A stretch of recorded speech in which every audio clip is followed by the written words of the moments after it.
How are we all doing tonight?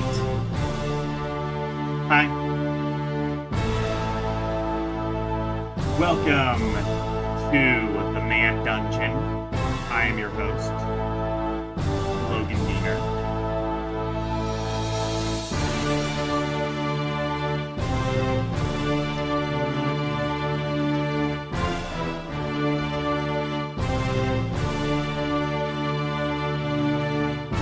So, what are we doing tonight? We are continuing the look-through of...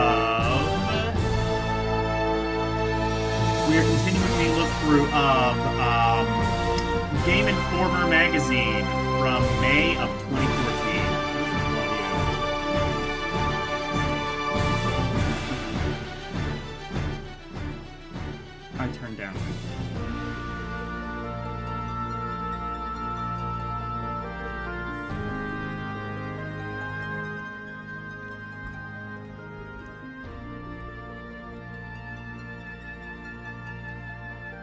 Oh, it is set to, like, max volume. Oops.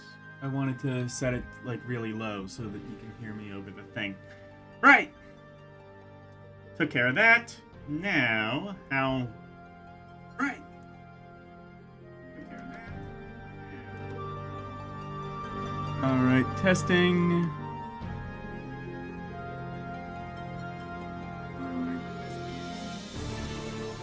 Alright, perfect. Good audio. Hello, Daniel Berry Sports Highlights. How are you doing tonight? I am doing quite peachy.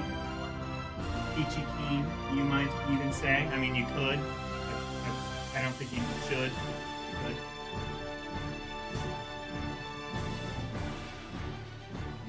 Interesting thing, like, I was in LCX's stream earlier today, and I was, like, we were talking about, like, AI and shit, and I basically said, like, you know,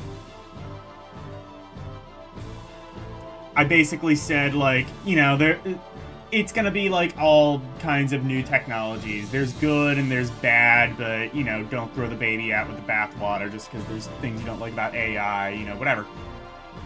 And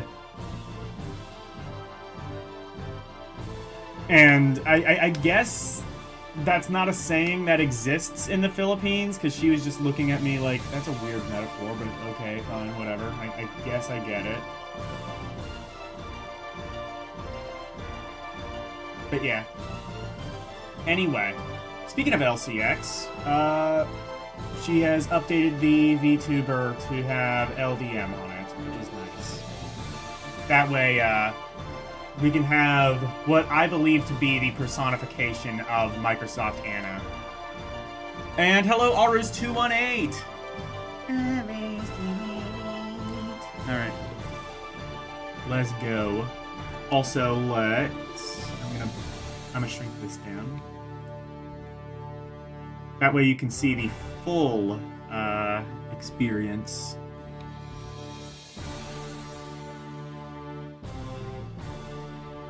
There we go. Beautiful. Beautiful. Beautiful.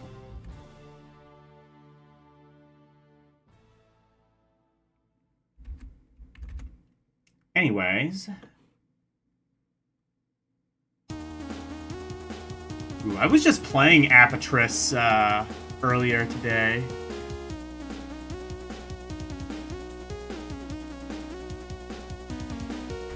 I am Logana Shimmer. Okay. Logana. Might go to Ghana. Ooh, that'd be a... LDP visits Ghana. Instantly gets killed. Skill issue. Alright. So, last week, we saw a couple of things, but I think the most interesting thing that we saw was... basically like a pre-release version of Fortnite. You had like I guess the game was going to be more like procedurally generated. I don't don't know if it was going to be like a mass multiplayer type thing, like it ended up being. It seems like it wanted to sort of... it kind of seems like is Fortnite, I guess, kind of originally sort of wanted to be like No Man's Sky, but then when No Man's Sky failed...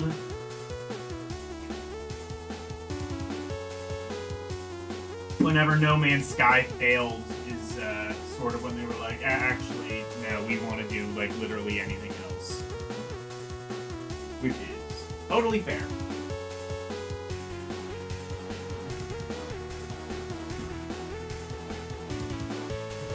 And, I mean, it ended up working in their favor, because, I mean... Well, look how successful Fortnite is. Am I right? Alright. So... It's set to, Anna. It is indeed brilliant. So... This is... Okay, yeah, this is where we, I'm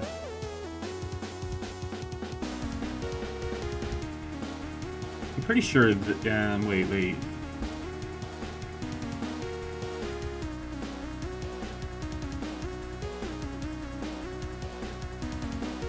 Did we read this yet? I'll read it anyway. One thing I will say I kind of like about, Game Informer, which is kind of a... Well, it's good for my reader, but bad, I think, for kind of readability overall, is that, like, the page is mostly text. I think that's sort of resourceful, and then also kind of easier for the reader, for the TTS reader, not as much for, like, actually reading the thing.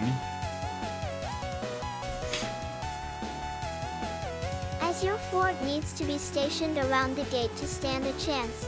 You won't always have the luxury of ideal terrain. We ran into one gate that was in a cavern of sorts, burrowed below the ground level. To compensate for this awkward placement, we had to build a series of stairs leading out of it and close the cavern. Okay, yeah, this is still definitely, like, part of that one interview. Oh yeah, and then we also, what did we do? We, took a look at, like, this canceled Star Wars game that was gonna come out.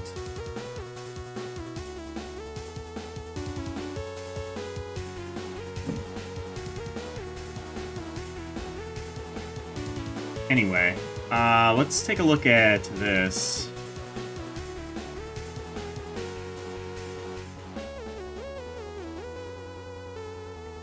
Actually, what is this, anyway?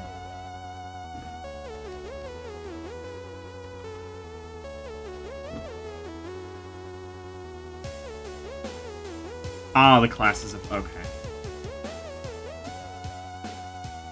I mean, I've played Fortnite. I actually did quite enjoy Fortnite, although I'm absolutely terrible at it, and I probably wouldn't be able to get very far, but... Oh well.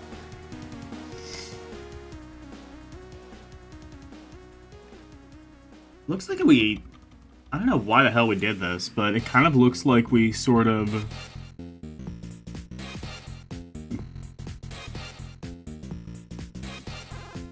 I feel like we kind of, like, stopped this sort of prematurely.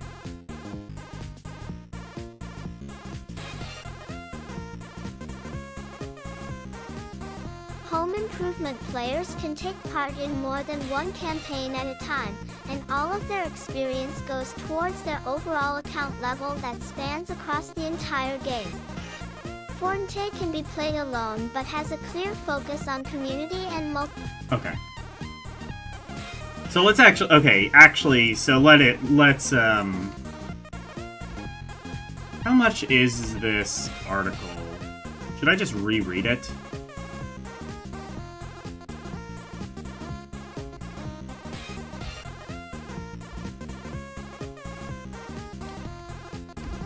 Yeah, I guess I will just do that.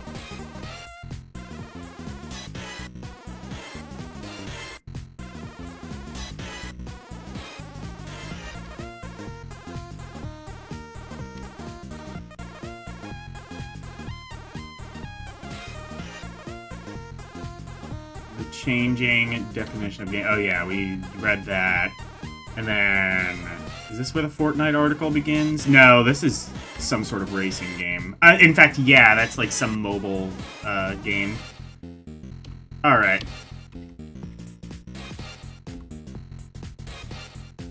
Alright, let's start here then.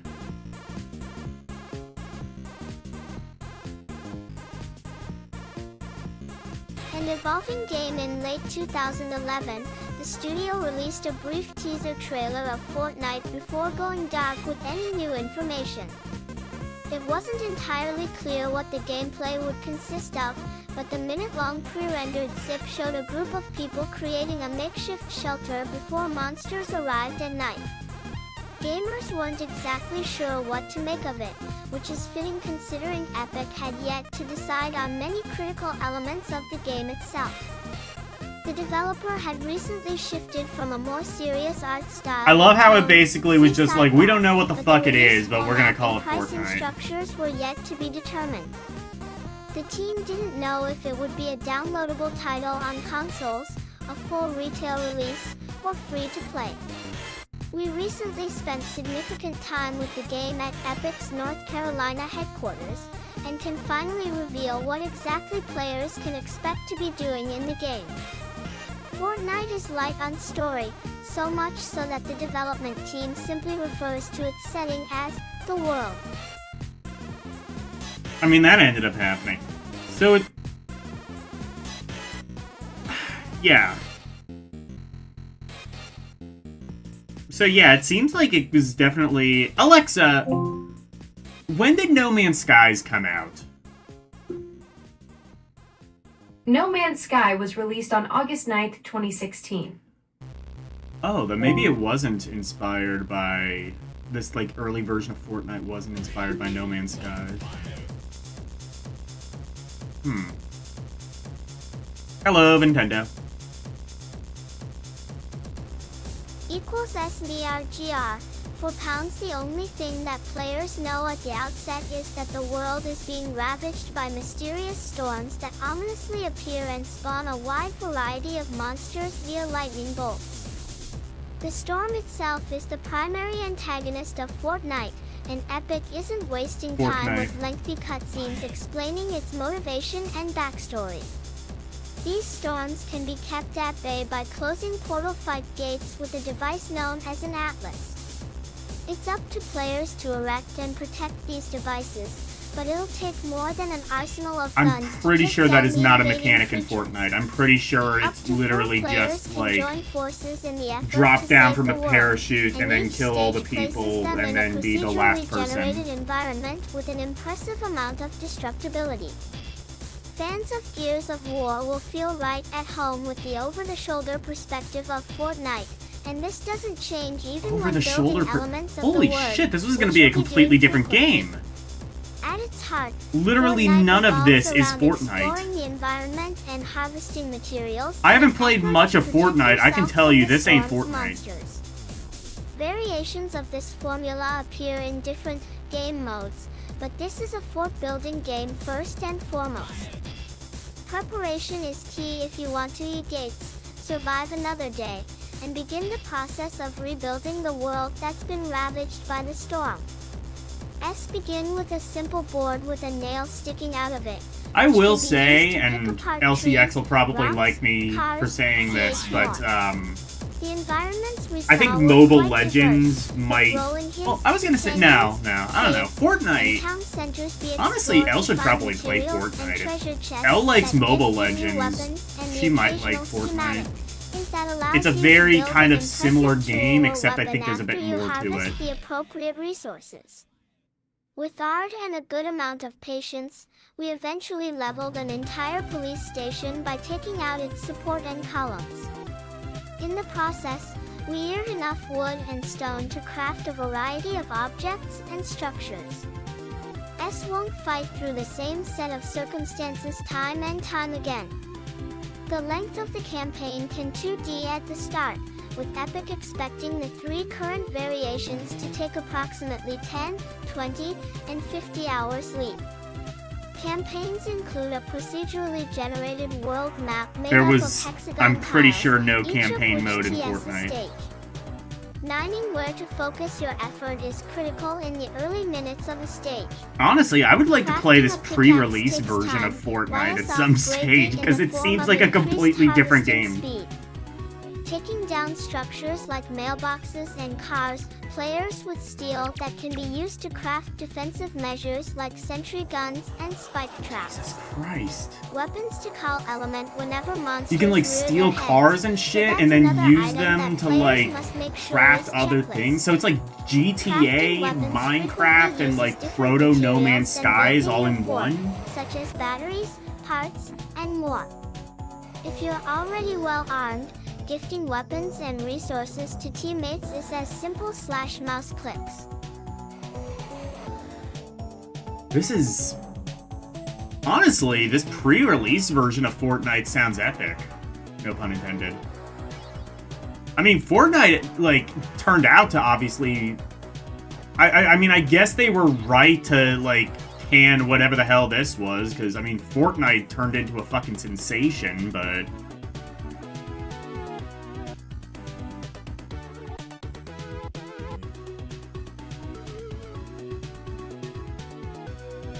You got Kirby, the amazing mirror for GBA today. I don't remember that one. I must have played it, because, I mean, it's a Kirby game. There was, Oh, yeah, there was... I must have played that. Was that, like, the only Kirby game on GBA? Because I could have sworn there was, like, only one. It was, like, that, and then, like, maybe, like, classic NES Kirby? They might have made that. IAIY // 7 change in tone form is more lighthearted than previous Epic games, but FT wasn't originally going to stand off to as much as it currently does. We had just come with Gears and wanted to do something One new, Kirby says game that producer you Roger happen Cullum. to overlook The because... original conception 2-bit was a very soulless, dark game, and some of FO original concept art was very evil. Oh, was it Here an we started Adventures? thinking Oh that yeah, I there's do so remember much that. more. Faye Avenue OG, many different Fortnite for kinds of PS4 is enemies, pri- different you mean it's kinds not of free? stylized this game. When we decided to choose a Team 5 There's a game, that was 2018 pretty physical. big Why would you departure buy a for PS4 physical copy of changing some hearts Fortnite? and minds at Sue because not necessarily everyone was 0A board. It's literally free if FT, you the whole download it, company and runs a like believer now. T, the cause, buying a physical more copy of realistic and Fortnite style, isn't going also to like presented two copyright add any problems sort of WAG permanence. The it entire came to game building runs off a animations. server.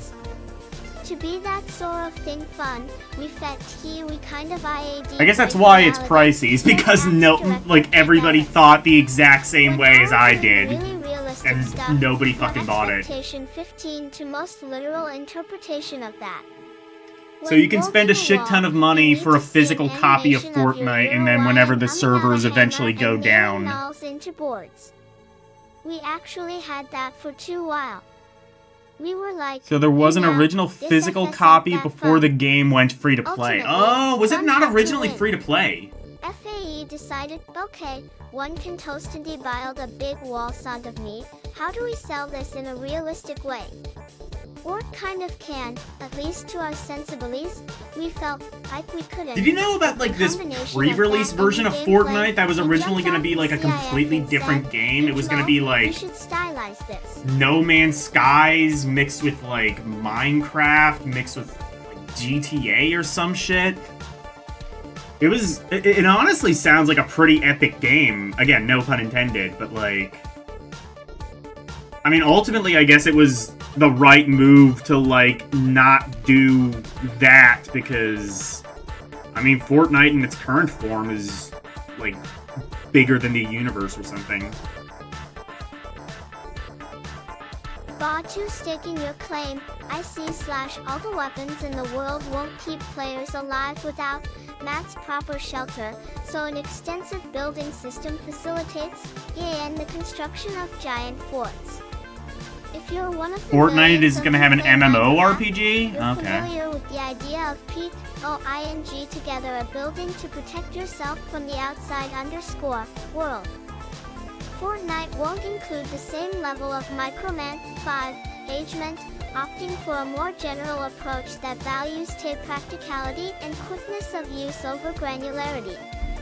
Goal as walls, floors, ceilings, Fortnite can and run on a stairs floppy can be disk? made I don't out think of so. any That one doesn't sound of the right. 3 core harvestable elements: wood, stone, and metal. After selecting what kind of surface you want to make, you can toggle between the 3 materials with the right mouse button. Before placing a wall, you can choose to modify it with a 3x3 grid overlay. Knocking out the middle square creates a wall with a window in the middle, and you can just as easily create a wall with a door by knocking out the space below that as well. If you're working on a Fortnite roof is the and want to create greatest a waist-high massive wall to give a multiplayer sniper phenomenon some cover, since World of it's Warcraft. as easy as knocking out all of the squares in the I mean, top 2 rows. I would even argue it's If like you've bigger got than materials WoW, to because spare, like, you can you know what I upgrade mean? these Like, surfaces nerds for played some World of added Warcraft. protection. Everyone This grid system may not is allow playing the kind of Fortnite, you know what I flexibility mean? that led to Fucking full-scale kids replicas who of are Game like of 6 Thrones years old are Westeros playing and Fortnite. Minecraft. But it's better for They probably quickly shouldn't, but they creating are. defensive structures on the fly when a monster invasion is pending. As each of these large grids is professionally designed, it makes the final product look better than a player-made jumble of individual blocks. Elite 48.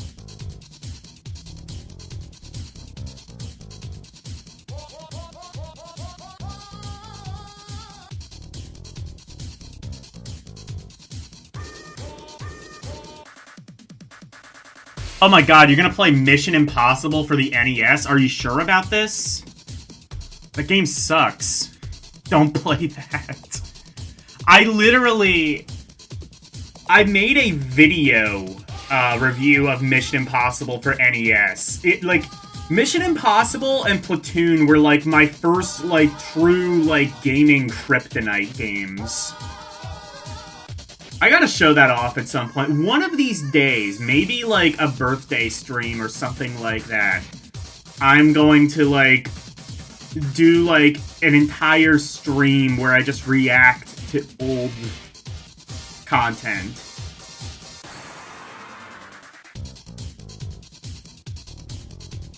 And Armadillo? I don't know that one.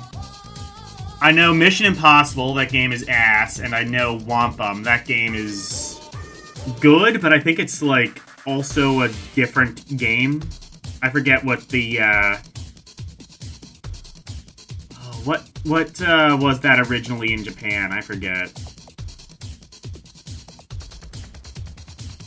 Your fort doesn't have to be a passive structure, as a variety of traps can be placed to make any invasion attempt a deadly affair. Yeah, I know it was a reskin of something. I forget. Any player-built surface can be outfitted with traps like extendable spikes. Mission Impossible is frustrating. It's fucking stupid is what it is. Literally the first level, you can't kill half the enemies, and you have to get hit by the enemy itself before you even know what the enemy is. Sentry guns around the perimeter of your fortress. Sentry bots that follow your character around. Mission Impossible, not the worst ever. It's one of the worst ever. During our demo. Once the storm I comes, think. player efforts shift from harvesting the environment to fighting off enemy waves while keeping their base intact. When you see the ominous clouds forming, it doesn't take long for enemy creatures known as husks to appear via lightning bolts and beeline toward your fort. It's likely that other groups of enemies will be present in the final game, but husks were the only creatures we saw during our trip to Epic. These aren't mindless monsters, as the game spawns the creatures based specifically on what's needed to breach your walls. If the lower level of your fort consists of reinforced steel, the director won't waste time throwing waves of weak baby husks to their doom. Instead, it's more likely to spawn flingers that toss smaller husks towards your upper levels or deadly smashers that can burst through your walls like a wrecking ball. And PPSLS. And the other thing, too, about, like, Mission Impossible is it kind of just shows, like, the complete quality gap between, like, Konami of Japan and Konami of America. Because, like, Konami of Japan, they made, like, all the classics. They did Castlevania, Contra, you know, Lagrange Point, King Kong 2, like, tons of really good games. And they weren't perfect, but most of their games are widely considered to be some of the classics of the system.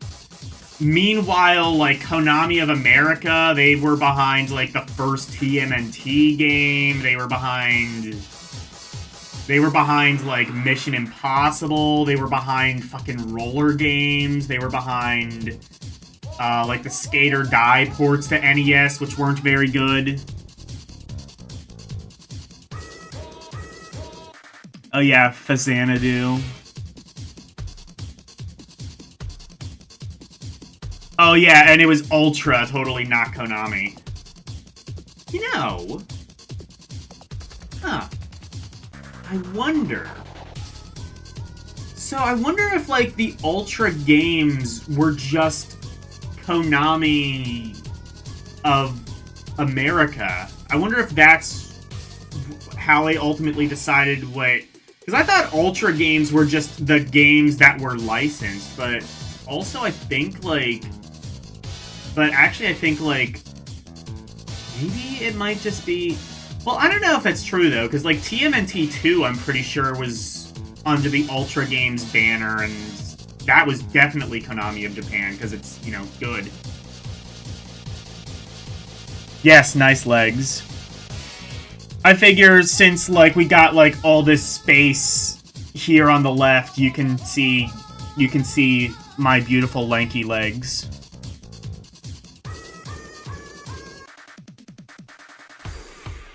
But yeah, Konami of America... I mean, like, the games kind of had the look and feel of a Konami game. Like, they had good graphics, they had good music, it's just the gameplay was not nearly as good as Konami of Japan. Like, you could definitely tell, like, the people who were behind, like, Castlevania and Contra were not behind, like, the first TMNT game and Mission Impossible and roller games. I forget if, like, Bayou Billy might... I think Bayou Billy might have been Konami of Japan. So, like I said, Konami of Japan is not perfect, but... I also don't remember what Top Gun was. I don't remember if they were the... Top Gun got a release in Japan. I don't know if they were Konami of Japan or America.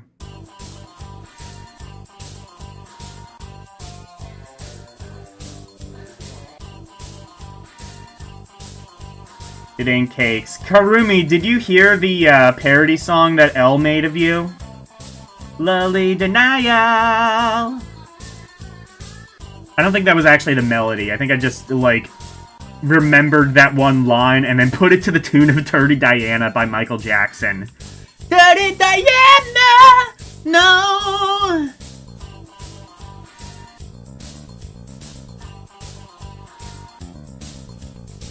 Anyway, we're looking at pre-release Fortnite. Which was originally going to be just, like, a completely different game, and then they turned it into a Battle Royale. Elle, have you ever actually, like, played Fortnite? Because you like ML. I feel like you would maybe like Fortnite. It seems sort of like ML, but there's kind of more to it. From what little I've played of Fortnite, it kind of just seems like ML, but there's more to it. Louis E. Senate E. As your fort needs to be stationed around the gate to stand a chance, you won't always have the luxury of ideal terrain. We ran into one gate that was in a cavern of sorts, burrowed below the ground level. To compensate for this awkward placement, we had to build Was that my best Dirty Diana MJ impression? You heard him in this. I mean, I can't sing like Michael Jackson. His voice was just unhumanly high. is advanced enough to smartly navigate around. He's like the geometry first and human to determine just the best never hit route to puberty. get into your base. Although apparently he had like a way Foresight deeper is a voice if you requirement like if you actually want to talk keep to your him fort without like any standing. cameras. Some gate locations actually benefited our team, such as one that was placed near a cliff. We knew that the storm was coming from the direction of the cliff's drop-off, so we focused our traps on that side and launched husks to their doom within seconds of their spawning. As we watched the various enemies get caught up in our spike traps, we stayed safe in our elevated position and rained bullets down on the hapless foes. Eventually, our team's ninja had to jump down to ground level to keep husks at bay as they began to work their way through our walls. Despite thinking our plan was foolproof, we were still surprised and impressed at the enemy A that managed to eventually break through. Oh, our you did death send it pit to and him? begin their Awesome. assault Good. on our fort with an ever-increasing amount of monsters. Crafting a survivor before joining the fray, players select from one of 4 starting classes available at launch, and can customize their characters. Wait, you talked to their Karumi legend behind by my back? selecting You're cheating gender, on me with vanity Karumi? How items, dare you? and upgradable skills that unlock as you level up.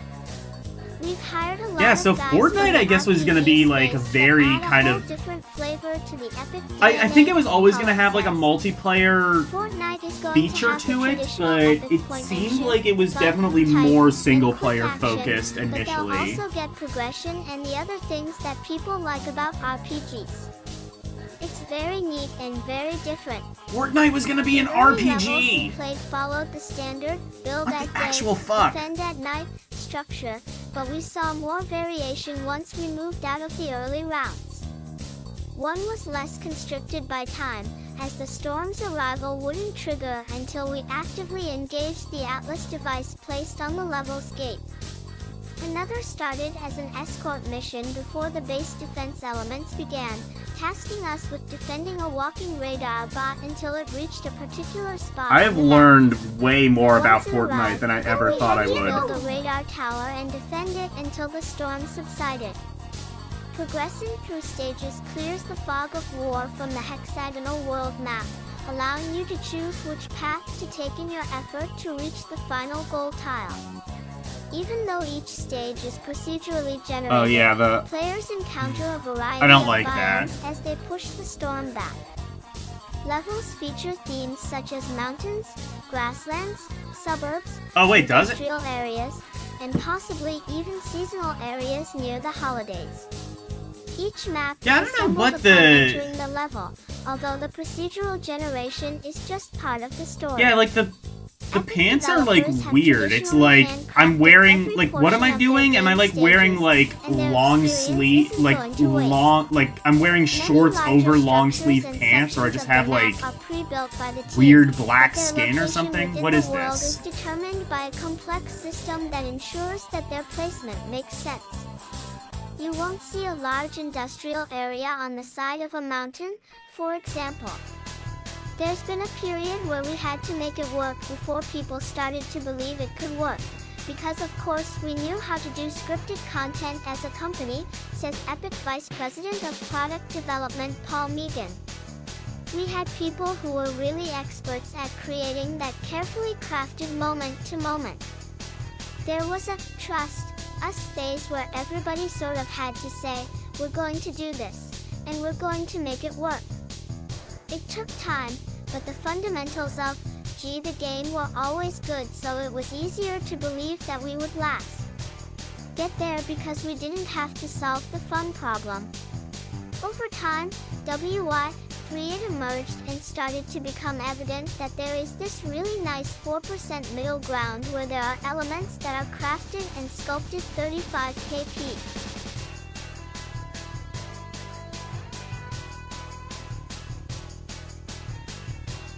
I don't remember where this music was from, but it's pretty good.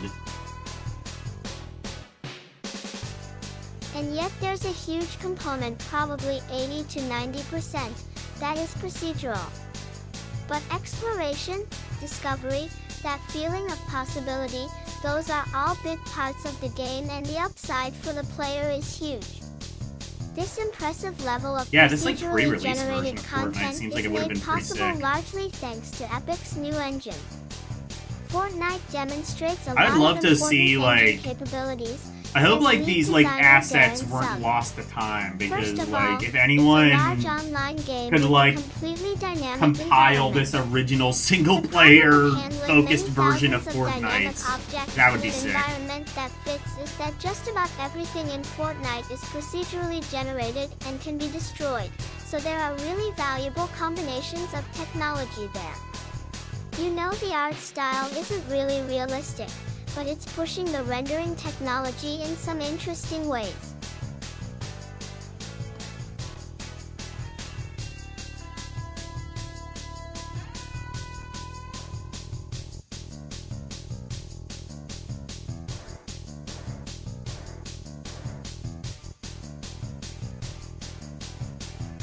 EIEEY home improvement players can take part in more than one campaign at a time, and all of their experience goes towards their overall account level that spans across the entire game. Fortnite can be played alone but has a clear focus on community and multiplayer, so Epic is making sure that the infrastructure supports easy drop-in and drop-out co-op. If you're working on a campaign by yourself, notifications appear to let you know when your buddies are available.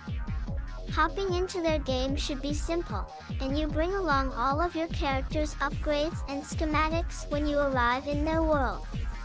Each player has a home base, which is currently planned to feature an isometric view, though the development team has discussed the possibility of a 3D version that can be explored in third person. Here, players construct buildings using different I think resources Fortnite was than the entirely in-game ports, first or such as third fuel and person. machine parts. Your overall account level dictates which buildings you have access to build.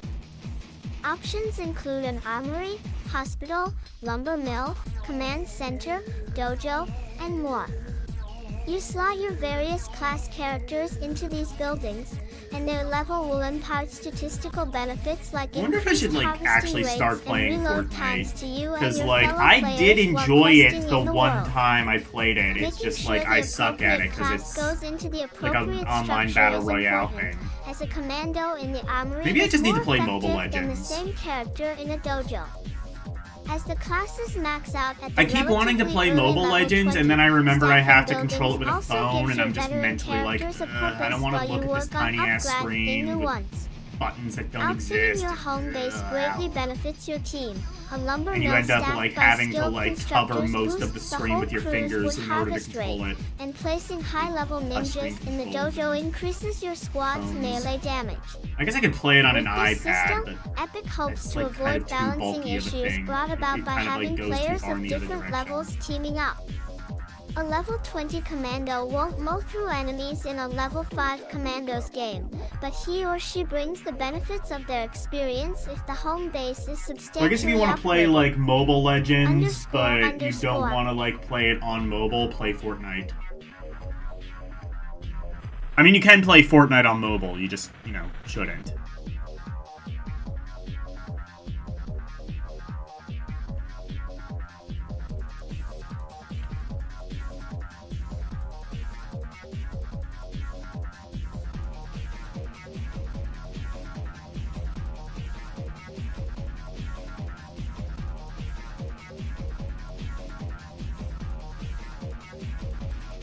A focus on the fanbase, the construction and exploration aspects of Fortnite set it apart from many of Epic's previous trigger-happy releases, but its biggest departure comes in the form of its release When is Jazz method. Jackrabbit gonna appear Rather in than being Fortnite? released as a $60 title like Gears of Don't War, be a cake. Fortnite is completely free to play. The studio has never shied away from risky moves, and they're confident that they can embrace the new format without alienating fans with unpopular methods like pay-to-win and aggressive prompts to get their wallets out again. We haven't figured out all the details, but some of the things we're looking at are the You know way there's Riot people and who Valve hate do it, MacArthur Park? What's Megan wrong says. with you? A card pack model would be one example, where if you want to play the game and discover Noid things for and Fortnite? find Fuck loot yeah. and build up your inventory and create your home base and upgrade everything through time, you can. But if you want to buy card packs, you might get more schematics, more heroes, vanity items like backpacks, or other unique things that are valuable Let's to just you bring as a like a player. whole bunch of like fast Those food are mascots available to for purchase if you Fortnite. don't have the time or you want to collect things more rapidly. Ronald McDonald Those for are the kinds of Fortnite. things we're Cool looking Spot at, for but there's a lot Fortnite. of ground we Fido have to Dido cover for still. Fortnite. 54 AE. Fucking Geico Gecko for Fortnite. Colonel Sanders for Fortnite.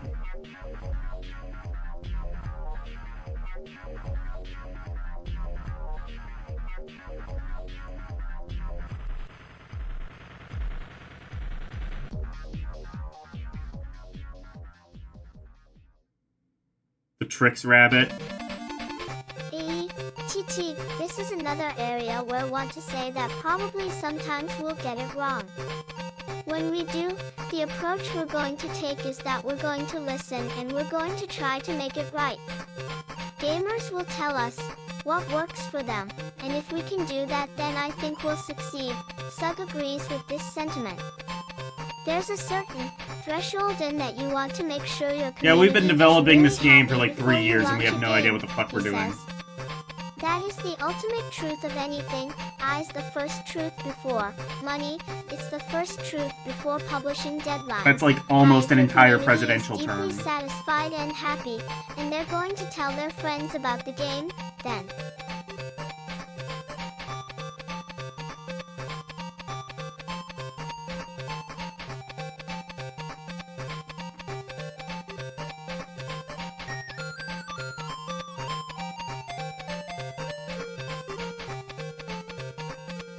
That's the metric for success. As a design team, that's awesome. Making a good game will make people happy and they'll come and play, and everything else falls out of that. It's a bold move for Epic, but recent years have A bold seen move big for studios Epic, making a succeed in good the game. free-to-play space. No, Epic games were pretty They good. see They this were, they release did as a like, marathon instead of a sprint. oh, I mean, I know they did An Jazz estimated Jackrabbit. 7 What else did they to do? 10-year life cycle. Oh yeah, Unreal, I guess. Considering that I the guess they did the studio has Unreal found games. success on PC, on consoles, and on mobile, there's no reason to doubt their ability to adapt to a changing industry. Gamers can get their first chance to experience the game at various trade shows this year, and sign-ups for the alpha are now available at Fortnite.com. Really? The game's free nature and blending of several popular mechanics proved to be a fun experience in our hours with it, and should make Fortnite an intriguing product for consumers. Oh, so you when could it finally play. sees release. I wonder if It's that's. a bold move for the I wonder if company, like you could but it's download exciting like to see Alpha Epic Fortnite attempting and that would something still work. entirely unlike any title they've Because developed again, this is a before. very different game. And AAA OHI 87, check out GameInformer.com/Fortnite for a month's worth of exclusive You're gonna Fortnite tell these readers about the internet? That's gonna videos like and additional cannibalize your coverage. entire CL. magazine.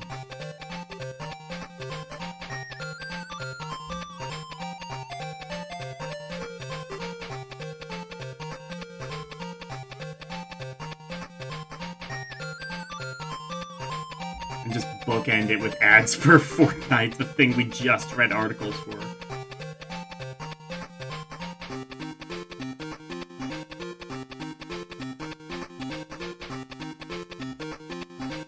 So what's this? The epic transition.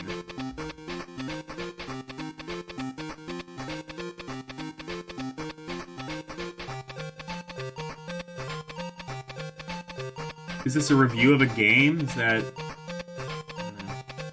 a rating in the corner? Attest the spoils of success be hard to embrace. After all, why would you drastically alter your approach when the current strategy delivered? But the reality is industries are always evolving, and those who don't embrace new methodologies often find themselves in compromising positions. The video game industry is no exception. The cold indifference of change is a reality all companies must face, but it can be especially chilly for private companies standing on their own 2 feet with no safety net to fall back on. Over the course of its 22-year history, Epic Games has always been keenly aware that it's 1 or 2 mishaps away from diminishing in relevance. Coming soon, like Fortnite in glitchy VR. rounds, failing outright, Actually, like that would be Windows kind of apps, sick. That should or happen. being faced with the tough decision to integrate with a larger Why hasn't that entity happened like ID yet? Software did with ZeniMax That would Mini. shift some units if you We've could, been like, really do, like, a successful at Fortnite. times, There might be a but mod to we've do also gone Fortnite in through VR. rough times, says Epic Games founder and CEO Tim Sweeney. During the development of Unreal, Sweeney the Todd. company was funded by Mark Rain's American Express card, which was eventually taken away. That whole process of going through generational transitions in the past has been really humbling. Moving from the Xbox 360 era to a new generation, Epic had every right to be complacent.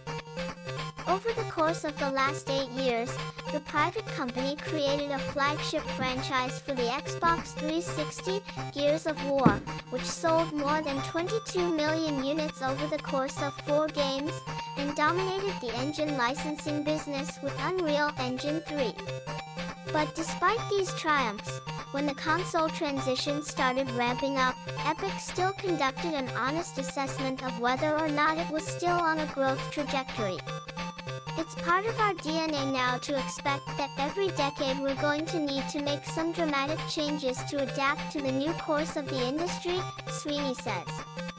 If you look at the overall industry, there are very few companies who are 22 years old or more. NFTs. Most of those companies will do well for Are a while, NFTs dead and yet? then there'll be some sea change in the way the industry operates. Have we and they'll finally be realized that unprepared for it, and NFTs they'll either are go a away fucking or be stupid taken idea? over by another publisher or lose relevance. We're constantly paranoid of that possibility. 58 FP.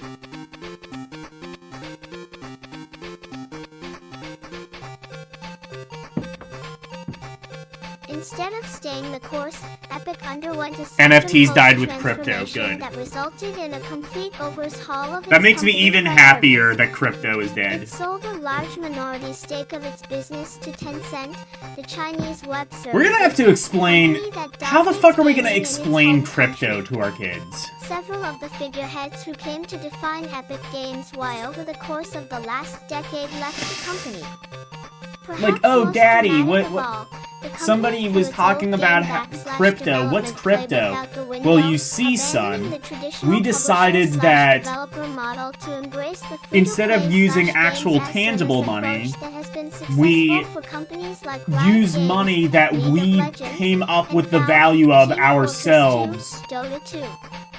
Free Epic is no And longer invested had, in like, making no horde-based, centralized value, highly scripted games and it was built all around run by a random whole bots. bunch of, like, Its wackadoo new billionaires, approach all is of much which were more committing open-ended, bank fraud and focused tax on building a fraud compelling because interactive they were trying to pay experience for that shit would with keep gamers crypto. coming back not for hours, And but for it was years all to come. killed when Elon The Musk games are no went on longer about the SNL and made stories an they ass of tell you. himself. They are about the stories you create through gameplay experiences.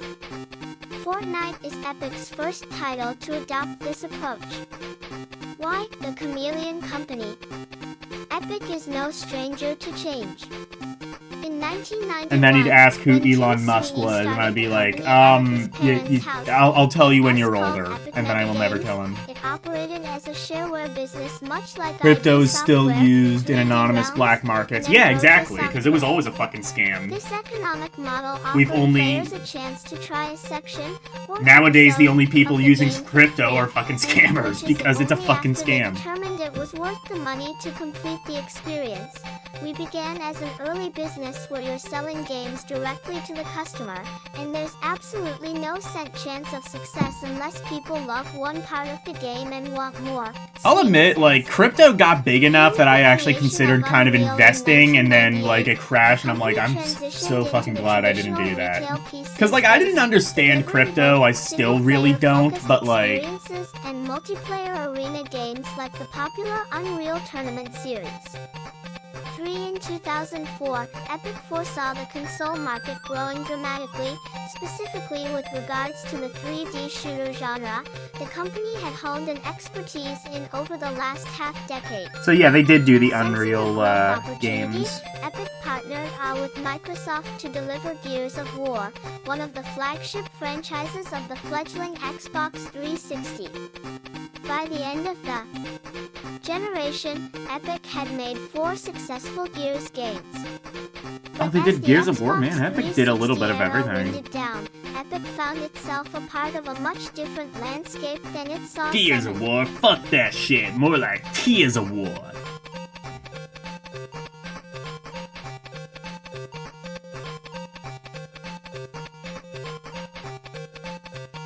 Halo 3, they best rename that shit to Halo 3. WarioWare shove up yon ass game. God, I love Chad Warden.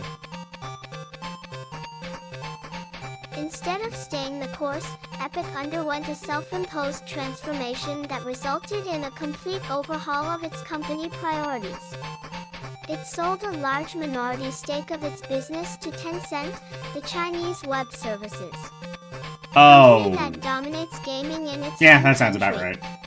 Several of the figureheads who came to define Tencent? Epic Games What else did they do? over the course of the last decade left the company. I know that name. Perhaps most dramatic of all, the company Halo threw 3, its old yes. game development playbook out the window, abandoning the traditional publisher/developer model to embrace the free-to-play/games-as-service approach that has been successful for companies like Riot Fortnite Games, is a League Chinese of conspiracy. Legends, Oh and no. Valve, Team Fortress 2, Dota 2.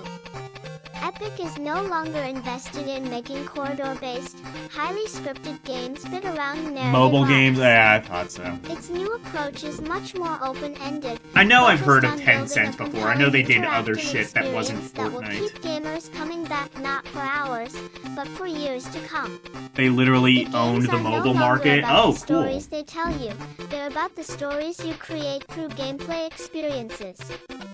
Fortnite is Epic's Fortnite first seems title like to adopt way this less approach. predatory than most The mobile chameleon games, though, company which is Epic weird. is no stranger to change. That's kind of like part of the reason I like it too, is because like it doesn't seem like it's free to play and you don't really ever need to like give them money. You can, and you know, you get like nice skins, and I think you can buy like new worlds and shit, but you don't ever need to give them money of the game for free to experience like a only decent after they part of the determined game. It was worth the money to complete the experience. We began as an early business where you're selling games directly to the customer, and there's absolutely no chance of success unless people love one part of the game and want more, Sweeney says. With the creation of Unreal in 1998, the company transitioned into the traditional retail PC space, delivering both single-player focused experiences and multiplayer arena games like the popular Unreal Tournament series. In 2004, Epic foresaw the console market growing dramatically, specifically Or any with live regards service. Yeah, to that's the true. 3D shooter genre the company had honed an expertise in over the last half-decade. Sensing a growth opportunity, Epic partnered with Microsoft to deliver Gears of War, one of the flagship franchises of the fledgling Xbox 360. I asked this before, have you, like, ever actually played Fortnite? Because I feel like you would probably like it if you like ML. Fortnite, from what I've played, kind of just seems like ML, but with better graphics and with more to it.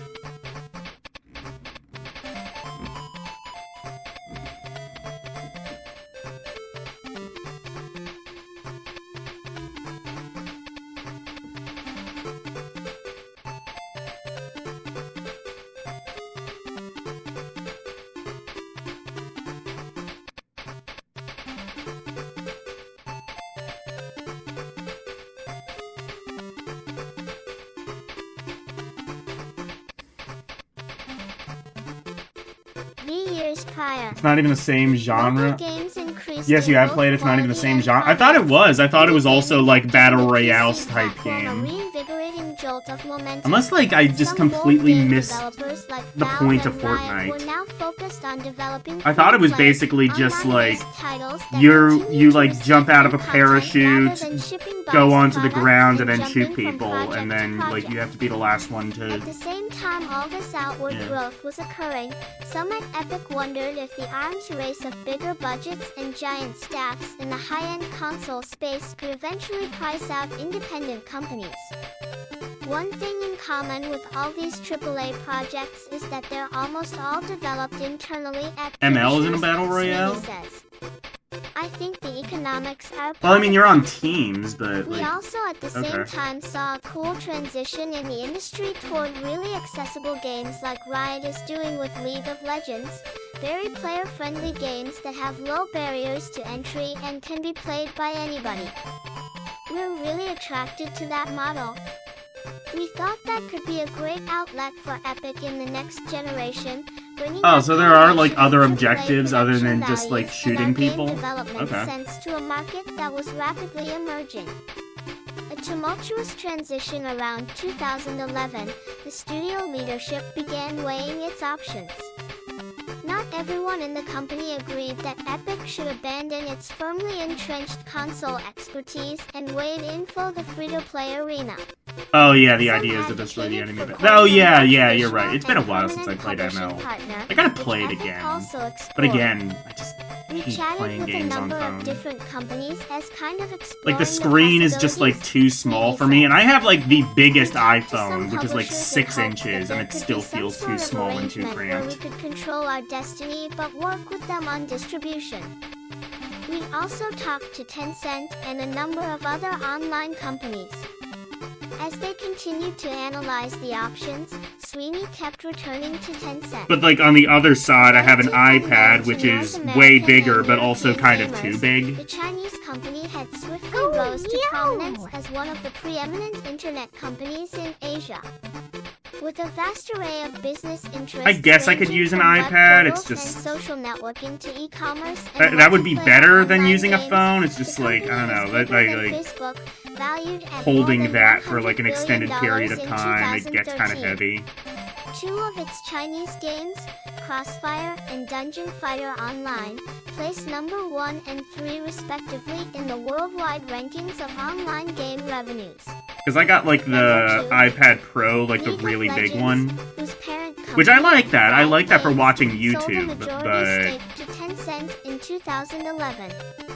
Tencent struck us as a company that really thinks and operates like we do at Epic, Sweeney says. Yeah, I should probably just They use might be a tablet. $100 billion I wish I could play company, ML on my but Steam Deck. The founder, Ma That would be Huateng, ideal. and the other executive The Steam level Deck, folks like, there, even has a they're just touchscreen, and bunch the of touchscreen is, operating like, and the business perfect guys who size want for to do something the like right ML. thing for their customers. They want to support building great games, and they're very honest about what it takes to succeed in that business. It's not a marketing-centric business. Customer satisfaction takes precedence. It looks a lot more like a Riot or Amazon, all these really generous proactive companies, than a more traditional retail publishing marketing outlet. Amazon, generous, 2012, proactive the two company. companies struck a Wow. deal. Tencent agreed to purchase a 48.8% stake in Epic Games for I cannot think of a $330 single more million, generous, equating to proactive company than 40% of Amazon. Total Epic capital inclusive of both stock and employee stock options. The unprecedented windfall changed the lives of a lot of Epic Games veterans and cemented the company's change of direction. Over the next year, Epic started hemorrhaging talent, many of them the public faces of the business. In August, Director of Production Rod Ferguson, who played a key role in the Gears of War series, left to help Irrational Games wrap up BioShock Infinite. He eventually left Irrational, LL.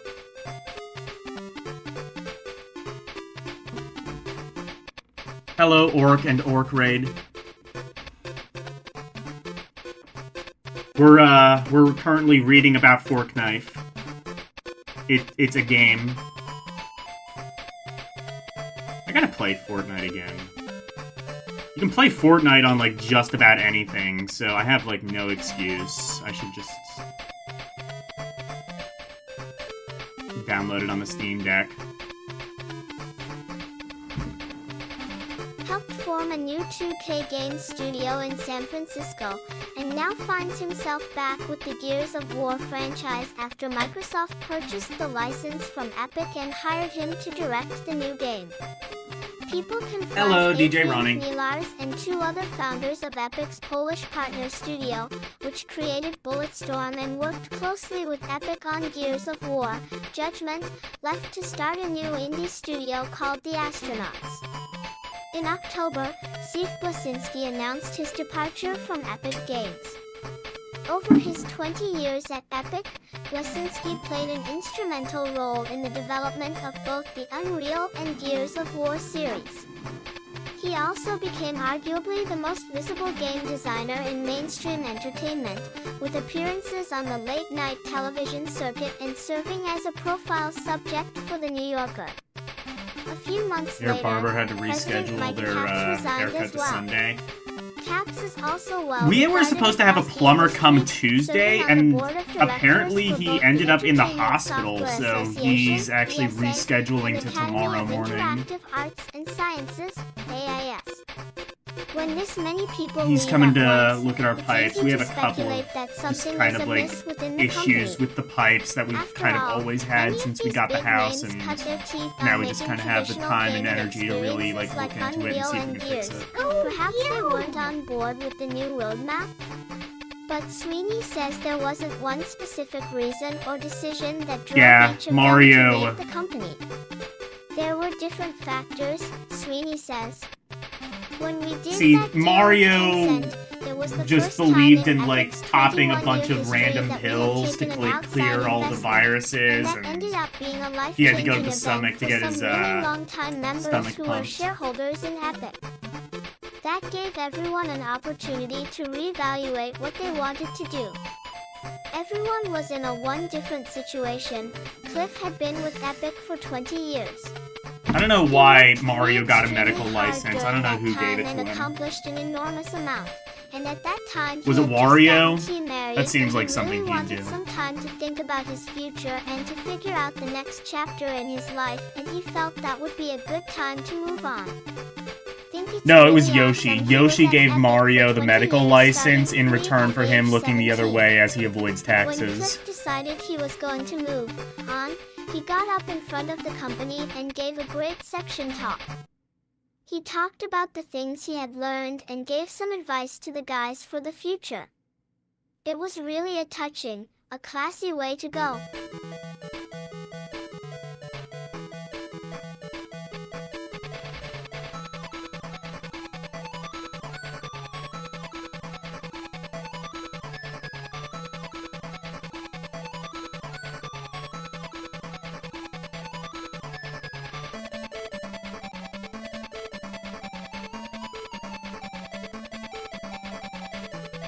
TY Games RS service to ease Epic Games' transition into a new model of game development, Sweeney hired a familiar face, Paul Megan, to take over as Vice President of Product Development.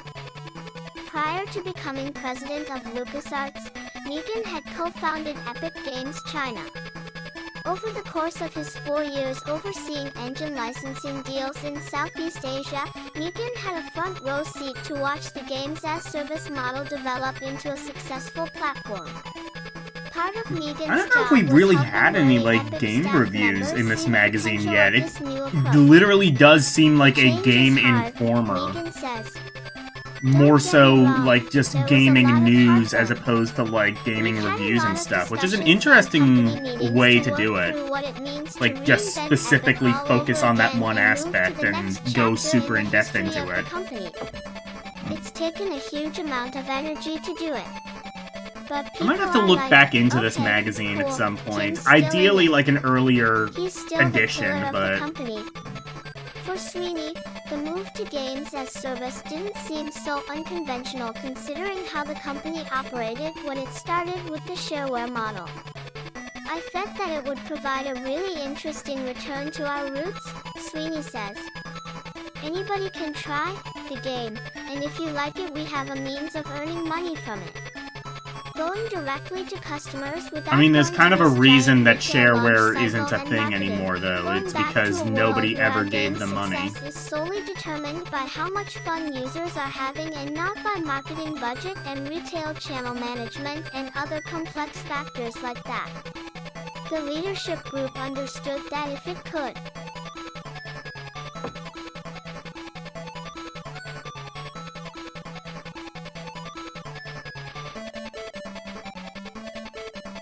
Like, I think, like, even, like, John Carmack basically was like, yeah, people just downloaded Shareware Doom, beat the first episode, and then acted like they beat the game. Like, most people just didn't buy the full version of Doom, even though the game was massively popular. combine its considerable game development talent and apply that to this new economic Yeah, that's true. model, It's called it Gacha had now, the you're potential right. to not only Well, survive, but, like, Gacha is thrive. different, because Gacha New System kind of, Studio like, Riot actually Games forces generated you $624 to pay if you million want to, like, in see more revenue than, like, just 5 last minutes year of the from game. League of Legends. According to Superdata, the profit potential was there. With both studios being partially under the Tencent Like, Doom, you, umbrella, like, Epic now had with the Doom, you luxury could at to least get, consult like, with a Riot good, on like, all the hour new or so facets of to the gameplay business it before would you have to lean had to, bring like, shell out for Fortnite the to full market. version. Learning the ropes, Epic may know game design, but before starting Fortnite, it rarely had to worry about the infrastructure surrounding its games. Gears of War ran on Microsoft servers, and Xbox Live Yeah, that's true. I architecture guess that's provided early most of the Gacha. other Early Gacha services was just, like, necessary for the overly game. generous, and now For it's just Fortnite, way too fucking Epic would stingy. need to build the technology to deal with website management, account creation, billing, customer service, staging for game updates, friends lists, native VoIP, matchmaking. In short, it had to learn several entirely new facets of the business. For a game company to get into the heavy infrastructure operation business, there are a lot of challenges, whereas there are awesome companies who have been doing that for a decade who can achieve a much higher reliability, Sweeney admits. To aid in this cause, Epic has gone on a hiring spree, bringing in experience from outside the company to make sure the services are up to par. Delivering sound functionality All is almost Methio as key to making the games game are- an accommodating experience Are as the fully actual playable with gameplay. no monetary If you investment. have unwieldy menus, That's cool. bad Never heard of the matchmaking, series, but overloaded servers, that's and good. poor customer service, How are they players making may money, just though? walk away. Epic's underlying philosophy as it relates to these technological challenges is simple. I guess just the way that We're all Fortnite is making gamers, money, so like we you look just, at it they from the want you to perspective buy of like people who play skins and games, add-ons we and think, shit. what would we want and how would we want to be treated? Negan says, how would we want to pay for games? How would we want to deal with community and events? If something goes wrong with our billing, how would we want to be treated? Would we want the cable TV experience where it's nearly impossible to cancel your service? Or would we want to be able to have a way of reaching out and easily connecting with the company and having the right thing happen? If this sounds daunting, it's because it is.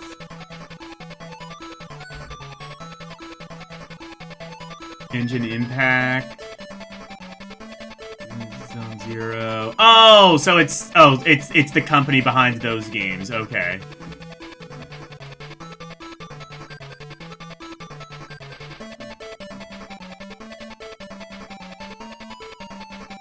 I should probably play Genshin at some point. I liked it from what little I played.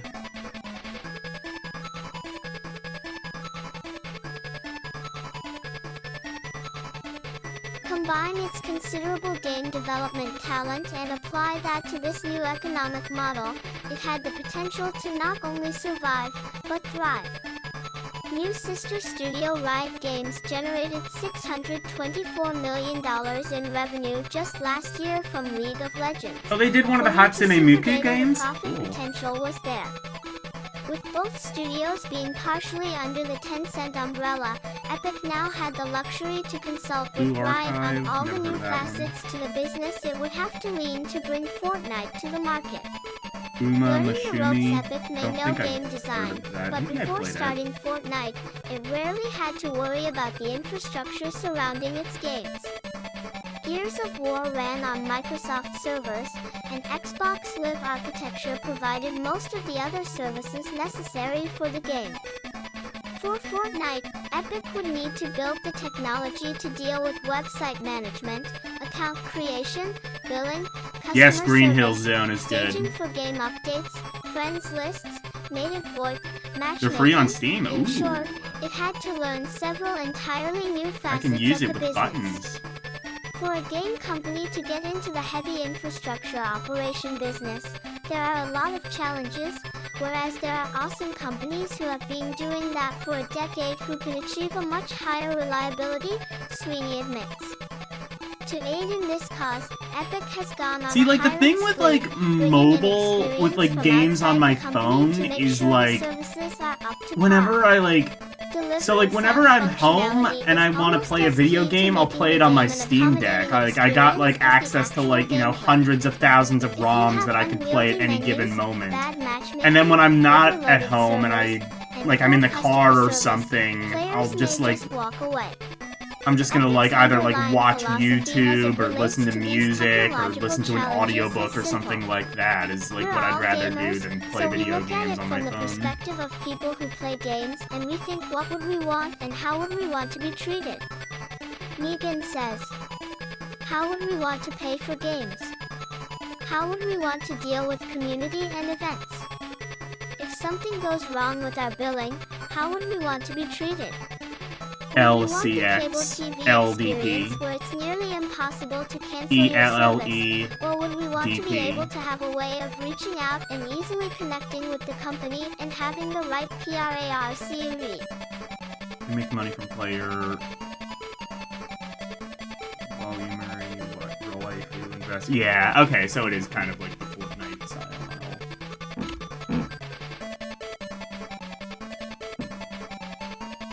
I say the Fortnite style model. I'm sure they weren't the ones who could pioneer it, but they're the first ones I saw to really do it that way.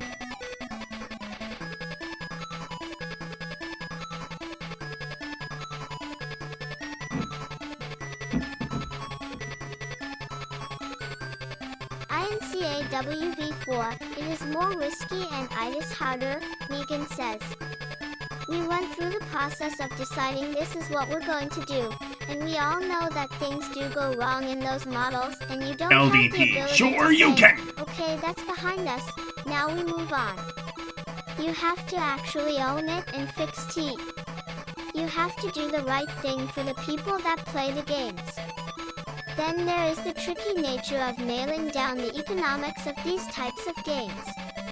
Epic is aware of the shrewd and borderline evil tactics some game designers employ to extract money from TS user bases, and it wants nothing to do with these aggressive approaches.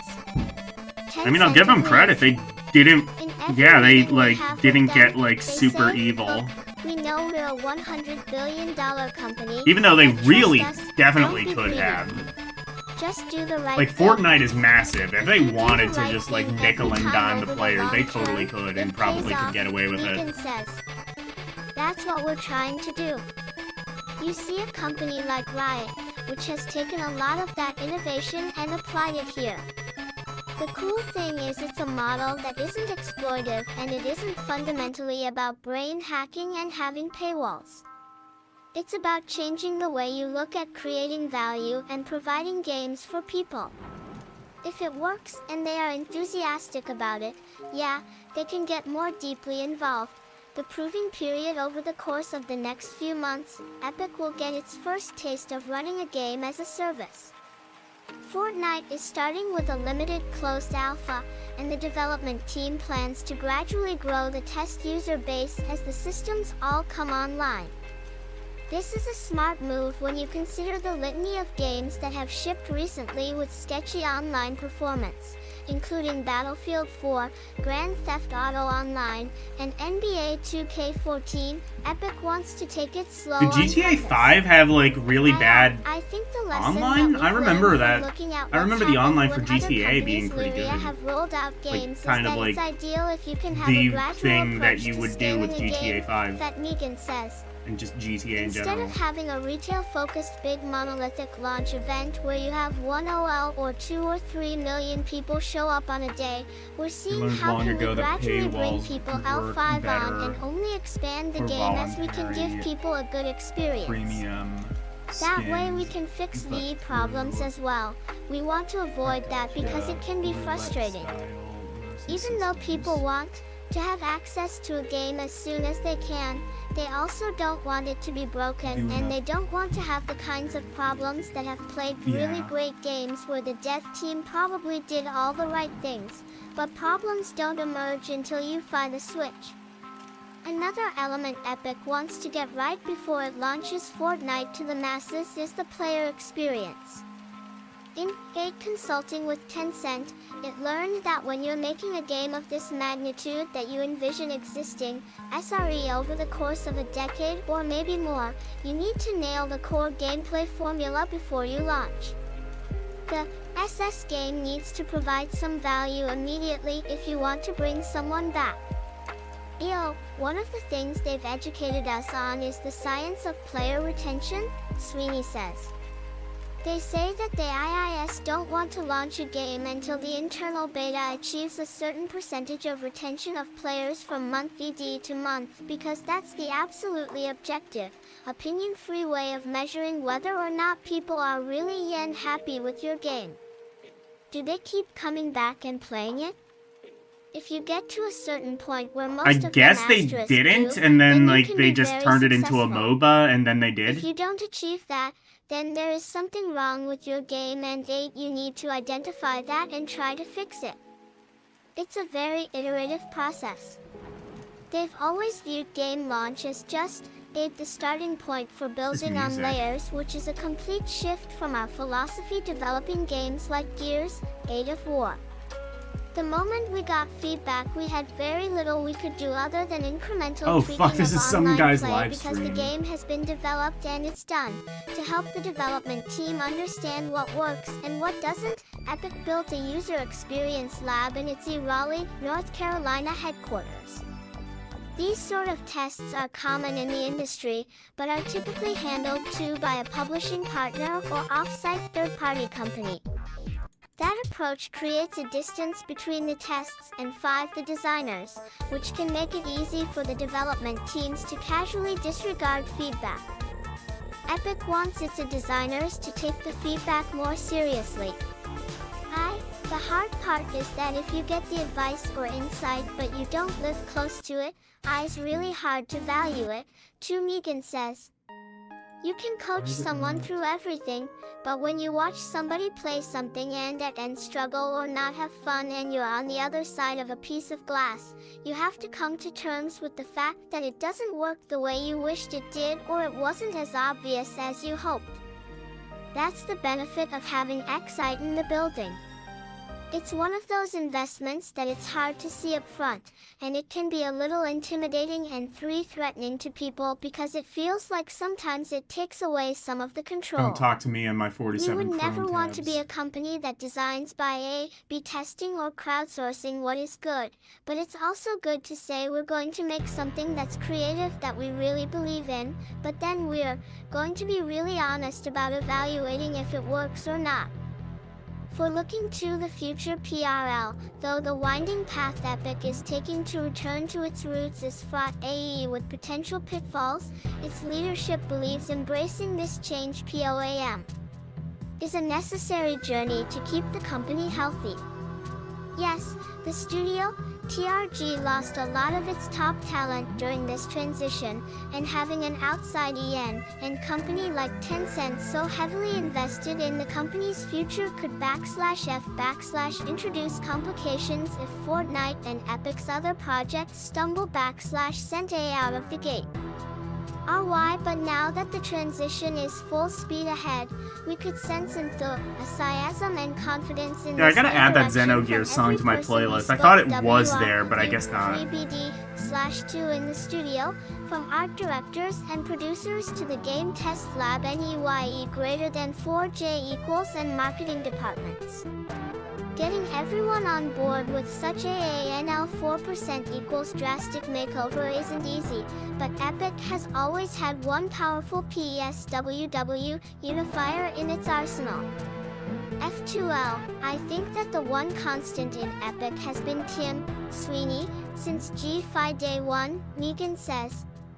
Coming from the outside and seeing the fact F7 jaw that Tim is fearless about saying, okay, this is what we want to do and 8 ace this is what we think is important, absolutely not sure how to do it, but ho FNM5 burn the ships.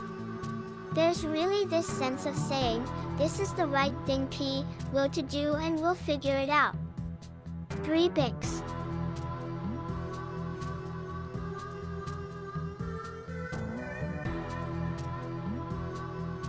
My god, they wrote like an entire fucking novel about Prototype, Fortnite, and Epic.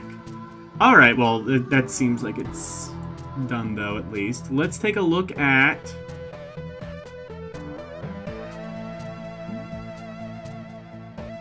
Murdered Sole Suspect. What is this?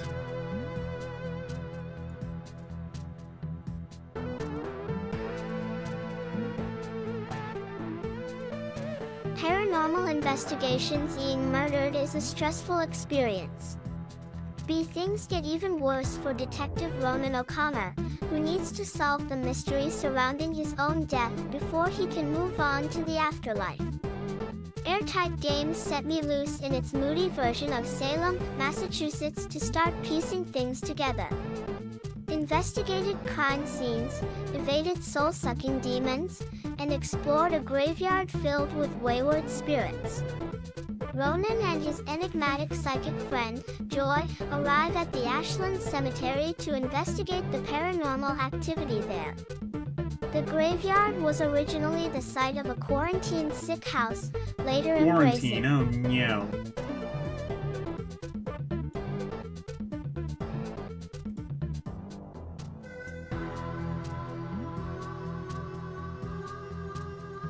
Fate and becoming a full-time burial ground. The ghost of a dead girl flees deeper into the cemetery, as if beckoning the duo to explore further. Joy's intuition indicates a murder happened near the entrance to the cemetery, and begins shining her flashlight around. This segment involves thoroughly searching the area for clues about a corpse that washed up via the nearby river. Draw connections between found objects and mysterious evidence, choose descriptors of the crime scene to unlock new clues, and talk to the undead denizens for leads. Ronan can also possess characters to read their thoughts, influence their actions with clues.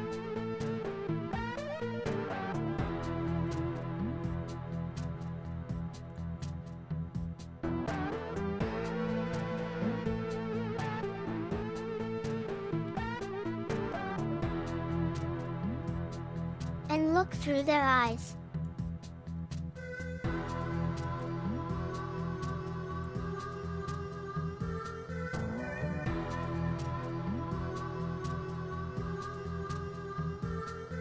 And look through their eyes.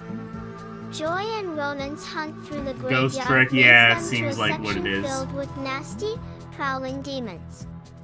Ronan hunts for closure to move on from purgatory, but these evil souls feed on other ghosts with the belief that it will end their eternal torment.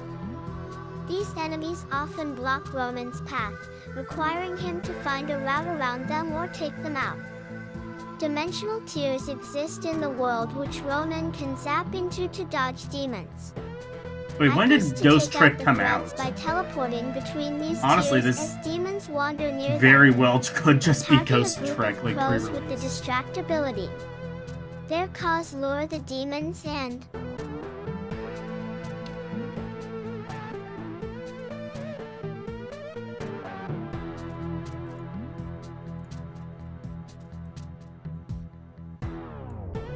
your button and a quick button press lets me banish the spirit. Creeping by these wandering foes is tense, and a 2010 unique oh. way to break up the investigative gameplay. The trek through the graveyard concludes with Ronan confronting the girl's ghost spotted near the entrance. Interacting with the frightened apparition It was reveals definitely new inspired by clues Ghost about Trick Salem's then. mysterious bell killer. I don't know if I've May ever have played something Ghost to Trick. I do don't think with I have. Ronan's own death. Images flash Doesn't showing the girl particularly being killed seem in like something I'm resembling a witch interested trial, in, but suggesting a link to Salem's dark past. Won't ruin your looks like experience it's with appealing the to supernatural someone. murder mystery by revealing anything more. Murdered, Sole Suspect's focus on exploration and story is a tempting enough package on its own, but the frightening demon evasion elements sweeten the deal. Whether you've moved on to new-gen consoles or not, this is one to keep an eye on. Tim Turi. 1, 2, 3, 4. Alright, how about this game? This is... Oh, Watch Dogs! Oh, man. Man, the release of this was wild. They basically, like, nerfed the graphics on purpose to basically make the PS4 and Xbox look better than they actually did.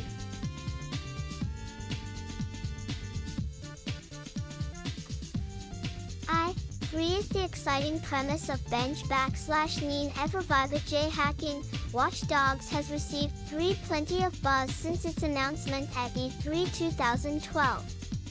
Positioned to make a similar mark as Ubisoft's successful Assassin's And then also, Creed I guess the game franchise, wasn't particularly Watch Dogs good anyway. aims to take open world games to a new level.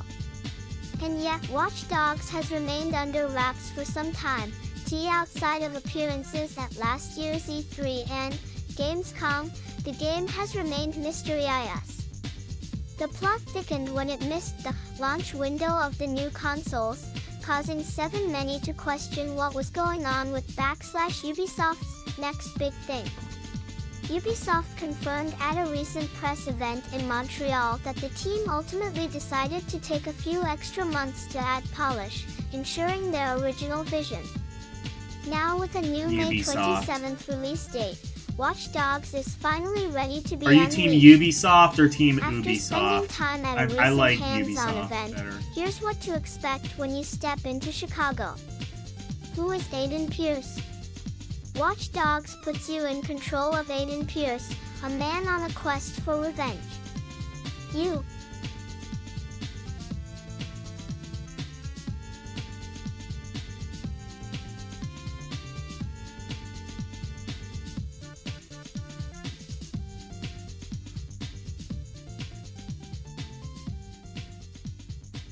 Tier. Decide how and when to take on missions, yes. hacking your way through the UB. city. Where are you? Aiden, however, also has a main storyline to provide a glimpse into the vigilante with the hacking prowess. So who exactly is the Ubisoft. man we're controlling? Yeah. Aiden grew up on the mean streets of Chicago. His family are Irish immigrants who aren't exactly rolling in riches. Soon enough, Aiden falls into gangs and leans to how to protect himself on the streets. But new opportunities arise as technology advances. Ubisoft. No Ubisoft. Forced to grow up fast and be the man of the family for his mother and sister, Aiden realizes a way to help carry the financial load, hacking. After teaming up with someone who shows him the ropes with petty crimes such as credit card fraud, Aiden goes on a riskier mission. The job goes so horrendously bad that his niece ends up getting killed. That's what is haunting him, says lead story designer Kevin Short. He feels utterly responsible for what happened, and to an extent he is, but he's determined when we meet him at the beginning of the game to find out who attacked his family. Aiden's journey is hardly cut and dried though, as his mission to avenge his nieces.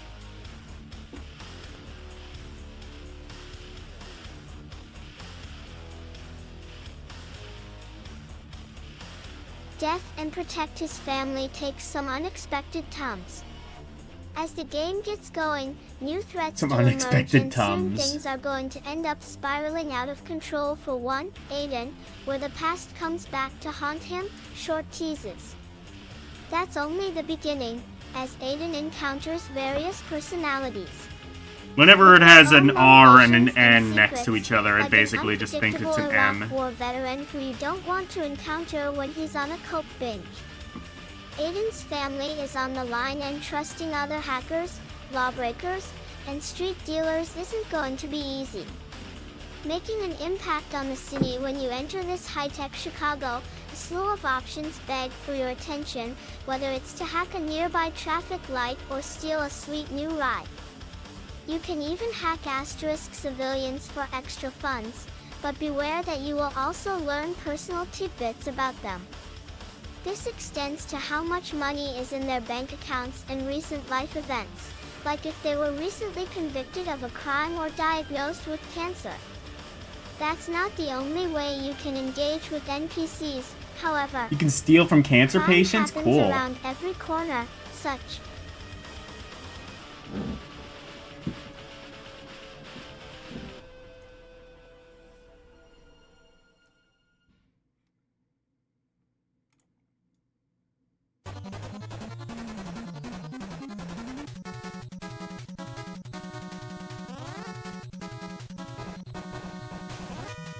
CT as robberies and murders. Ooh, You gun can knife music prevent is them good. by getting a grip on the situation before things turn ugly. The more you help the city and appear as a hero on the local news, you gain the trust of citizens. Locals are more likely to give you the benefit of the doubt and not call the cops if they see you committing a suspicious act. However, if helping the city isn't your goal, you can slap phones out of the hands of civilians before they alert the police. Watch Dogs carries a Grand Theft Auto feel with its driving and various side activities, such as finding hot spots, participating in drinking games, and playing around in virtual reality. But what separates Watch Dogs is how much control you have over the city. Cops on your tail? Hack a nearby traffic barrier and block them from following you. Want to get past a group of guards? Cause.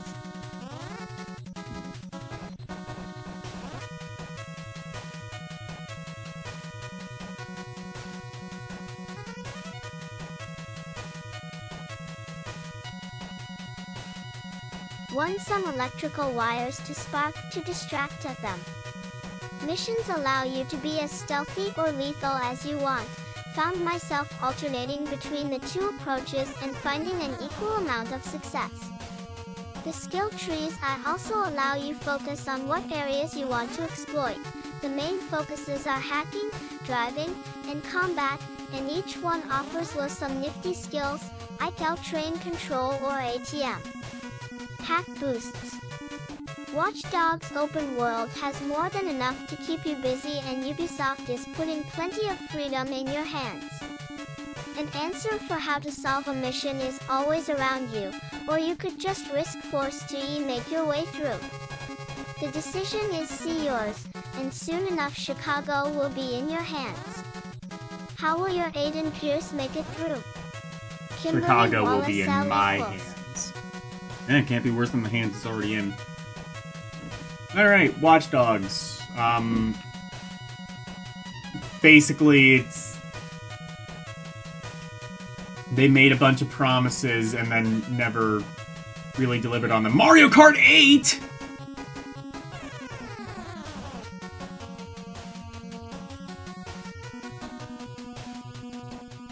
I mean...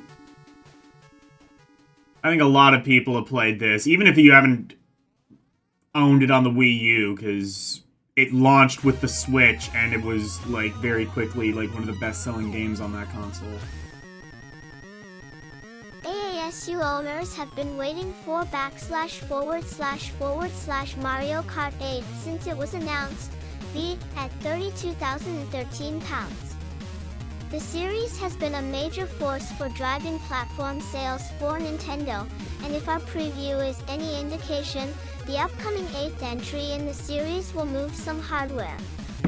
We spent a few hours with the new build of the game, featuring 4 Grand Prix covering classic tracks. I think it might have and helped a brand new little race bit, lanes. but it definitely The cast is didn't filled with familiar faces, let but the- 7 it new didn't- racers join the competition. The They couplets, didn't really first introduced turn in things around Super. on the Wii U.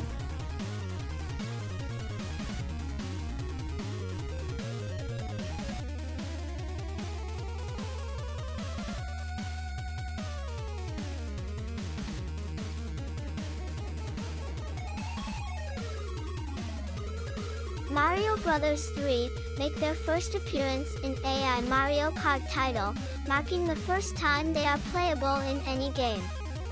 Joining them are newly announced returning racers Metal Mario, Cheyenne, Guy, and Lakatu.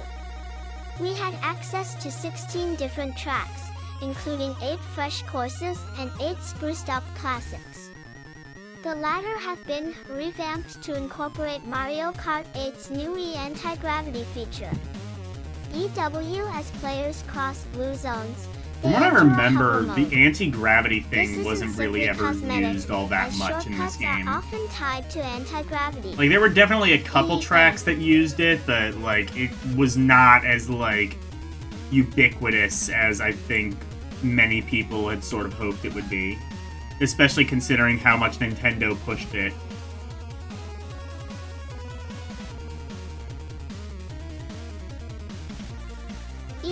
Additionally, Hello, adding Renee. another player will give you a speed boost in these areas. One of the most pronounced inclusions of the anti-gravity feature in a classic track is the updated version of Mario Kart 64's Toad's Turnpike. This rush hour romp allows players to take the HOV lane by driving up on the walls and avoid the cars and trucks that litter the Honestly, it's been a raceway. while since I played The Mario new Kart 8. courses, I honestly like don't Water prefer Park Mario and Kart 8. Twisted Mansion are built You want my around the favorite Mario verticality Kart? It's that either going to be anti-grav offers. Double Dash or DS. Driving up swooping, curved Probably roads Double or across Dash. the undulating walls. Mario Kart no, it's not called Mario Kart 9. Mario Kart World also seems pretty good, but seeing as I don't own a Switch and... Well, no, I did play a bit of Mario Kart World. It came with my brother's Switch. I played that a bit, and it was fine. Not sure it's worth $80, but...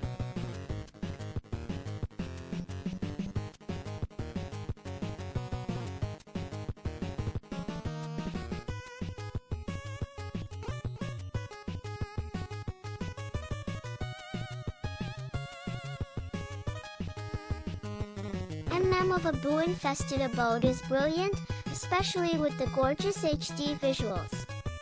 The controls are tighter than the last home version in the series, giving players the opportunity to use traditional thumbstick and button controls or motion-based driving. The gamepad and the Wii Remote allow Yeah, you both can use speeds, motion-based and the Pro driving. Why the hell controller would you can do be that? used as a traditional input device, as well. I tried using the Wii Remote with the Racing Wheel peripheral and found it to be a drastically improved experience over the Wii iteration. It did take some getting used to, but in no time, was hopping and power sliding around curves. Mario Kart 8 introduces 2 new items. The Piranha Plant attaches to your cart, snapping Is that at not in any of opponents the and other tracked Mario detritus Karts? like banana peels and I guess it Goombas. wasn't. Each snap rewards you with a burst of speed, making this new item one you'll be glad to see. The boomerang pickup gives you 3 tosses that hit and stun That wasn't everything in their any of the path. other ones either. The first 2 shots I always get come Mario back Kart to you, 7 and Mario but the Kart last 8 careens confused, because away. they seem like very If similar you games space to me. yourself out well, you can hit a single opponent twice, once on the way out, and then again on the way back. Mario Kart 8 is on the way to being the installment we've wanted since Double Dash on the GameCube. With the inclusion of video sharing via Miiverse and 12-player online competition, with an option to include a second local racer, this is one for which Wii U owners should be excited. Michael Footer. Was probably like one of the best games on that system until they put it on the Switch and made it way better.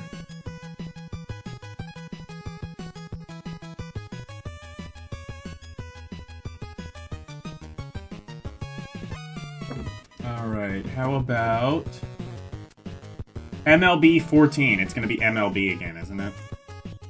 Especially at this point where they were just really kind of shitting these sports games out.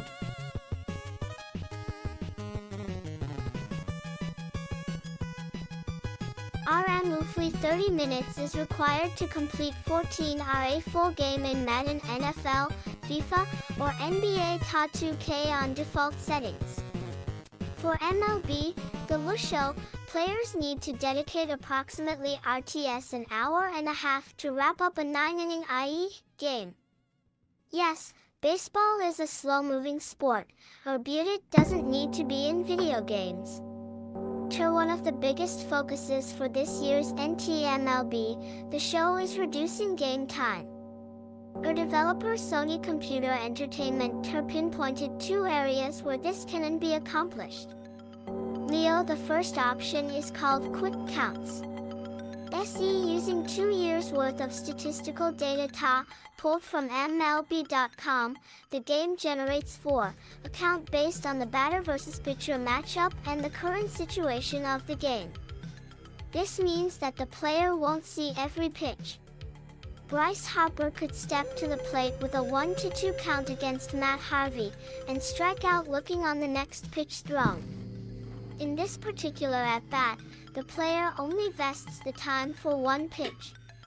Ramon Russell, MLB 14, the show's game designer and community specialist, says quick counts can lead to games played in a half hour or less.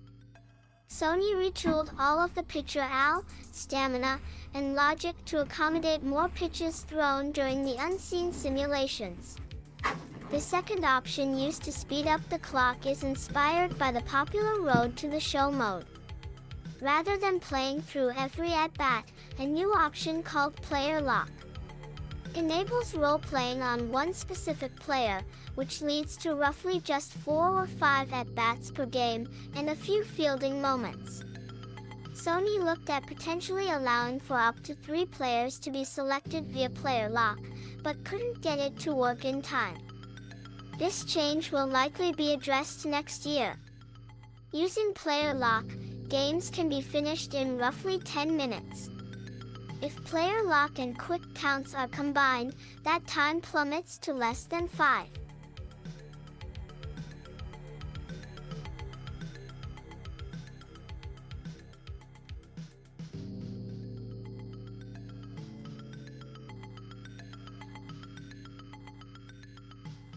Okay, so they managed to Maybe make effort it you like put into Road quite a to the bit Show faster OS paced. That's pretty franchise cool. modes won't be lost when MLB 15, the show rolls around next year. For the first time in sports game history, saves carry over year to year. You can pick up right where you left off in the previous year and carry on with the latest iteration's new feature sets and changes. Most players likely never saw a Road to the Show player's career through to the end, or built a dynasty team that won multiple World Series without simulating every JL game. These aspirations now appear attainable if Sony keeps this feature going through the PS4's lifespan. Sony has gone to great lengths to enhance the look of the PlayStation 4 edition, including minute details like beards modeled down.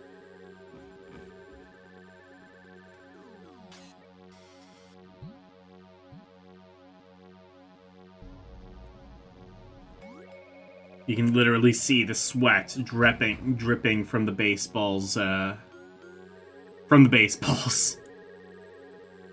Vor to their individual Sweating strands, baseballs, finally. and Jersey Fibers 15, being authentic.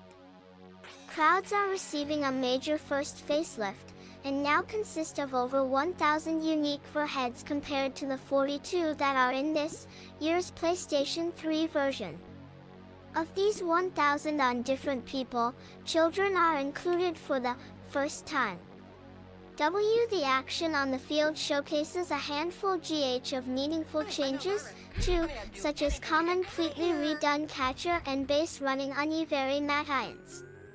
If a player changed his stance during last year's MLB season, Sony made sure to reflect it in this year's game, adding up to 160 recaptured batting animations for ING players. On top of this, Sony is adding 90 new stances, 50 new fielding animations, and 30 new pitching motions. Due to technology limitations on PS3, Sony couldn't implement slap-hitter-like animations into the PS3 games. This is no longer the case with PS4. Players like Icrio, who are practically out of the batter's box before making contact, now do so in the game. Road to the Show, the most popular destination in this long-running series, no longer leads players down predetermined advancement goal paths. The player you choose to create can also be modeled after an existing MLB player, not for appearance, but his toolset. Once that player is created, he won't automatically be entered into a draft. He must first compete in Topps Amateur Showcase, MLB unfolding across several for games the against other top children. prospects. For the To ensure that all children. players land on the right difficulty level for their skill set, Sony created an optional dynamic difficulty adjustment system that evaluates pitching and batting skills 2600. individually and adjusts on the fly. Children. The PlayStation 4 version won't be ready to go for the start of the MLB season, releasing a month later on May 6th. The PlayStation 3 and Vita versions are available on April 1st. Andrew Reiner. Yes, because if you buy it on the Vita, you are the fool.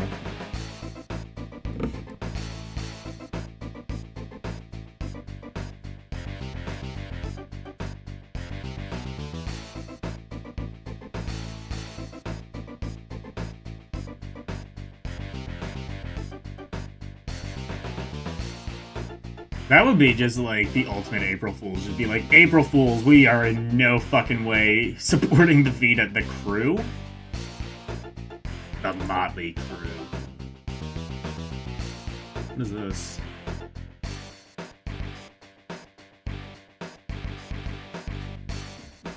Ubisoft isn't known for its console racing new titles, but upcoming Racer the Crew is synthesizing some major ideas to produce Okay, a it's a game that racing can game. compete with the established series in the genre.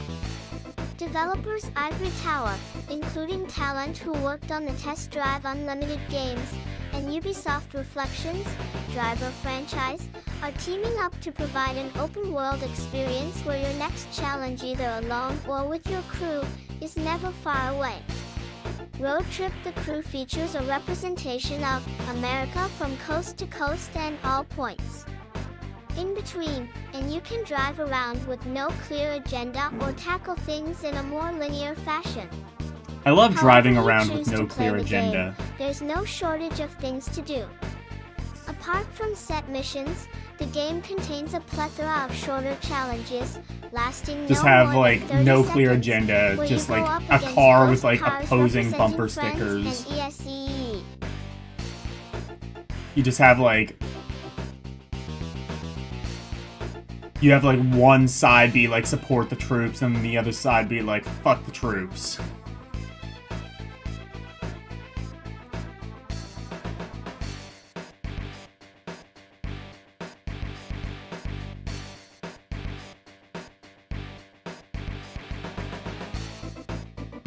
ENEI other players.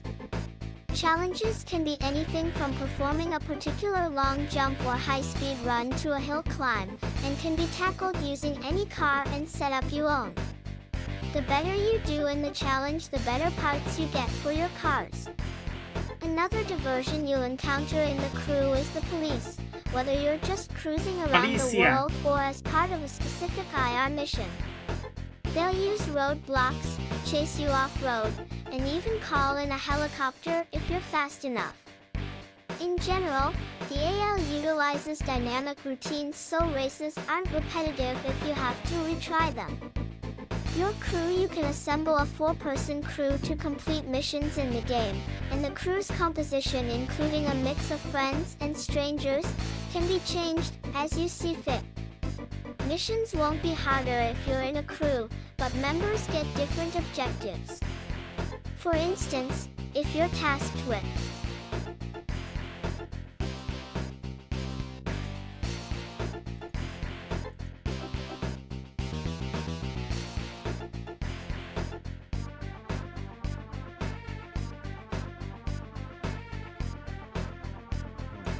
plat play sta.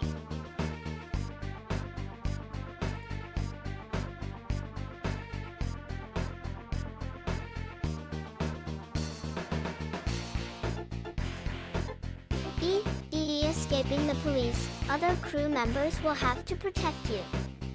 You can go up against another crew in PvP the events, such as races, that incorporate the art's different car types in your garage. To facilitate crew play and the game's social component in general, you can fast travel to where your UIS friends are, provided you have opened up the sea area already, so you can create a crew and start racing. If that's handy with a wrench, if there are certainly a number of cars you can buy to suit your needs, but the core of the title revolves around tuning your car for a specific purpose such as street or off-road racing. From here you can upgrade in different ways. Chassis upgrades improve how the car handles, while engine upgrades improve acceleration. In addition, the game features cosmetic enhancements such as T-custom plates, decals, body parts, and JTH even interiors. As you open up the map, you'll establish 28 garages around the country in major cities. And naturally, garages not only let you access USLL cars and tune them, but also play a role in recruiting for your crew and act as fast travel locations. Matthew Cato.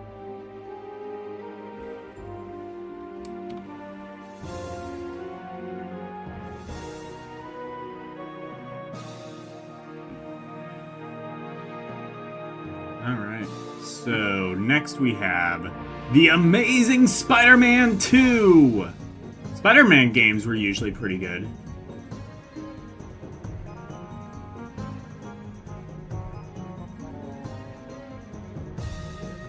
I mean, not usually my thing. I'm not really into, like, sandbox games, but people seem to like the Spider-Man games. Sevilla's Teraiwi Primary SYMM Enox has been working on the Spider for B-Man license for some time now. Sling, ING out games including Edge of Time, Oh Shattered Dimensions, and, most recently, The Amazing Spider-Man. For the game look based on the new film, the studio is revamping everything from the way Spidey gets around to what he does once he gets there. Okay. Not and Enix. then in previous games, Spider-Man would effortlessly swing above the streets of X Manhattan via an automated web system. Oh, it worked, but holding down a button and 9 steering on a course didn't really nail the fantasy of being the red and blue hero. Now, webbing is tied to the left and right triggers. Hold left down, for instance, and you swing forward for a bit before gaining altitude and listing to the left. To move forward in a controlled and speedy pace, you need to alternate between left and right web shots. It's jarring at first, but quickly got into the rhythm of things. It's more satisfying to get around, since you're timing when you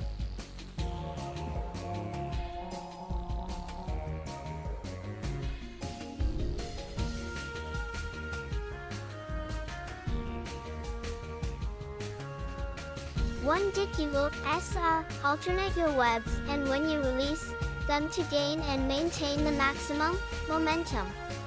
Spidey spends the majority of his time above the skyline, so anything that improves that aspect of his characterization is welcome. Spider-Man is seen as a hero by some, and a threat by others. A new hero system has been implemented into the game now, which should keep players on their toes. Missions will pop up on the minimap as players progress through the campaign. They can be ignored, but at a cost. If you encounter W, a building engulfed in flames, for instance, Spider-Man can play the hero by using his spider senses to navigate through the smoke and carry out unconscious victims.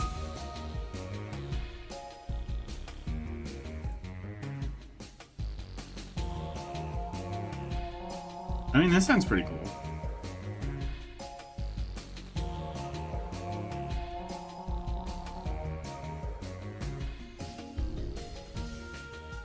His bravery is recognized through a special segment on the Bugle channel, featuring anchor Whitney Chang. It works the other way, too. Fail at a bomb disposal mission, and J. Jonah Jameson takes to the airwaves, wondering why Spidey didn't call the police instead of trying to figure it out himself. As players gain more acclaim or notoriety, they are treated differently. Civilians clap when they see the heroic Spider-Man, but they run at one that's seen as a public menace. Oscorp sends out drones to attack Spider-Man, and he even faces penalties Oh, to so it has like a damage and morality other stats. system or something? That's pretty cool. In other words, it doesn't pay to blow off the people of New York. They need a hero, and Does you're Spider-Man the closest canonically thing they take place have. in New York? Jeff Cork. I don't think it does. Well, I guess it does in this game. I don't know. Transformers! Rise of the Dark. Rise of the Dark Spark. Transformer games were pretty good. Especially like the ones made by Sega. They were really nice.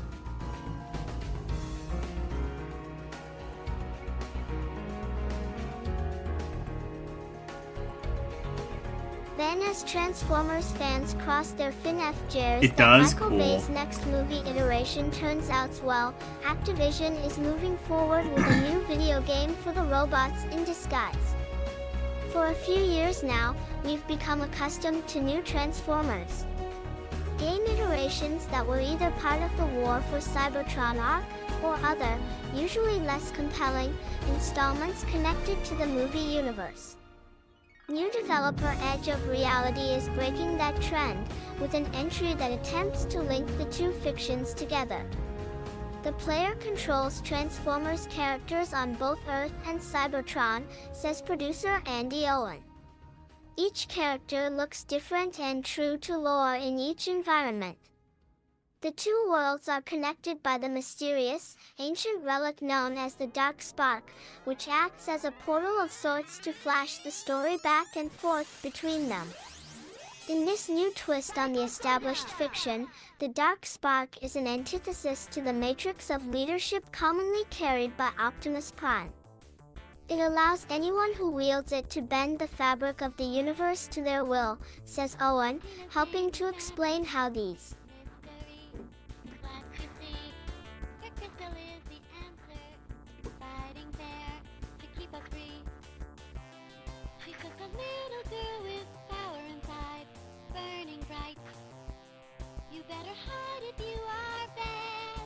She'll catch you. ERE.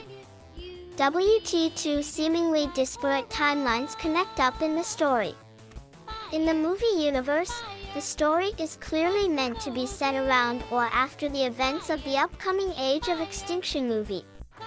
Meanwhile, Do people back on care about the robot's story home of planet, Michael Bay Owen Transformers explains that movies? this new game occurs before the resolution of Fall of Cybertron, which concludes with the majority I of feel the like a cast Michael Bay departing the audience planet. doesn't really care too much about the Fans story. really love Cybertron, and we really love the environment, says Owen. We thought there were still interesting stories that could be told within the context of the war and with the great cast of characters, so we've kept it anchored before the arc launches. Gameplay hews closely to the style established in Fall of Cybertron, presenting a one discrete single-player story focused on third-person action and shooting, with regular shifts between a multitude of characters. Rise of the Dark Spark also brings the return of the cooperative escalation mode, in which a team of robots defends against increasingly challenging waves of attackers. Between the two modes, Rise of the Dark Spark includes over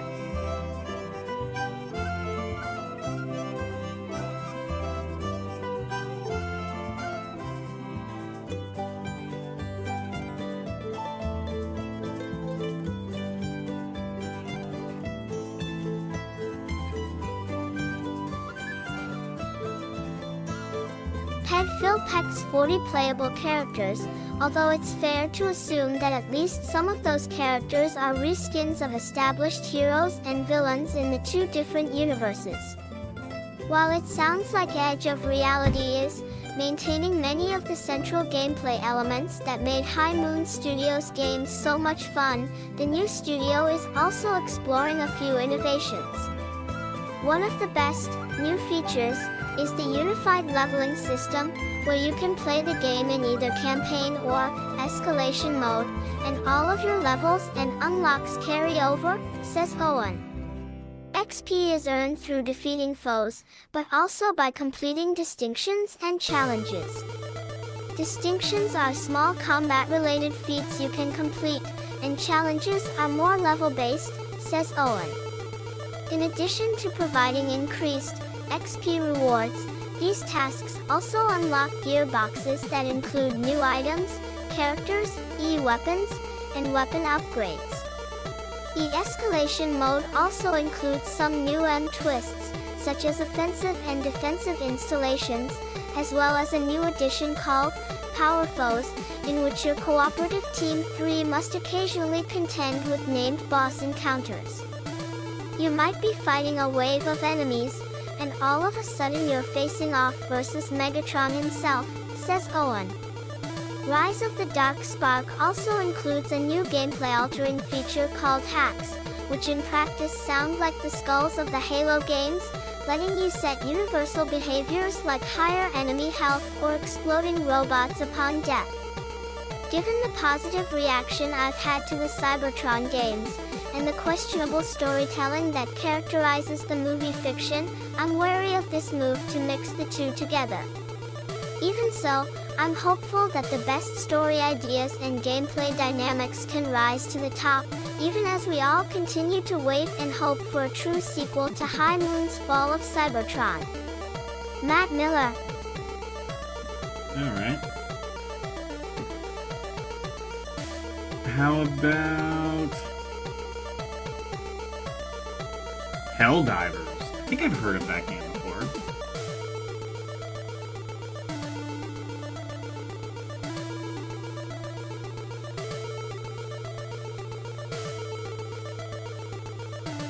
RITUEWNTW TFLUNE bar PNWY VYM Rowhead Games isn't concerned with foray telling an involved story in its new top-to-down shooter, Helldivers.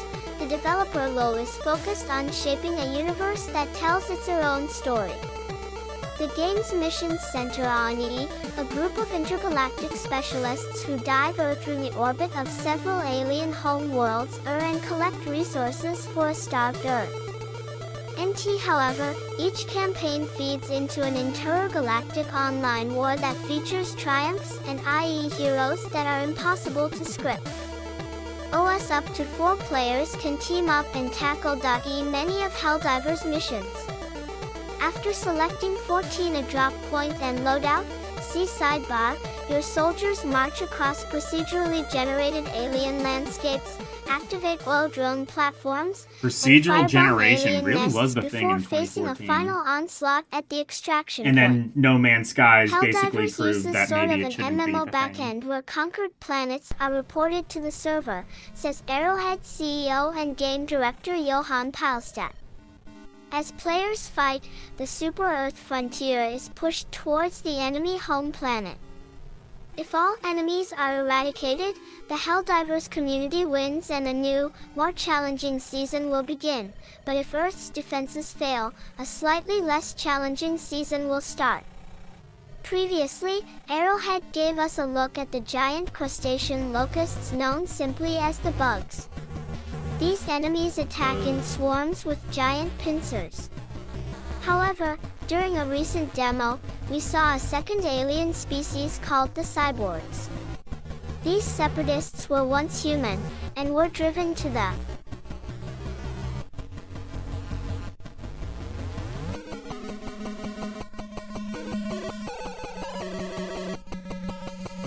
one hell backwaters of the galaxy after they started augmenting their bodies.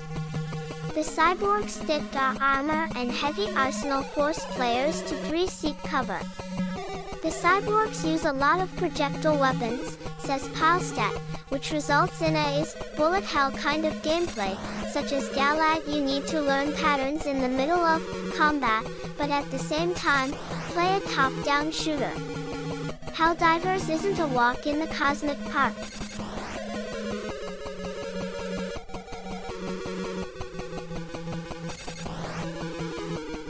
I don't know, I think I've heard of this game, which tells me it was probably kind of popular. I don't know if people actually liked it, but Your companions take friendly existed. fire. Ammo is a precious resource that must be carefully managed, and cautious strategies can quickly turn into chaos if you're not careful. Helldivers' action is so intense that the discussion between our 4-player party often grew heated. In the end, however, Helldivers is good fun, and we're looking forward to the fights that will erupt between our friends when the game releases later this year. oh Ben boy. Reeves.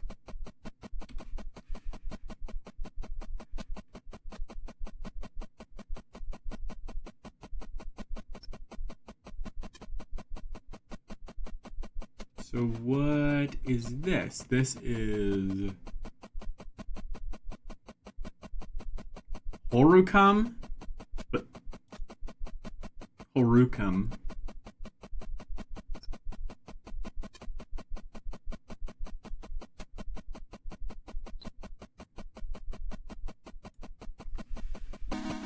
Faye and V offered a few quick looks at this whimsical, flying snake adventure game over the past year, but this is the first time we've had a long conversation with artist/designer Richard Dick Hogg and Honey Slug co-founder/programmer/designer Ricky Haggett. That's a horrible name. Brian Change Vore, it. how did the project begin? Ricky Haggett, Dick Hogg, and were friends before we started making this game. One day Dick sent me a picture of a crazy machine A of dick some pic? kind and said, Sorry, "Hey, too easy. let's make a game. I've drawn a picture. Here you go." And the original design was this abstract thing that was going to be like if Photoshop or Illustrator, these graphic editing tools, were more playful, more like a game. Richard Dick Hogg, I'd never worked on video games before. Richard Was Dick working Hogg as an is his name. That is the illustrator/graphic worst artist name and on had this planet idea Earth. of, what if we could make something that feels like a drawing First package of all, on a computer, Richard but Dick- is sort of stupid as so- well and kind of playful. I guess the game we ended up making Is his isn't name really Richard that, Dick and, Hogg, or is weirdly, it just in the meantime, Dick some Hogg, other people but have his made actual things name that is are that. Richard? Also, why would you One go by example Dick? is Ted your Martin's last name Hex is Cells, Hogg. which is like a really crazy drawing package where you can only use hexagons. The various levels feel distinct, So this yet is like tied some together. weird, How did you artsy, go about complex that? game that was Hog, built one off of analogy like we use a lot when kind we're of talking photo about the editing game is program. going on a It's holiday. fascinating. Maybe you go for a weekend in Barcelona. One day you might check out the flea market, and the next day you might go around looking at all the Art Nouveau buildings. But it still feels very Barcelona. And guess that's how Hohokam feels to me. Haggett, think the other big part of the aesthetic that drives a lot of pretty much everywhere is the sense of mystery. The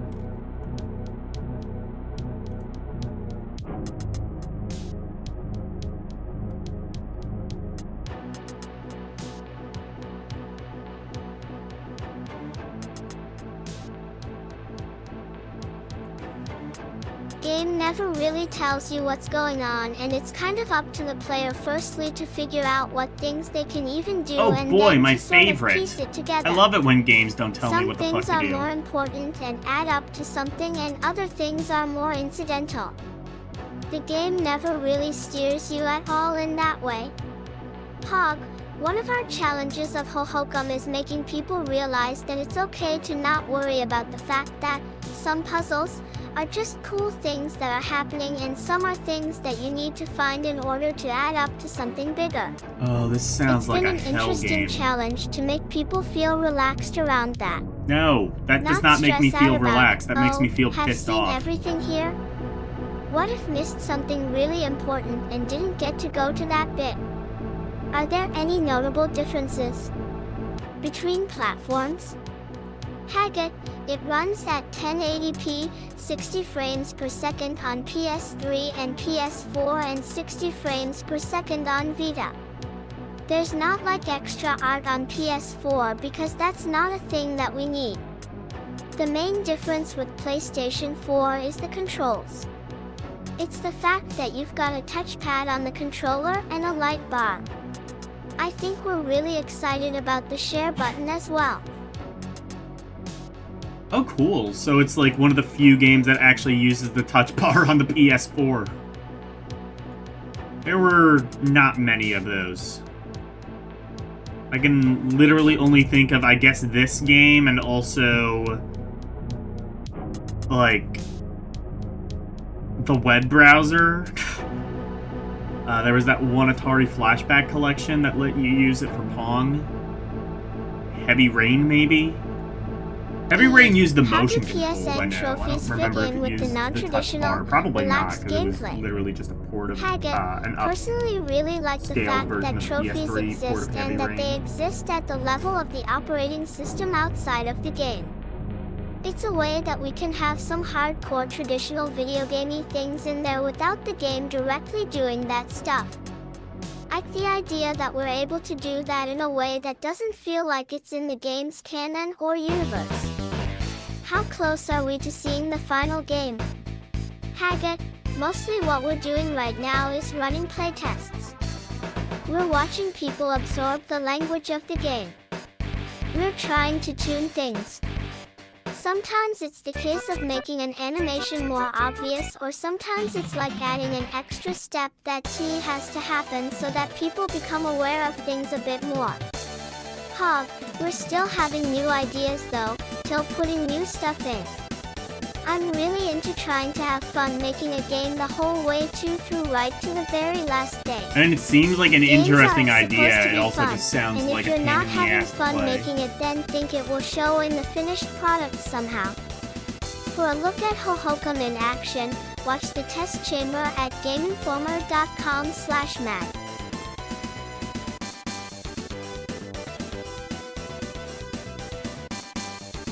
How about Wildstar? Never heard of that.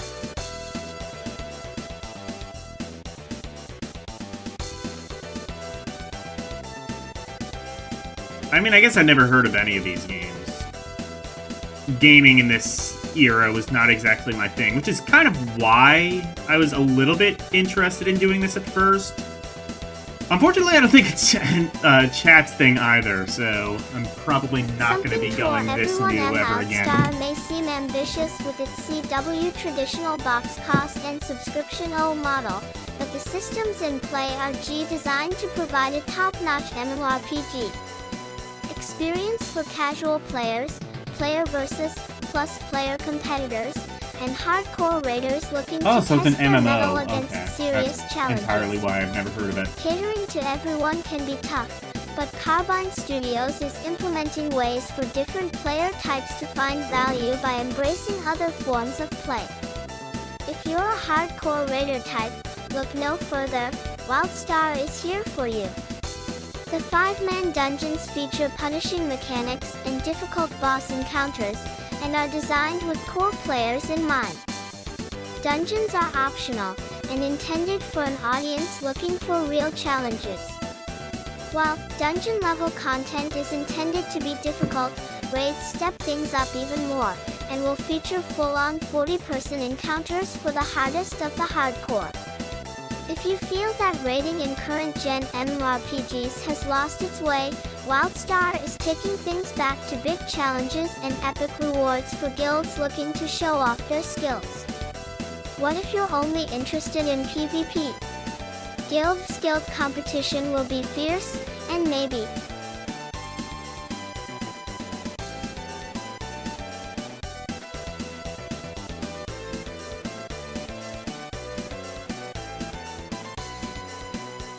you're not interested in dungeons or raids. Your guild may have separate teams for PvE and PvP, but they can still boost each other in some interesting ways.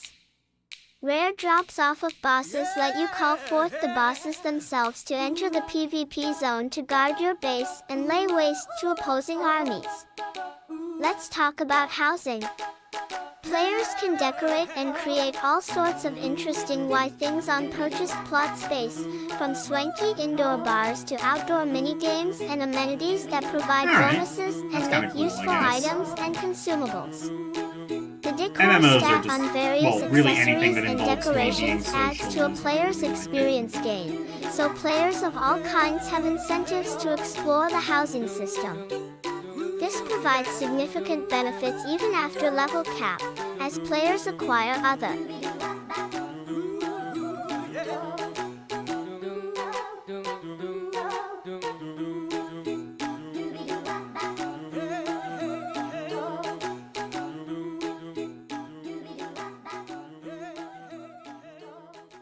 Three forms of currency for experience gain once they achieve maximum level. Core players will likely engage in all of these activities on some level, but WildStar also focuses on activities for those who don't or want to participate in structured PvP or raid culture. The current endgame zone is enormous and full of questing and development opportunities for a solo player. World boss inky encounters and small-scale quests designed ENI to be done in pairs or small groups make up IL WildStar's take on the public quest system. And these experiences are more challenging than STO solo play and allow players to pop in and out LL of more casual groups to complete objectives ing and EAM rewards. Providing something for all playstyles can be a challenge, but it's certainly a goal worth striving for. Daniel Tapp.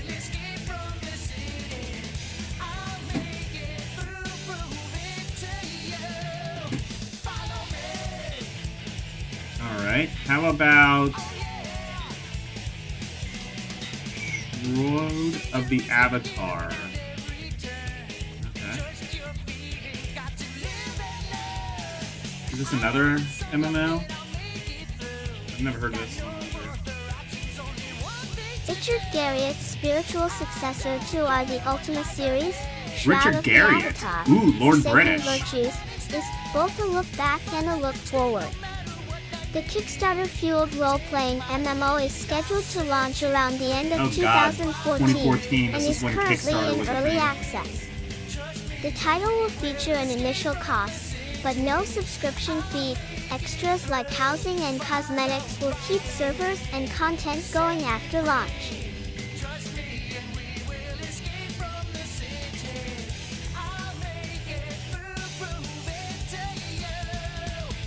Fuck Richard Garriott. I bet he's not even British. The scope of the first episode takes players into Lord British's New Britannia, where players discover new powers and forces such as the Oracle, a sort of Big Brother figure that plays a significant role in the adventure. It's a tailored experience that can have more than one outcome based on player deeds and actions.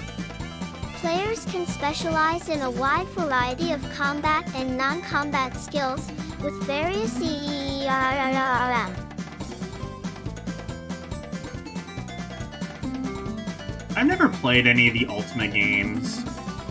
I'd maybe be interested in them, but like, they all either seem like way too complex or just completely bullshit, like some of the really old ones. There's types of magic that can be combined to create new and powerful effects. Gathering and crafting can play a large part in the game for players who wish to explore that route. A lot of role-playing games these days you can play in more or less a brain-dead state, Garriott says. You don't need to pay attention to what anyone's saying. We want to bring back true discovery and exploration to role-playing games. One of the things we're doing is how players will interact with NPCs. You actually type real phrases and inquiries. NPCs will parse what players are saying and respond appropriately. And we're doing analysis on everything that gets asked, and will improve the NPCs over time. One of the interesting things that separates And then you could Shroud probably the just Avatar like from other nowadays MMO like do titles this is that but with an players can LLM and play it would probably be like selectively. an That unbelievably is, robust you can play experience. completely solo, only with friends, or in open multiplayer via a selective multiplayer system. This allows a player to truly choose their own level of engagement with other players or treat the game as a completely solo adventure without forced player interactions. We're trying to fine-tune the PvP in concert with the players, Garriott says. If you recall Ultima Online, it was a very open game in regards to PvP, which could be very tough on new players and role players. I'm in search of a more blended answer than full separation. We're between a rock and a hard place. What we're looking for is something where people looking for safety can find it, but the world will have places that players will voluntarily accept risk and move into areas that may be open PvP. We're working with the community to determine what method we're going to use, and trying to find a solution that both the PvE and PvP communities can get behind. Daniel Tack. Okay.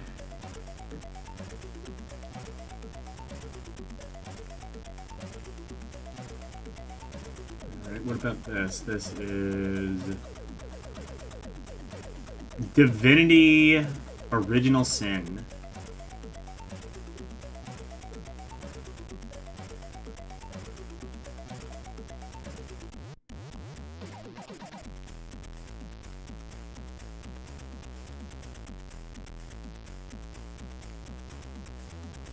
Divinity Original Sin is bringing a lot to the heard of this digital game. tabletop, rooted in concepts from old-school PC RPGs Oh, like fuck, Baldur's this is Gate and adding aggressively in slick not gonna be my combat and thing. serious customization options. This era of gaming Players was have just not access my to the thing. same Not a lot tools of like as the game JRPGs creators really and came can out use in them like to the construct mid custom campaigns, 2000s until dungeons, Persona 5 and made them adventures. popular again. Players have the rare opportunity to participate Well, that in and situations I guess without any Undertale, sort of Octopath artificial Traveler, I guess restrictions. like those were kind of like the Meet a goblin on the resurgence of the road. JRPG. You can talk to the goblin in the tried and true fashion, ambush and kill the goblin without a word, or even have one of your skilled party members use the Pet Pal skill to talk to the goblin's pack animal. Whatever route you choose, you can still complete the game, but things may turn out differently. A troll cave beckons. Do you go in with weapons drawn or seek a stealthier approach? Perhaps you decide not to even bother with the trolls at all, instead waging war on main cities by becoming an outlaw king, skilled at escaping from prisons and not reliant on the wares of society and civilization. The options are there, and with dozens of non-combat skills like perception to find secrets and standard fare like lockpicking, players can come up with a wide range of solutions to any problem. The relationship system within the game allows several different approaches to conversations. Players may attempt to intimidate, charm, or reason with many of the NPCs they meet on quests. Some methods are more effective than others depending on the target, and player choices made during these dialogue strings can have effects that echo throughout an entire playthrough. Some drunk guards demand that you come.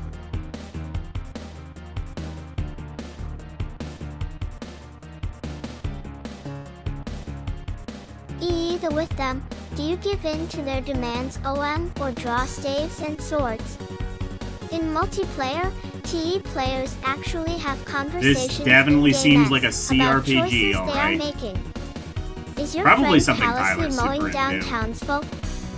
Question and that kind In of fact, I'm pretty behavior. sure that's how I know You about can this, is always because load Tyler up was a super save into file it. if things get really out of control.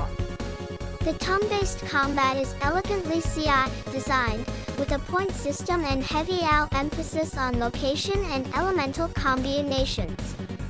Telekinesis spells and many other attacks can move units around the battlefield.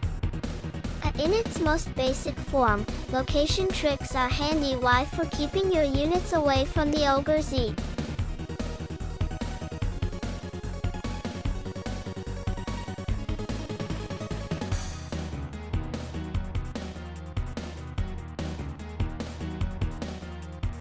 EREE and giant club swings, but the combat goes a good deal deeper than that. Elemental attacks combine to create terrain hazards and battle terrain powers. Shoot a patch of water with a blast of lightning to create an electrical trap, or put out a burning ally or douse an opposing fire elemental with a rainstorm.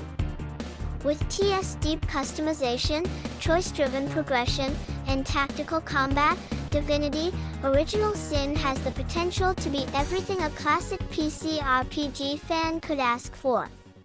Daniel Tak Ly Original Sin is currently available on Steam Early Access and is expected to launch this spring. Okay, how about...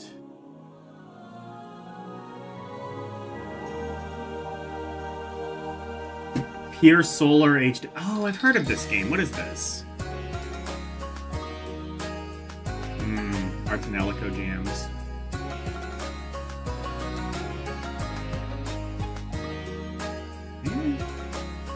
I think it's been long enough since I played Artanelico that I'm just like, man, that game was fucking good.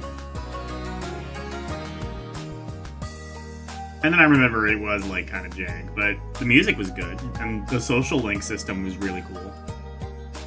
Pure Solar stands amid a distinguished P company of great role-playing games for the Sega Genesis, like Phantasy Star, Shining Force, and Shadowrun. Popular JRPG the big difference is that those titles released during the heyday of the Genesis, while Pure Solar originally came out in 2010, more than a decade after the end of the console's lifespan. What I was saying is like Persona 5 kind of...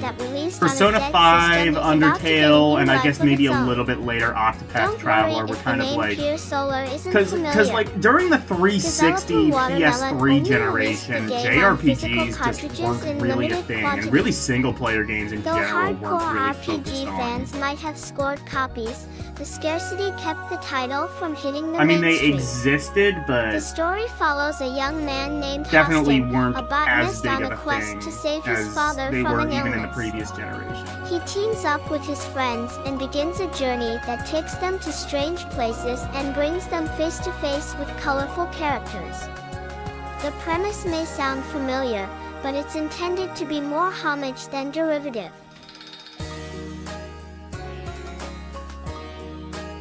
Persona Boom happened during the revival of the franchise post 2010, in your opinion? Yeah. And I mean, well, it happened in... And I mean, it like really kind of like came to a head once they actually made a new Persona game. That and, well, Persona 4 Golden was like one of the few good games to actually play on the Vita, so that also helped. Satisay turn-based battle system, plenty of items and accessories, and clever enemy designs keep players engaged throughout the adventure. The team at Watermelon cites big-name RPG classics as inspiration: Chrono Trigger, Wild Arms, Phantasy Star, Maybe I do need to and play Luna, Pure Solar. to name a few. Pure Solar HD is a remaster that brings the iTale to a larger audience on a wider array of platforms, 11 in total. It's getting a physical release on Dreamcast, as well as on PC, Mac, and Linux, which are currently on Steam Greenlight. On the other systems, it's a downloadable digital title. The Wii U version even uses the gamepad as a second, interactive It's on the screen. Wii U! I admit that Pure hell Solar yeah. appeals a lot to the Shit, I gotta play nostalgia Pure effect. Solar. This game Since sounds like RPGs kinda sick. evolved-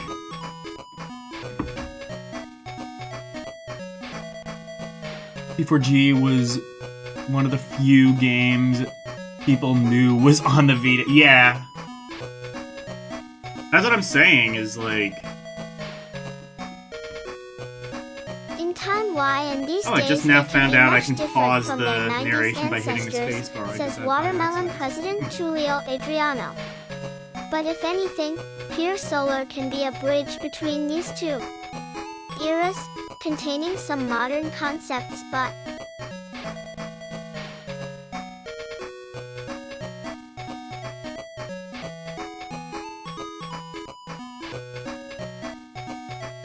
I kind of feel like even if like the Vita did have good games, most of them now are on other consoles. So it's kind of like the Wii U, where like it might have had a few good games, but those games are now on like consoles that people might actually own. So there's really no point in buying a Wii U. Avoiding certain complexities included on new RPGs that sometimes find unnecessary. The HD edition of Pure Solar keeps the battle system and main beats of the original, but is getting enhancements that weren't possible in the game's previous incarnation on a cartridge. The Vita is not the kind people brag There on are the gorgeous new graphics, which will be able to portray in much more detail what we wanted each location to look like, says Adriano. Then there's the director's cut, which will extend the story, one of these days, tying a few knots one and of these giving the days, player more Alice. I will insight do on the a plot and Vita characters. stream one of these days. Finally, there's the gameplay Once I get improvements, Vita some 3K HUD up and elements, improved battle all, and menus. In the age of Elder Scrolls and Dark Souls, releasing a 16-bit inspired RPG on the Genocide may seem crazy, and re-releasing it years later may seem even crazier. Didn't matter, all you had was However, it's true. Traditional True. role-playing games still have a devoted following, and new I'm distribution just saying, like, methods mean that they might nowadays, even there's see not a much of a comeback in reason the to get a coming Vita. years. Or, The genre doesn't I don't know, exhaust just because even it's really old, much of a Adriano reason to says. emulate it. Pure Solar could easily be mistaken for a long-lost gem of the SNES and Genesis era, and this HD version has the potential to transport fans back to the good old days again. Joe Juba. I'm gonna have to look at Pure Solar. This game looks kind of sick, actually. Have you ever heard of this one, Pure Solar? Kind of like a retro RPG sort of throwback thing. That one actually seems pretty cool.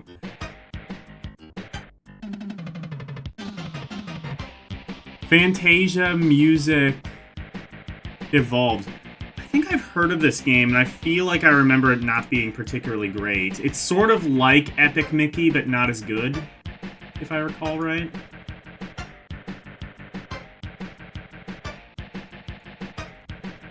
Harmonix has shown off a bit of its new music game Fantasia Music Evolved Zero over the past year, but those looks It was on only Genesis and focused on the Dreamcast? single-player game. Oh, shit.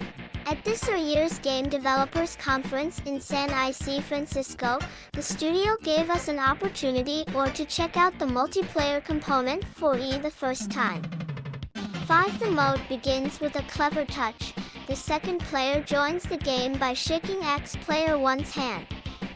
Once both players are ready and a song has been selected from the array of classic compositions and contempo Ferrari hits, it's time to face the music. We pick Nicki Minaj's Super Bass, and immediately the screen lights up with an abstract array okay, I of was light thinking and of color. something different. It starts off sounding like what you may have heard on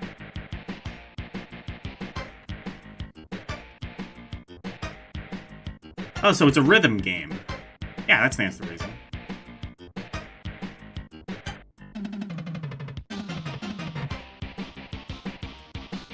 the radio, but things get interesting in short order. We use our arms to swipe the arrow shapes and push our hands toward the circles that appear on screen. The game does a good job of tracking depth, by the way, and then we encounter our first mix switcher. Fantasia does something remarkable with music, and it's difficult to adequately describe it. At regular intervals throughout each song, the screen divides into 3 sections. Each segment represents a different musical element, say strings or percussion, or even a style like synth or chiptune. Players have an opportunity to pick from one, and the song seamlessly transforms in response. Whoa. The way you interact with the music changes, too. If you select modifications that are jazzy, That's cool as long as it expect to make works. broad, sweeping motions with your arms. More percussion might also add more quick, poppy motions. Alright, Sea You of can Stars use demo, this to your and advantage it in was multiplayer, too. immediately. If you notice you your were opponent immediately isn't great at bombarded hitting with some of the strikes, You'd be foolish Western not to world take advantage of that signal. even if you can't otherwise never handle heard the of this sound of game. smooth jazz sax.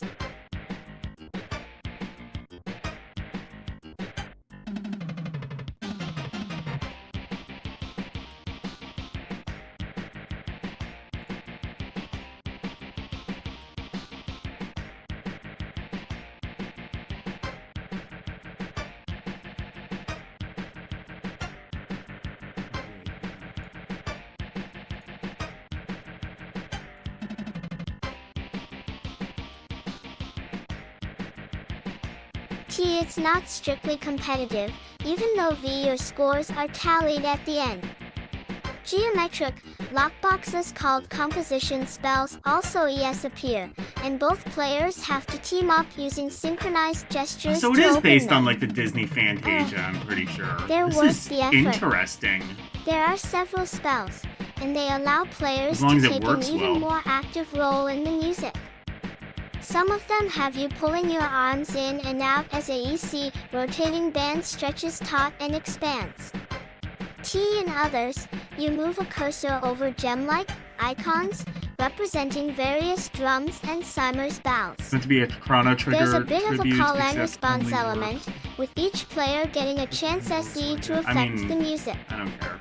When both players are satisfied with their loop, they put their arms hat at their sides and the melody is incorporated G into the song. It's amazing stuff, really. Even though it was bested, didn't feel like snapping a baton over my leg. The Xbox Ti-1's enhanced Kinect really shines here, and the times botched it were because was be off rhythm or I mean, missed there's a the lot visual of cue. like kind of like The fact end that got those to here, types of like actually throwback participated. RPGs. A couple of super weird remixes I'll have to didn't play hurt some of them. things I have either. Octopath Traveler. I gotta Jeff play Cork. that like again at some point. I played through a bit of that and I liked it, but then I kind of got bored with it. Maybe I need to give it another chance. This is Star Wars Pinball. Let's fucking go. This game's probably... Well, it's probably pinball. I mean, you can... There's, like, actual Star Wars pinball tables. Apparently pretty decent ones. LUQEVO thus to VLDL Vival C Inball fans have been waiting patiently for Zen Studios to announce its next big DLC pack, but the past few months have only brought the one-off releases of Doctor Strange like if and it's like Super League annoying football tables. to where it's just like Thankfully, the developer has some been guy hard trying at to work write his on the own next fucking manifesto. installment I'm of the just Star like, Wars Pinball series, which features 4 new tables from the golden that age for of your the fucking iconic Twitter, I don't sci-fi franchise. Like previous Star Wars pinball packs, Heroes Within features an eclectic mix of tables. Episode 4, A New Hope is the most traditional table. The center of the playing field features a semicircle design comprised of 6 ramp and orbit shots that make big. what is this formatting? AS tuck will tul T Volglia equals IAL lol. Combos a breeze. A New Hope breaks up its various modes based on iconic scenes from the movie, such as Obi-Wan's showdown with Darth Vader and Luke Skywalker's final trench run on the Death Star. The other 3 tables focus I mean, it on seems specific like aspects a of the Star decent, Wars series. Droids like, who are tasked pinball players table. with It just helping maybe should have just been a pinball table. ICR2-D2 escape from a Jawa sandcrawler. I don't know. And features Pinball a video large open games playing field often with are a just like multitude of really winding kind of ramps. lazy cash grabs. Masters of the And I Force imagine that's highlights the entirely what eternal this is. conflict T between the Jedi and Sith, allowing players to sway the balance of the Force to the side of their choosing during the series' biggest lightsaber duels. Finally, Han Solo is a tribute, loot, powerful cache of alien technology hidden somewhere on the planet's surface.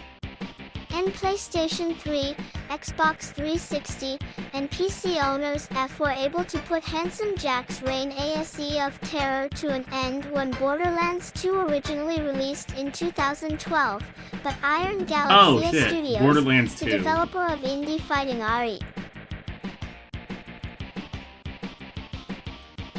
I see, these are games that are now so small that there's like 2 per page. Abel's TS to the galaxy's most charismatic smuggler. And players will hide cargo in the secret compartments of the Millennium Falcon, shoot Al Greedo first, and rack up big points in a Kessel Run multi-ball mode. As fans have come to expect, every table in Heroes Within is loaded with nerdy references to the beloved sci-fi series, and features classic musical numbers, character J likenesses, and dialogue from the movies. Zen Studios is targeting a late April release date, which should ensure fans have something to play when Star Wars Day rolls around on May 4th. Jeff Marchiafava TE for more hands-on impressions, head to GameInformer.com.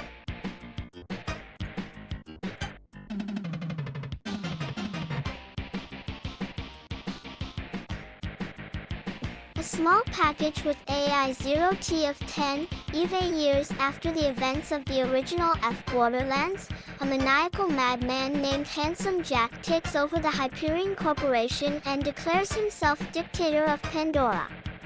This egomaniac even sets up a base on Pandora's moon and begins killing any adventurer who dares to look for the vault. Fans get this type of relationship.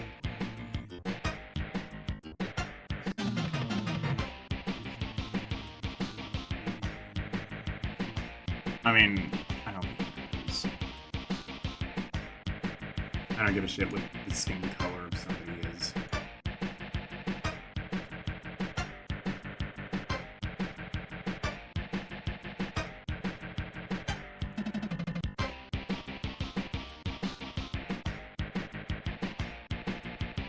Powerful cache of alien technology hidden somewhere on the planet's surface.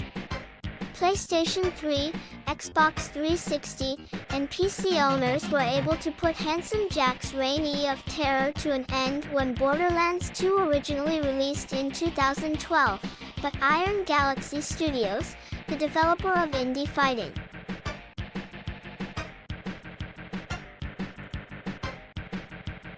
I never played the Borderlands games. They probably aren't really for me, but a lot of people seem to like them. Game Dive Kick is helping Gearbox bring this massive shooter-looter to Sony's PS Vita handheld. Not only has Iron Galaxy managed to compact Borderlands 2's full 4-player co-op campaign and massive arsenal of exotic weapons onto a handheld system, but the Vita version also includes all of the Season Pass DLC, I think this would have been like, what, like 3 years after people stopped giving a shit about the Captain Vita? Scarlet and her pirate's booty, the Psycho and Necromancer character classes. When did the all Vita of the come out? Was extra that like weapons 2011, and gear from 2012? Ultimate Vault Hunter Upgrade People Pack basically 1, and abandoned the it added character immediately after customization launch. options of the Collector's Edition. Pack. Borderlands' cartoonish art style lends itself well to a slight downgrade in fidelity, but the Vita version still looks great.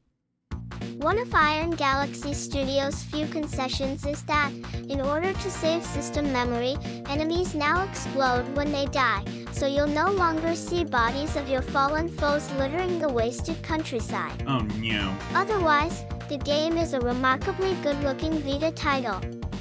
Players who abandoned their campaign the first time around on PS3 can pick right back up where they left off thanks to the Vita's crossplay functionality. Ooh, that's pretty so this cool, might be the perfect time to revisit Pandora and make sure your loot Honestly, stash that is a still genuinely really nice feature. It's kind of... I'm kind of a little bit surprised that didn't shift some more units.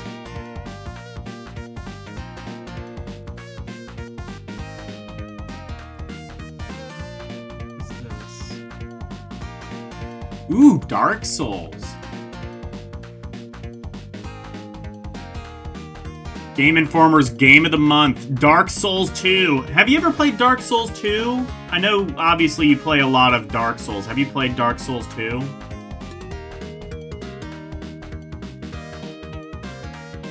Dark Souls IL represents the near-perfect culmination of From Software's years of experience creating dark dungeons and decrepit crypts.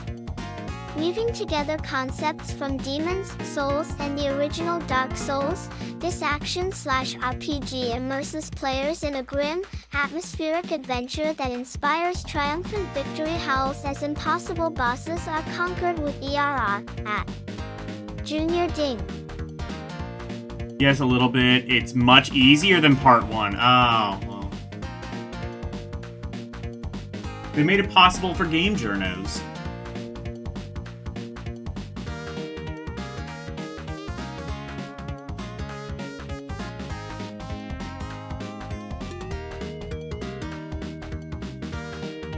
Alright, here we go. Here are finally the reviews. Titanfall? I actually don't really know what Titanfall is, so let's see.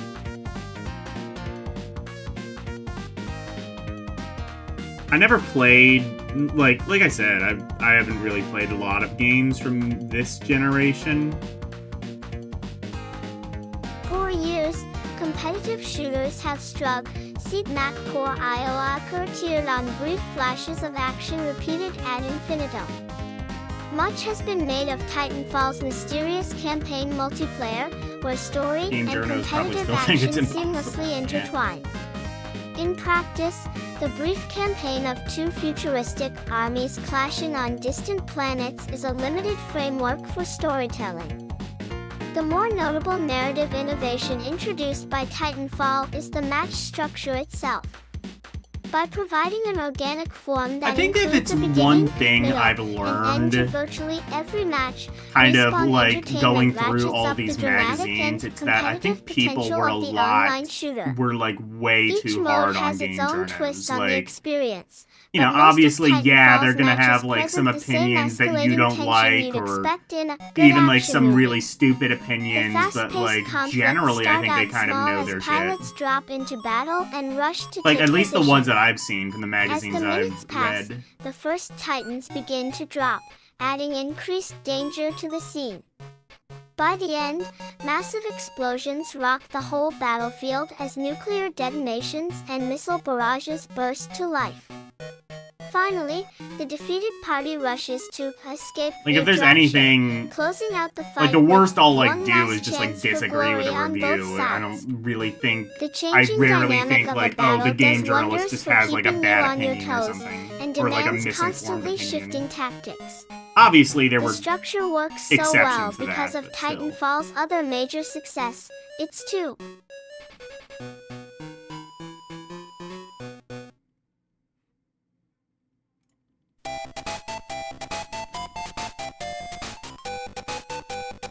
Oh yeah, I just added this one, Lock and Chase.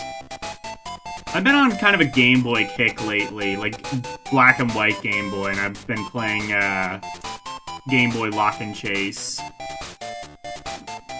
ENCRALTANTRCOVTREV competing and EDM writers immaculately actually balanced finish scales games before of reviewing size. them.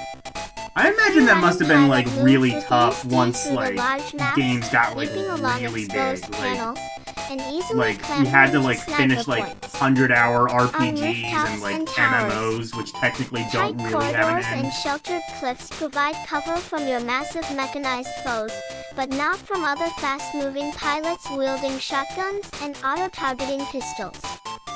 Meanwhile, Titans provide Oh, yeah, a this sense of game is undeniable massive. power as you crush pilots and minions underfoot and crash into other Titans in raging gun and fist fights. The contours of a map take on a different shape in your mind when you must navigate with these towering engines of destruction. Many of the best moments of Titanfall come through the interactions between the small but agile pilots and the mechanized tanks they control. You leap off a high rooftop and away from enemy fire to drop into your Titan and fire back. As your Titan explodes, you're flung high into the air, and careful aim brings you down on the back of the Titan you defeated, and you finish it off with a few frantic blasts from your T-pistol. As a Titan, you single-handedly defend an objective point from half a dozen human H attackers with a few blasts of your artillery rifle. By making both Pilot and Titan play enjoyable acts in different ways, Respawn keeps the action fresh for match after match. The 6-on-6 team battles at the heart of Titanfall are bombastic enough without a higher player count. Between automated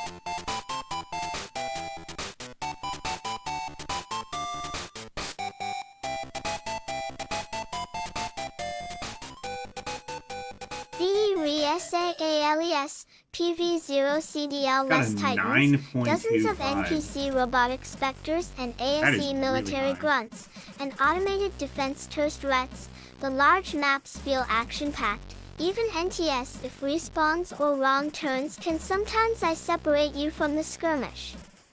If you are cut off from the action, both Titans and Pilots can easily close the distance in seconds, getting you back into the thick of the conflict. The maps have more space to breathe than many competing shooters, and a single life can sometimes last a long time with a measured approach to the fight. Appreciate the way the EIN game uses its dim-witted AL soldiers to negate the sense of a larger battle. Allied soldiers run in the direction of hot points, spouting me exclamations that empower players. Enemy NPCs offer easy ILS in between the heated they twitch throwdown against another player. The overall effect is one of frantic motion every where you look. Titanfall offers a limited selection of match end types, and no way to customize those matches. However, enjoy each of the 5 UR styles of play. The core attrition mode offers the truest expression of Titanfall's battles, and comfortably supports various play styles, rifle. From stealthy close-quarters assassination to strategic targeting of enemy minions to bolster team score. The challenging Pilot Hunter mode is for those who want a more classic deathmatch experience, where bringing down enemy pilots is the sole path to victory. The fast-paced hardpoint domination sends.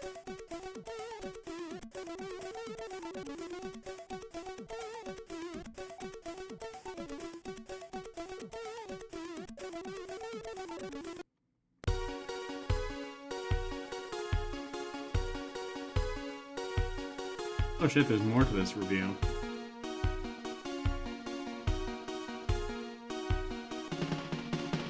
Players dashing to hold small territories scattered around the board, with the added twist of potential enemy Titans between you and your objective. Similarly, the iconic Capture the Flag experience feels quite different when a lightning-fast player hops into a Titan with your FIAC. The more played it, the more warm to the one-life fun of Last Titan Standing, in which the game's dramatic structure is reversed. The battle opens with everyone already mounted up, and ends when one team loses all its Titans. Love the jockeying for position in these matches, EGM, as small teams it's of weird, allied Titans EGM, spread out across the board, EGM finishes trying the to games outmaneuver before the reviewing enemy. them. Is that The really success of necessary these when, different modes makes your some of reviews Respawn's basically design consist of, 3 decisions in campaign sentences? multiplayer harder to understand. In a series of 9 Because they had to have, that which are weird the same review for each wall side of the format conflict, that's we're just kind served a of not tale very of the good. plucky militia and increasingly I think villainous EGM is IMC, probably, and upon completion we're awarded the 2 additional custom Titan chassis. the worst Battles play out on magazine the same that I've maps as seen, normal multiplayer, but just with because some of that additional review wall voiceover format, and intro and outro and it being, sequences. half ads. Unfortunately, every match is either attrition or hardpoint domination. These matches certainly aren't any worse than normal competitive matches, but the campaign needs more unique content, objectives, and branching events to feel worthwhile. Progression is rewarding and briskly paced. Probably my favorite is PlayStation Magazine.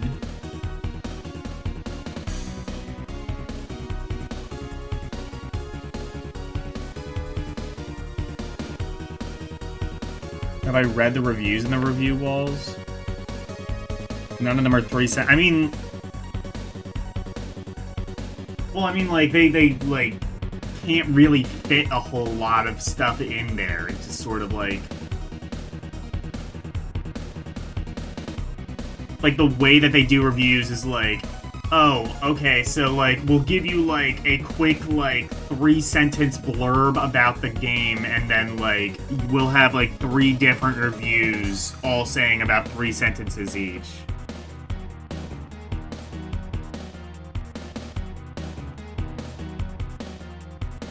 I don't know if they, like, ever moved beyond that format, but I got to, like, at least, like, 1998 EGM, and they never did.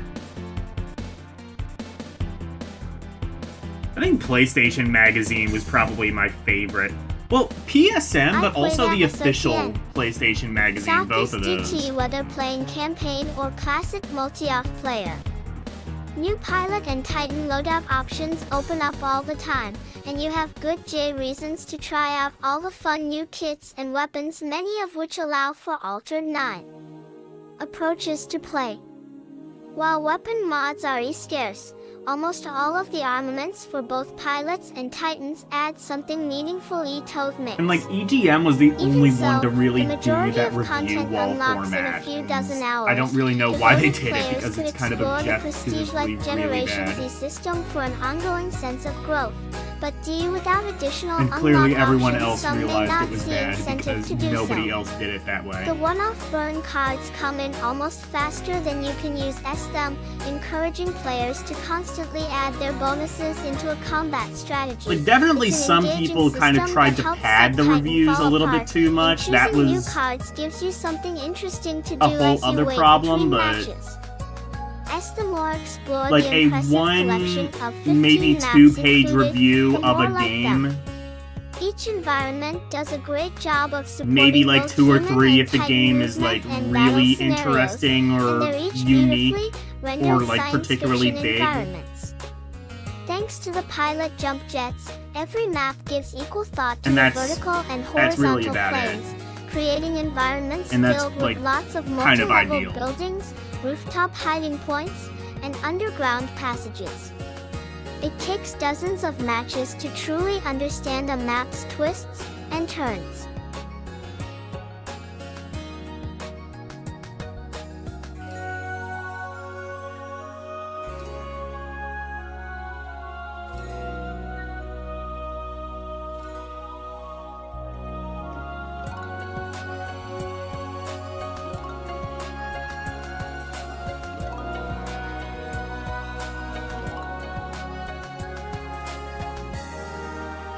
As an online-only multiplayer game performance is always going to be a shifting target. By and large, Titanfall is performing admirably in its first few weeks of public use. I've witnessed lost connections and a couple of crashes, but most of the time server connection remains solid.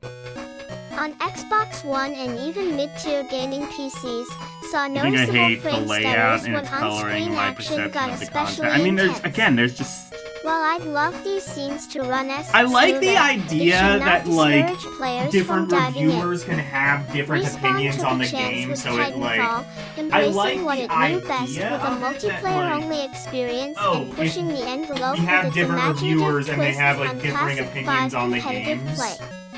The result feels like a new breed of multiplayer that is Then you inviting can to read different established shooter perspectives players, and but also you compelling can make for the people decision of, intrigued like, by what everything you from like. the free running to the giant But, robotic like, titans. then it just kind of gets to, again, Titanfall like... is enormously entertaining, you with see, long like, legs that should 4 have or players 5 exploring different its depth reviews for many months to of... come. Or, like, Matt you Miller, see, like, 3 different reviews of, like, 5 different games. Or how do I put this?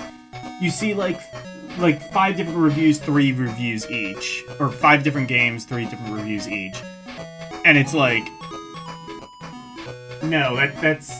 I get being compact, and I like the idea that, like, different reviewers can have different opinions on the same game, which, I mean, yeah, naturally that's gonna happen, but...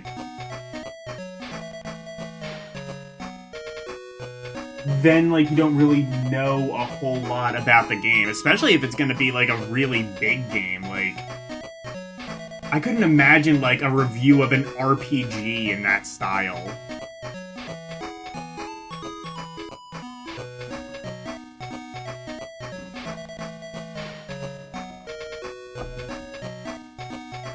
Like, imagine trying to review, like, Final Fantasy VII in that review wall style. That would just... What would you be able to learn from that? Anyway, here's a review of Dark Souls 2, which is 9.75. What was the other one? 9.25, okay.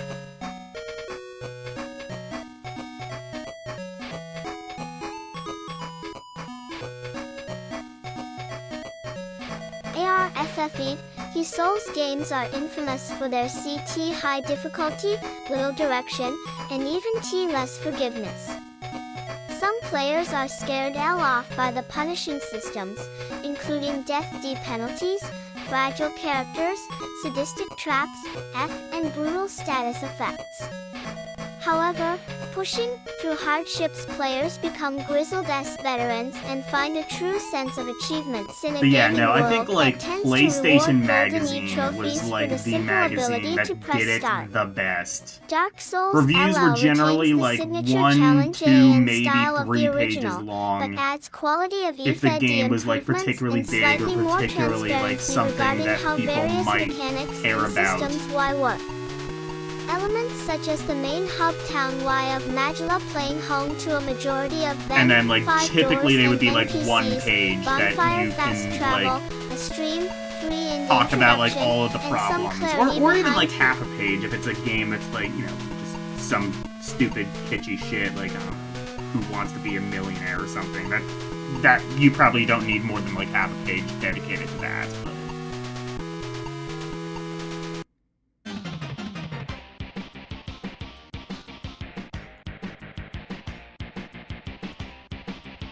Style one-player role-playing publisher Namco Bandai Dai covenants go a long way toward making the end title more inviting to new players. After a warm, cared welcome, it's business as usual. Players new cast to the Souls franchise will quickly lean that Dark Souls IL plays quite differently than most 9 mainstream titles today.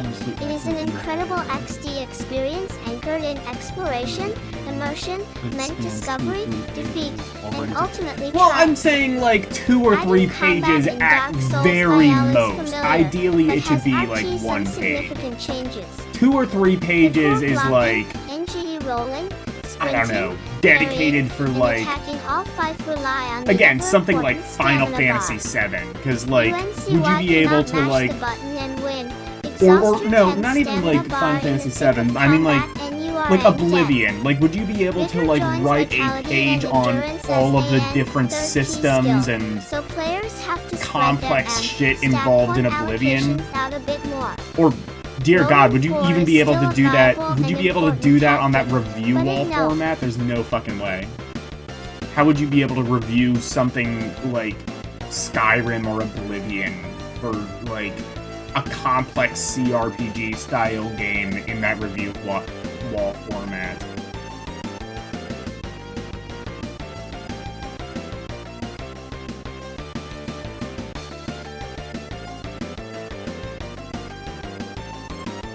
I underestimate how small the fonts are. I guess that's how. I guess that's how you can do it. I just think that's a really dumb format. I gotta imagine as games got more complex, EGM just got rid of that review wall format. I feel like they would kind of have to. Longer grants abusive and vulnerability frames. 50 don't count on it to pardon the length of a knight's blade. Players have their choice of class at the beginning of the game, but class is essentially a selection of starter gear. After a few hours of gameplay, point distribution can make any starting class into something completely different. Starting as a knight doesn't hurt if you're planning on being a slow melee character, but you may wish again, to I like add the magic to idea your of, like, arsenal oh, or build you can for some see, like, dexterous different weapons. The addition potentially of Soul see like Vessel different Respec items journalists lets coming to players different truly conclusions experiment on the with same different game. builds So if they it's like so it's not desire. just like, you know, If you're a brawler type whoever that gets wants stuck to with the try some game, healing magic and put some their points opinion into the rules fate over stat, everyone. you No, can it's get like those 2 or points. 3. It's like Back 3 with a different Soul people, Vessel. possibly all However, with differing these opinions. items are rare. I found a total of 4 on a complete 45-hour playthrough, so a full res pack is not a decision to make lightly. Dark Souls LL has played many it, you're stories not to explore, and it does so without writing a any heavy-handed walkthrough. Right, but like explanation if you're or reviewing dialogue. the game, you have to The like main talk story about is like the far different removed from the systems and original, things like that. so That's what makes the newcomers don't game have to unique. That's worry. what makes Oblivion However, different from players who have played Final Dark Fantasy Souls VII. will I mean, find they're some both familiar RPGs, but they encounters both and play faces. completely differently. The atmosphere is all about showing rather than telling, and some of the realizations are wonderful. The game often presents a string of subtle lore breadcrumbs to nibble on before finally serving up a main course. Ever wonder what those statues near the well in the starting city are all about? Players who make their way down below may discover the horrifying truth. The areas you explore are visually stunning and distinct. Each cluster of zones has unique aesthetics, creatures, and challenges.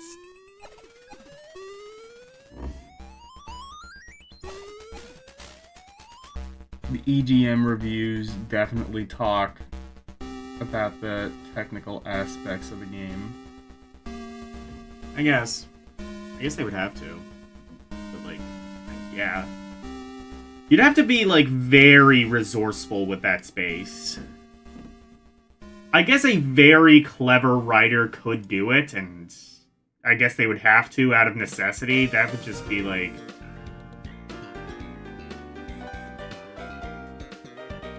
I don't know. I just like how like other magazines did it better. GamePro also kind of had like some faults, mainly due to like kind of like their weird sort of review system.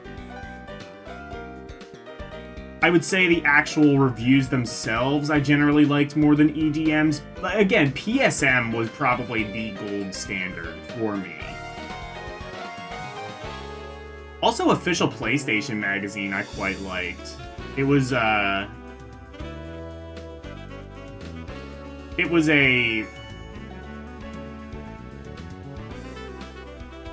Like, I liked how it, like, not only reviewed games, but also just reviewed, like, DVDs and CDs. Like, I guess the idea was, like, oh, the PlayStation 2 plays CDs, plays DVDs, might as well review those as well. Like, okay, yeah, fair enough.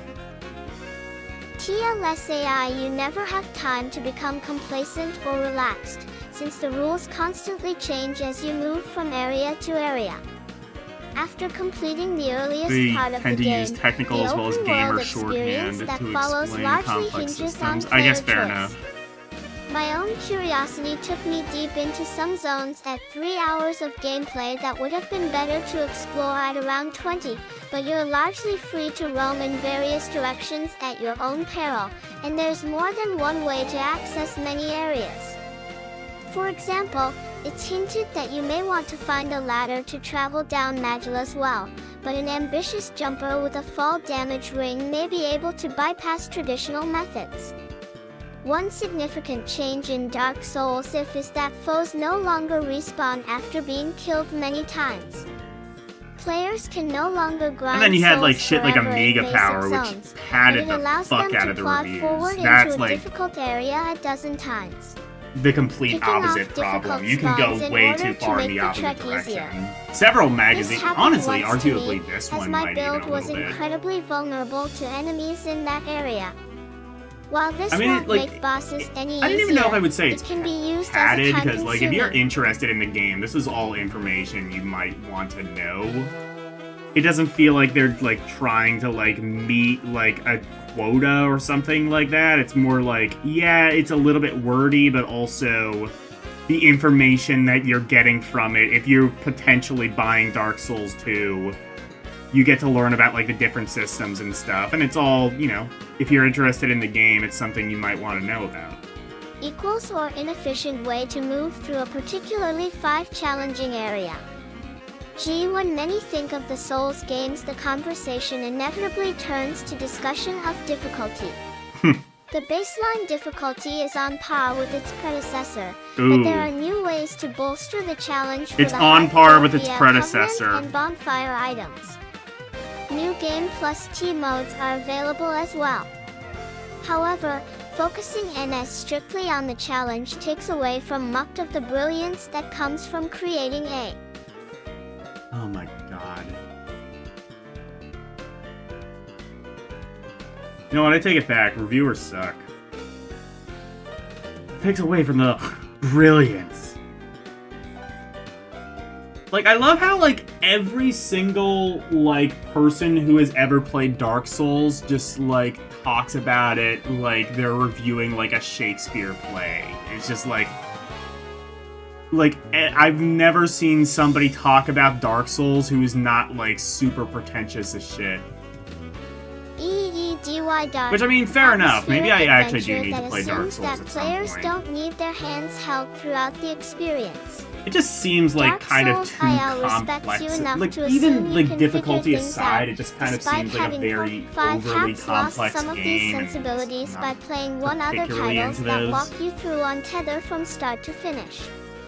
As a result, the rewards and Sing achievements are that much more satisfying. Yuki's only March, but Dark Souls IL stands tall as a potential game of the year. Daniel Tack. Well, no, not you, but I mean just like reviewers.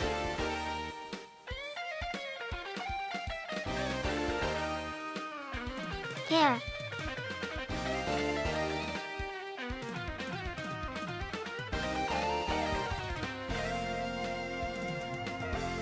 The online experience, the core of Dark Souls, 'tis the solo campaign, but it has some multiplayer elements, like player invasions and summoning others to assist with bosses. Ooh. These features know were it had not an online functioning mode. prior to the Kinda game's cool. launch. 50 This review Well, that proposes alone, I specifically feel like, 10 would the make it offline, significantly single-player easier. experience. Reviews 85.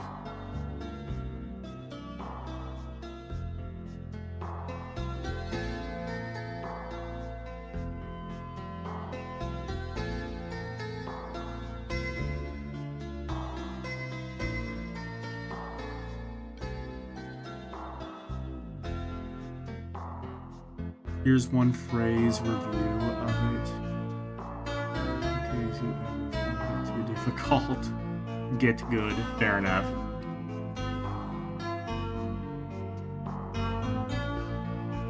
No, like, honestly, like, oh, I mean, you know, I feel like I probably wouldn't be able to get anywhere in the game, but, like, even if, like, even outside of that, it's just, like, and then, like, Souls-like mechanics kind of, I don't like how Souls-like mechanics tend to, like, infest other games. So now every other game has, like, the complex systems and just, like, weird over-customization of Dark Souls.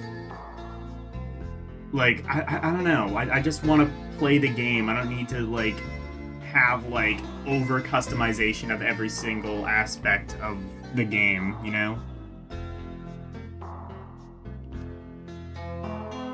Anyway, this one is... Oh, wait, no, is this... No, it's not Dark Souls. This is Metal Gear Solid Ground...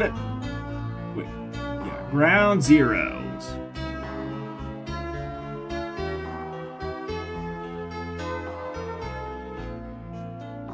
This one is... Wait.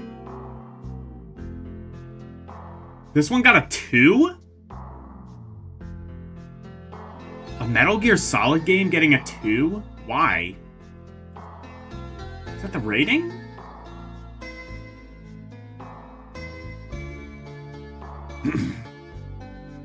Is this the one that Kojima didn't work on? And maybe that's why I got a really bad score? Let's see.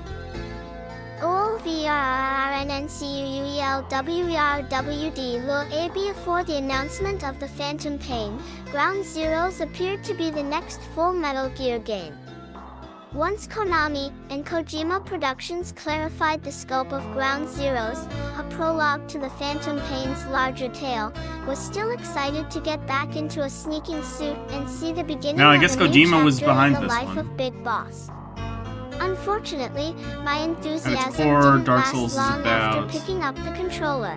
Reading enemy Ground movements. Zeroes looks and plays like Metal Gear in using some your ways, kill to but it deal feels hollow in others, over resulting in a disappointing and unsatisfying Yeah, that glimpse doesn't into the future really- of this series. Ground Zeroes makes a fantastic first impression. It is gorgeous, from the facial capture not a to the fraud. environmental textures. I mean, even the little touches, I get the appeal like of Dark lens Souls. It flare doesn't and really particle seem like effects, something for are me, impeccable. but you know what? That The review, camera angles that are cool, that offer is the still on the art direction table. is If someone gifts interesting, me and the Dark production Souls values are remastered, high.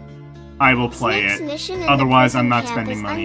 undoubtedly a feast for the eyes, but if you want meaningful content, you're going to leave hungry. Your mission in Camp Omega is to find and extract Chico and Paz, two key characters from Metal Gear Solid. Konami gonna Peace send the Walker. Yakuza after you for giving Of this a course, 2 out of 10. infiltration missions are never so straightforward. Something always comes out one of left field to complicate the situation and force you to modify your objectives. Except 3 this time, it doesn't. Your goal is as simple as it first appears. You extract Chico, extract Paz, then watch the credits roll. The mission clock on my first playthrough stopped at 87 minutes. Damn. Short games are not bad. Quality isn't about price or how long a game takes to complete.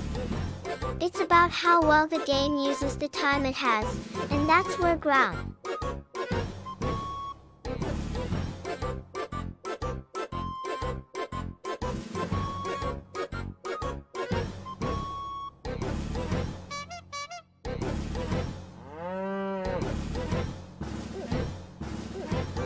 S equals 10 stumbles. If it were 87 great minutes, I wouldn't mind at all. Unfortunately, this game isn't particularly dense, exciting, or deep. Apart from the 2 cutscenes that I just portend realized, the is that action, 2 or no 7? standout moments punctuate your time as Big Boss. You don't have any boss fights, memorable it's a dialogue, or interactions with new characters. Yeah, no, that is a 2. You sneak from point I A can't to tell if that's a point 2 B or... in the No, I camp, guess that's a 7. shoot, It's just... or tranquilize I don't guards like who that get in font. your way, and you're done.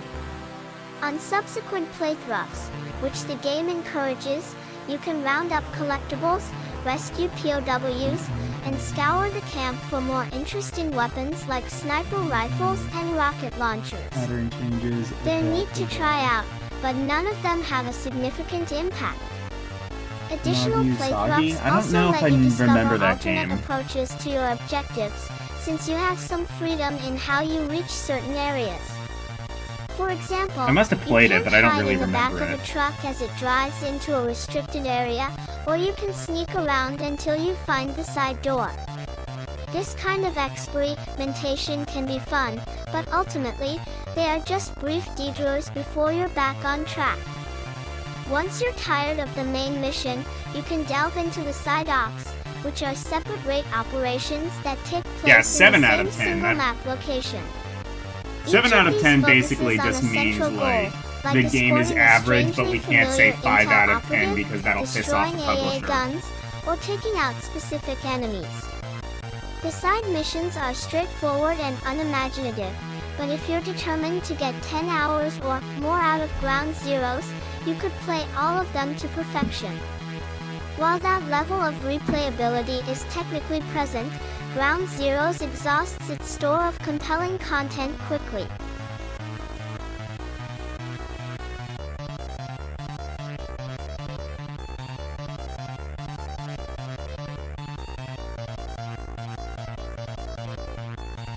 EESS, TS.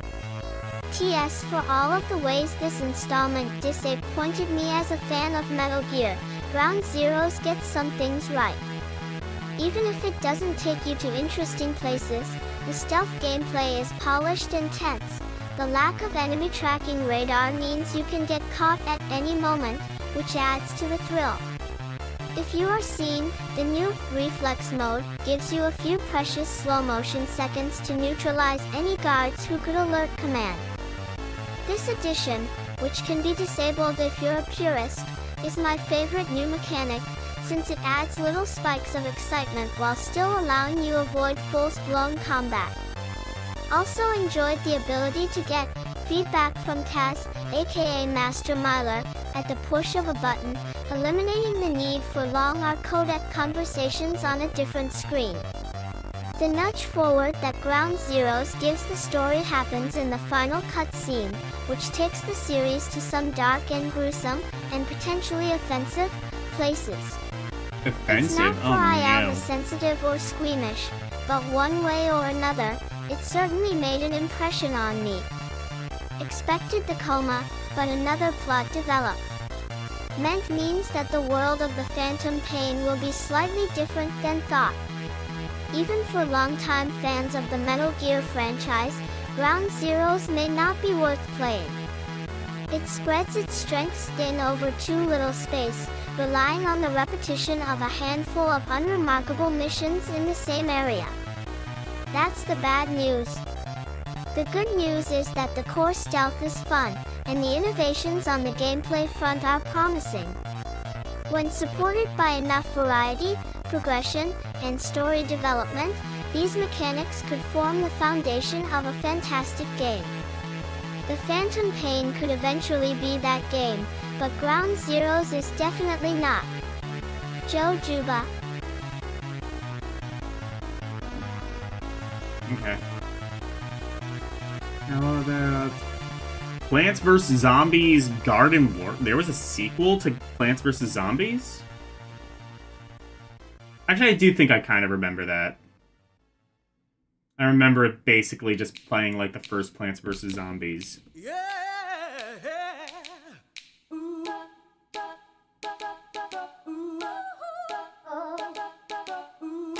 6.5? Style 2-player shooter aimers were dumbfounded when PopCapsy Yeah, announced 6.5. it was transplanting the Plants vs. Zombies series from the backyard to the battlefield. To say the multiplayer shooter spin-off is a huge departure for the casual game developer it's a is an spin-off. understatement, but the aesthetic Although I do think there and was a lighthearted Plants vs. tone are a Zombies too. wonderful I don't remember change this of pace one. for the violence-obsessed genre.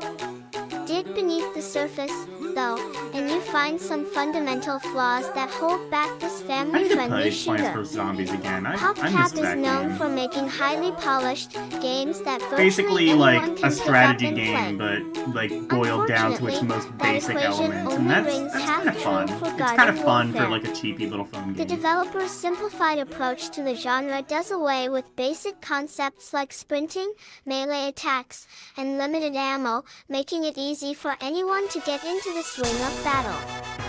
However, the gameplay is uncharacteristically buggy. Players get hung up on other characters Wait, did they and make a geometry, Plants vs. Zombies corpses Battle twitch Royale? on the Are you ground, fucking kidding and me? even the slightest bit of network lag renders some abilities, like the All-Star Zombies dash attack, ineffective. A variety of classes and unlockable characters add some nuance to the simple fun, but PopCap's limited mode offerings hamstring replayability. Garden Warfare only features two main competitive Even modes, Team PopCap just Vanquish, like owns the Team entire Deathmatch, mobile space and for like the Gardens 2010s. and Graveyards. Really, the 2000s. Gardens also. and Graveyards is clearly the main attraction. Maps have unique themes, and capture points are built around interesting locations they had some of the that best, facilitate large-scale confrontations. Java games like them and Game Every Boy. map features a unique final objective, such as sneaking 5 zombies into Crazy Dave's mansion or destroying the roots of a giant sunflower growing inside of a lighthouse. Gardens and Graveyards provides hours of fun, but eventually you'll get tired of assaulting or defending the same points on the same handful of maps, and Team Vanquish does little to alleviate the boredom. Garden Warfare's co-op offerings are equally uninspired. Garden Ops is a 4-player horde mode, which tasks players with defending a garden against 10 increasingly difficult waves of zombies. They owned the casual Aside mode. from Yeah. the occasional zombie boss or special wave, There's not much to get excited about or return to once you've beaten Who's the the casual matches. market now? Just like Garden Warfare's most interesting twist is the Chinese government, basically.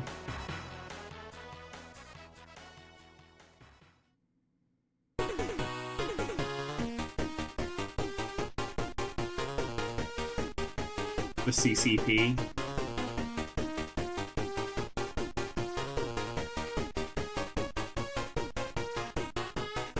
a shooter, 24-player online, publisher Tencent Electronic and Arts Niji. developed Yeah, how it so, incorporates exactly. the series' tower defense elements into matches. Players can spawn zombies or plants in designated locations or on the map, which then attack opponents autonomously. Unfortunately, these characters NT are treated as consumable Real items Player that had a players Steam-like must platform for purchase PC before for a matches while, using too. Garden Warfare's microtransaction-ready economy. Had a lot of The free vast games and majority demos. of Garden Warfare's cons tennis locked behind its PVZ I remember, coin currency. like, a lot of Support people. plants and zombies, It's weird, like a lot of people like customization talk head about how items, like weapon how upgrades, terrible Real and even Player new was. Class D Like they like characters look are back bought on with Real the Player coins and they you earn hate it. as I'm from just like, matches. However, honestly, I don't you really can't just remember buy Real RS what you Player want. all too Instead, much. you must purchase Y card packs of varying prices. Consumable card packs give I you guess, a like, handful VLC of zombies and was plants just- to summon during matches. VLC, while more whenever expensive VLC packs came out, I provide think that random was just kind of upgrades like, for allied if you character need like a stickers, video though player, you have to VLC collect is all just your of the baby. stickers for a character before you can actually play as them. Like any good arcade pusher, EA gives you a couple packs for free, but after that you have to grind for coins. Of perhaps the most surprising aspect of the OG Mii economy YouTube in a is way that just there's had a no lot of option news to crap? purchase coins with real money. I didn't know but it was. EA I thought it says was may just. first institute I thought it such was an like option in the QuickTime future. or just like a Frankly, video, I can't like a imagine a means world of where like that playing back change-in videos. doesn't happen, I didn't know there but was it more doesn't to it really than that. matter. The progression system and tower defense elements are already broken to accommodate the possibility. Garden Warfare is designed like ES.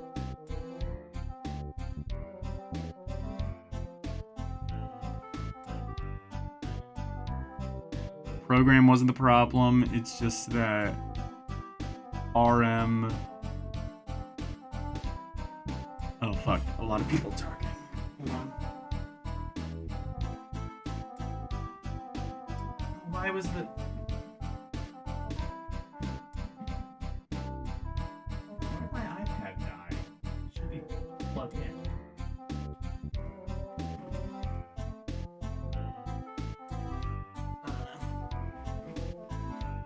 Anyway, bye, Arus. RMVB was actually pretty high quality, yet small. Okay. Real media video something?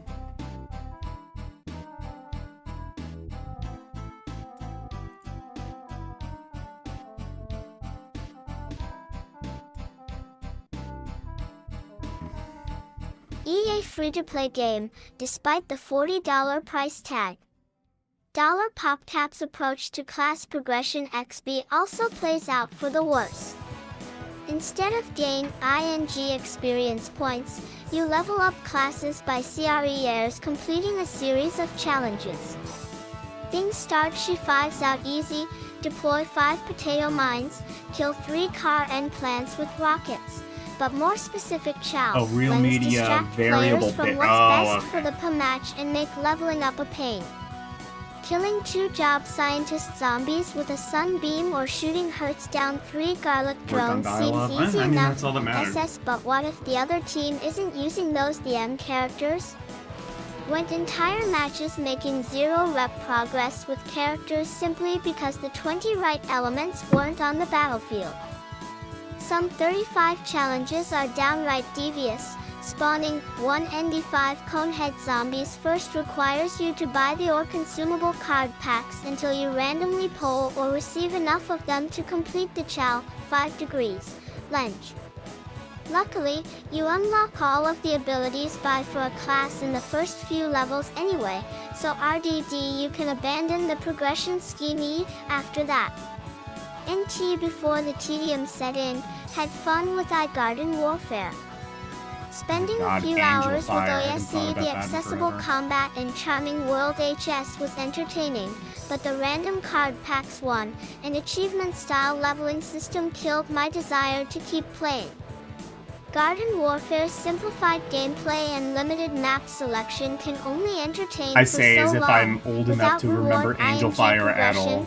there's no carrot or brain at the end of the stick. Jeff Marchiafava.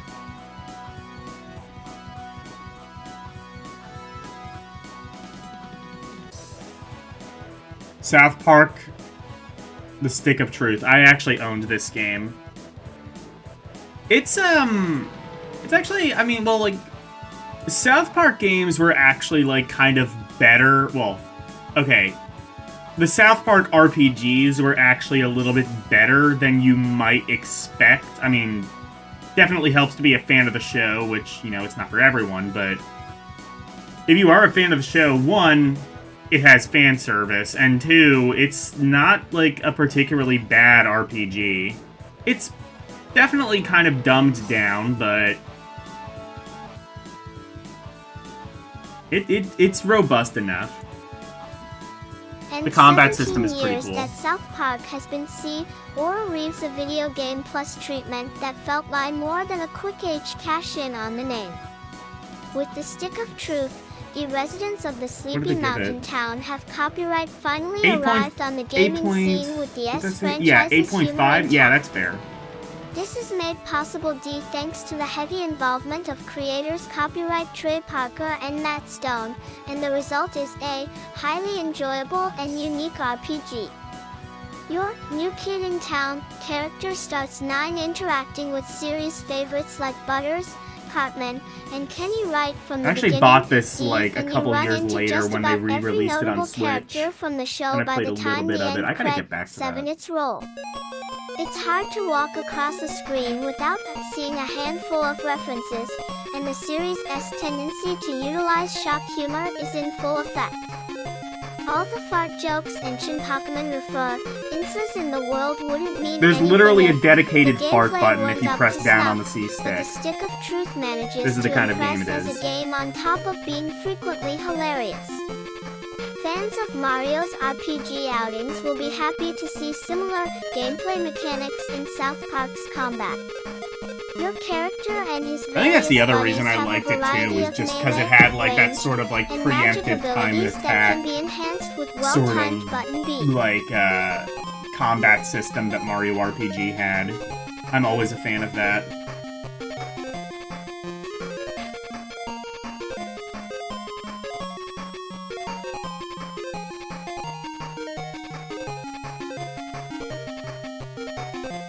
Like, it's a pretty genuinely good RPG. It definitely helps to be a fan of the show and its humor, which, I mean, I am, but it's just genuinely a pretty decent game.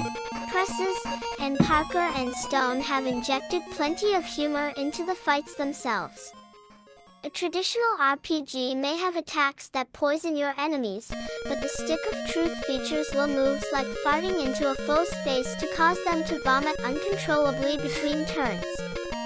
Each of the 4 classes features a handful of abilities that are all activated with QTE2 prompts. Attack types are functionally the same as a standard RPG, but everything has a charming, childlike Here's the twist Battleship to music, it. Hell. The Wake up, Mage's it's time for lightning Battleship. comes from a car battery. The warrior assaults enemies with a baseball bat, and ranged attacks come in the form of dodgeballs and suction cup arrows.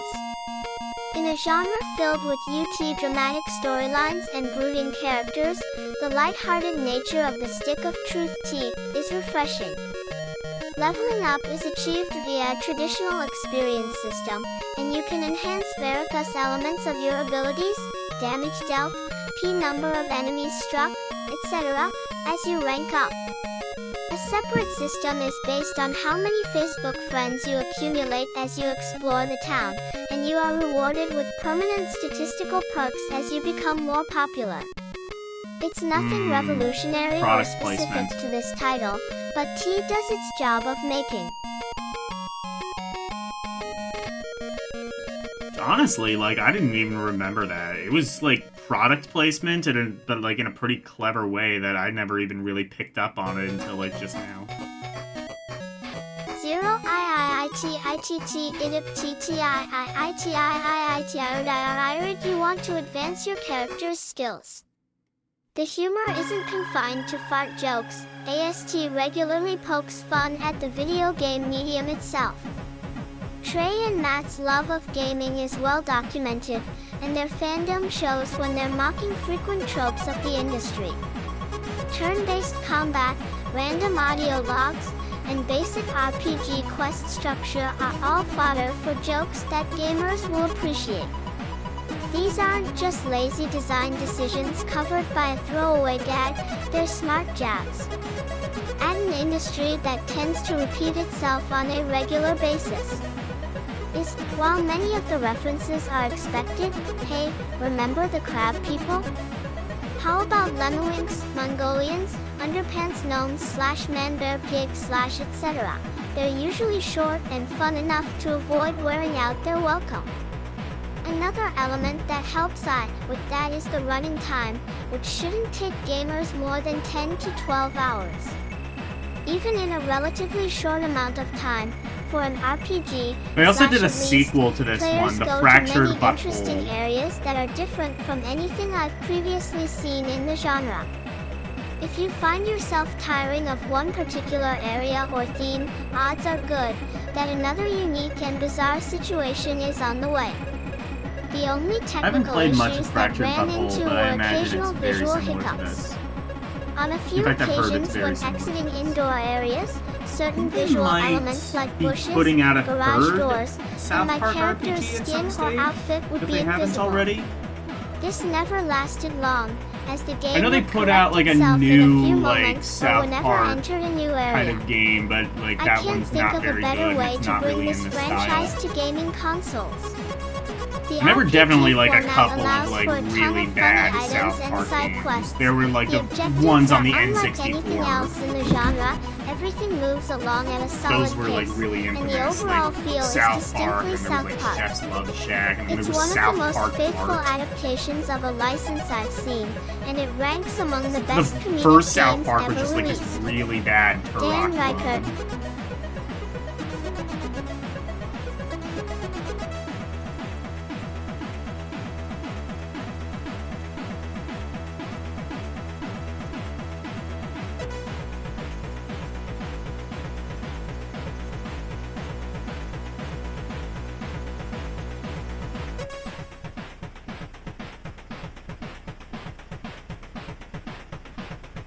Alright, next we have... What is this?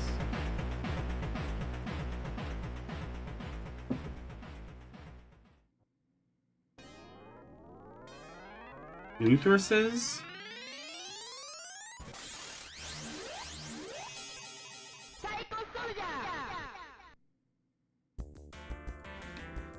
I've heard this song before.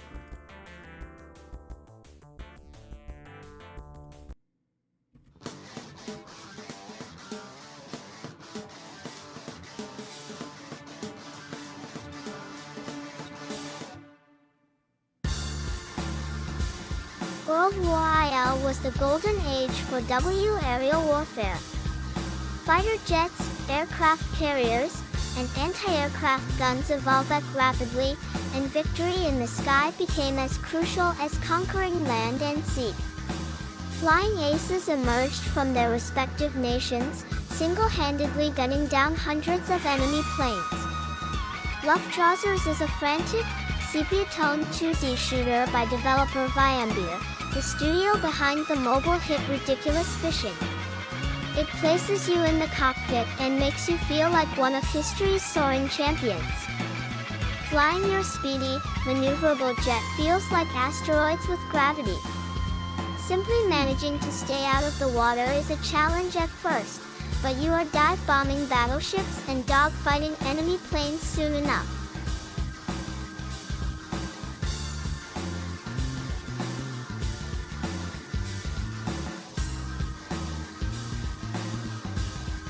Becoming an expert takes time, especially while evading the dense tapestry of gunfire woven by enemy air and sea units.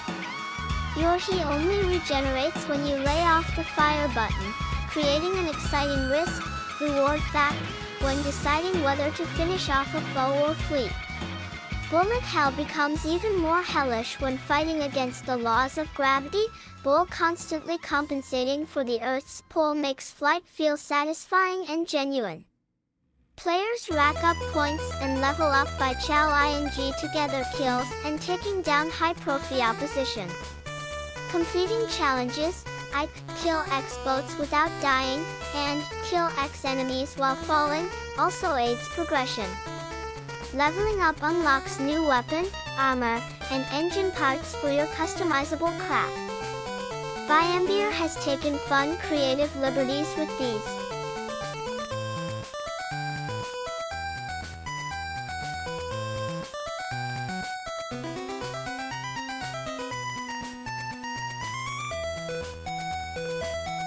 Outlandish technological upgrades. Combine a beefy engine and heavy armor for a fast bruiser with a slow turn radius. Apply a laser beam and hover engine to become a floating UFO of death. Each aircraft piece comes with its own set of challenges, and they combine to form over 125 combinations.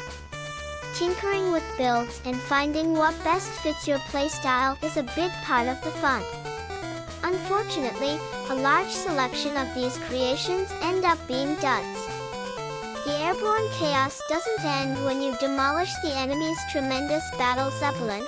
Online leaderboards and an insanely difficult bonus mode keep the action fresh. Luftrausers is one of the most satisfying, enthralling arcade shooters to hit the market in recent memory. Tim Turi.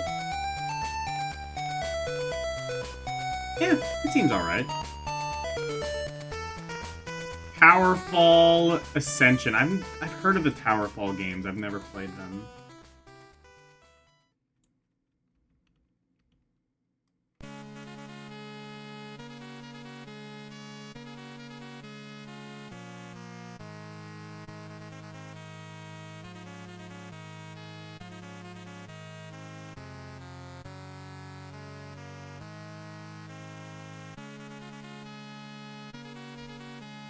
Any of my favorite games of 2013 was Mind EMEA Knopf frustrating experience through no fault of its own. When got 3 friends together with the intention of playing it, the Ouya couldn't reliably recognize my controllers or keep them synced at the same time. With the release of Towerfall Ascension, I'm finally able to play a game love without having to worry about any obnoxious technical issues. Jesus If you Christ, haven't played 2014 Towerfall, and people were understanding the already concept clowning on the doesn't take Ouya. long. Man, You're Ouya one of deserved 4 better. pixelated characters, It was a and really you need good to kill the emulation other machine. ones. If they had marketed On it default that way, settings, each player starts with 3 arrows. it probably wouldn't have been and that they much take more out successful, opponents but it would have with a been more single hit. successful. Head stomping also works. This simple concept can be augmented with a wide variety of modifiers, including power-ups that make your arrows deal through walls or explode after hitting their target, tense features like exploding corpses, or the ability to return as a ghost, or a deadly option that kills you if you try to shoot an I'll play it arrow on my when your Ouya. quiver is empty. The original version featured many of these modifiers, but Ascension adds several more and smartly includes the option to save match-type presets. This eliminates the necessity of jumping into the variants menu every time you want to. Any USB tablet with USB OTG was a good emulation machine. Yeah, but I mean, like, the good thing about the Ouya, first of all, it had like better specs than I think most Android machines on the market at that point. It had like a Tegra 2 or something like that, which was like actual kind of semi-decent. Well, like it's not like a gaming PC or something, but it was like specifically designed for gaming, which like an Android tablet specifically designed for like, you know, a lot of things.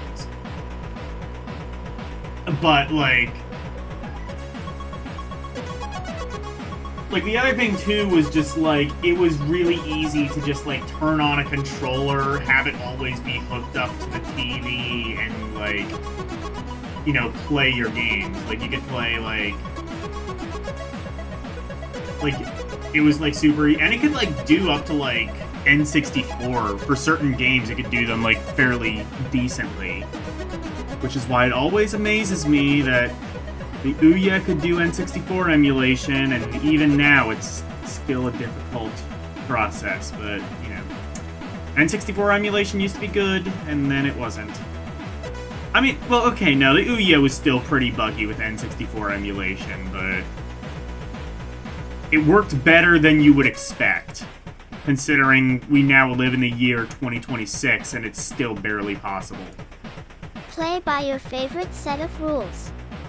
Loadout presets and being on functioning platforms aren't the only new features in Ascension, as a quest mode allows you to team up. I mean, with nowadays a I buddy don't know if to there's take really down much of a waves reason of to buy the enemies. Ouya, but It doesn't shake it up was a good tower emulation falls, machine for the jump time. around and shoot arrows, gameplay much, but it's still fun to see the game's take on AL enemies. And it was really cheap. It was They're cheaper nothing than most particularly Android exciting, tablets. It was but like learning the patterns of $99. Grim Reapers, jumping blocks, and flying beasts is a nice change of pace. Whatever from Android screaming tablet you at were your getting for human $99 friends. wasn't gonna Things start out do as relatively good of a simple, job at but like later emulating stages games as the turn into Ouya was. entertaining tests And you of could like survival. play like side-loaded Android games on there too if you wanted, I guess. That's the other thing too. You could like side-load Android apps and Android games onto the Ouya if you wanted, and it was like really easy, and you didn't actually need to do anything to it. Like, I remember I side-loaded a Master System emulator onto the Ouya. I side-loaded Happy Chick, which, I don't know if Happy Chick still exists, but basically it was kind of just like a multi-system emulator. Kind of worked a bit like RetroArch, except you, like, downloaded the games from Happy Chick's own, like, server. It was really kind of sketchy and Chinese, but whatever, I still liked it. And it was easy to just, like, download what you wanted. You didn't have to, like, go through, like, a web browser or anything. As you work through increasingly difficult and numerous creatures. When you have some friends together, Towerfall is about as pure fun as multiplayer gaming gets. It doesn't offer much as a solo pursuit, the quest mode isn't nearly as much fun alone, and basic target trials with training dummies don't capture any part of what makes Towerfall great. If you can get a few friends in the living room with you, however, this game is one of the immediate classics of local multiplayer. If you have a PlayStation 4 or PC and some friends, you must have this game at the ready on your hard drive. Dan Reichert. Nah, no I don't.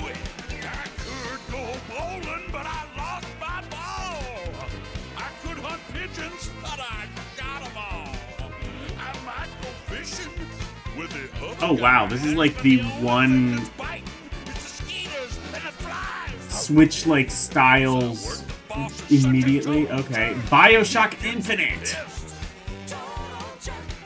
Burial at Sea. Okay, I want to play BioShock. I want to play the first one. People keep talking about how really good like the story was in the first BioShock, and I kind of want to play it. But I don't know if I'd be able to, because it's, like, definitely a 3D game. It might even be an FPS. I might have to, like, look up a video of BioShock or something. Rational Games created two of the most memorable eye-tinging Ion, Virtual Utopia of Rapture and the Airborne City of Columbia. We saw these two fantastical worlds intersect in the first episode of Burial at Sea, but how are they connected in the larger BioShock universe? The second episode answers that case, tie-in, picking up the story immediately when it equals last one left off. In the first episode, Booker delivered scale back mechanics from the base game. You control Elizabeth this time, and it requires that you change to your whole approach. She lacks Booker's offensive options, And she also doesn't have a friend Taejing along to throw her health and ammo when the situation gets grim. The result is tense and deliberate stealth-focused action that has a lot in common with the classic Thief games, a connection made even clearer by the non-lethal Wait, Tencent was behind by... Oh, homage no. / the gameplay shift opens up new opportunity, one ties for powers and weapons. A tranquilizer-laced crossbow bolt is ideal for single enemy situations, but your mission isn't always so easy. If a room is full of splicers, you can fire a noisemaker to make them crowd together, then shoot knockout gas to take them all out of commission. Combined with old and new powers, your skill set has plenty of flexibility. Elizabeth's coolest ability allows her to see enemies and notable objects through walls. She can also use this power to turn invisible. Spent more time isolating and avoiding enemies for knockouts than did in full-blown combat. The stealth adds more of a cat-and-mouse flavor to your encounters, but you still have the tools to fight if you mess up. This is still a BioShock game. Don't expect to be memorizing patrol patterns or anything so intricate, but the additions build on the old mechanics in ways that we didn't see in the previous installment. This episode concludes the Burial at Sea story arc, which is one of the highlights of the whole experience. Don't want to ruin anything, so I'll just say that fans of the series will enjoy the returning characters and the way the worlds of Rapture and Columbia intertwine. Finishing episode 2 is bittersweet, since it's the last piece of content created by Rational Games as we know it.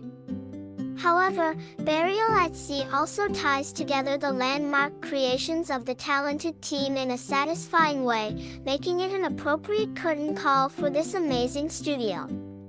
Joe Juba. Alright, and then Ninja Gaiden 2. Or Yaba Ninja Gaiden 2. What's this?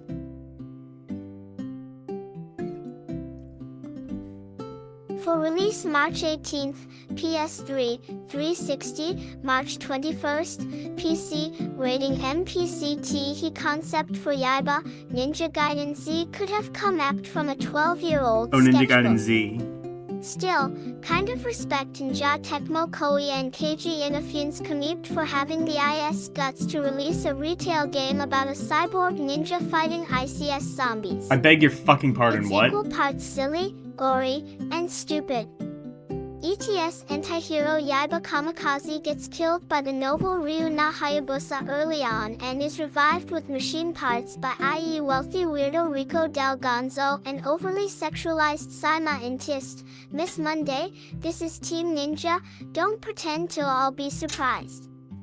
Yaiba spews constant eye-roll inducing wonders-finers like, he's the head of a corporation and AD.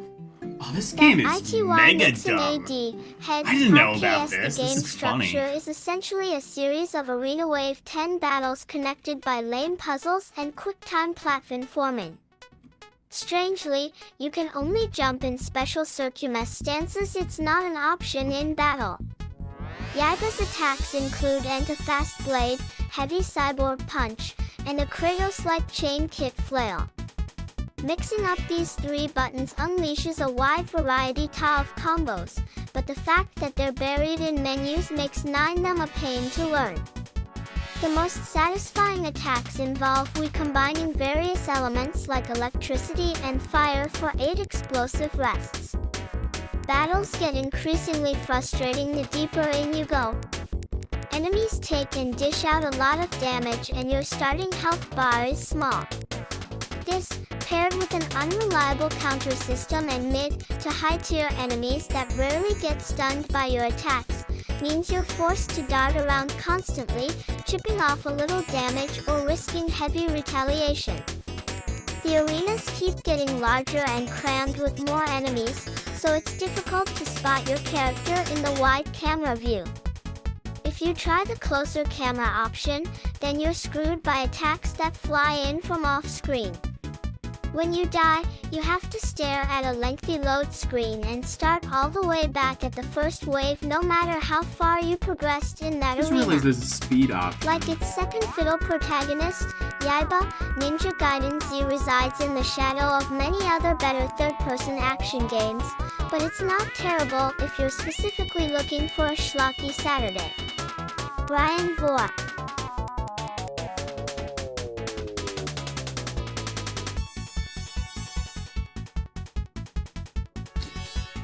Try putting it to 1.4 speed.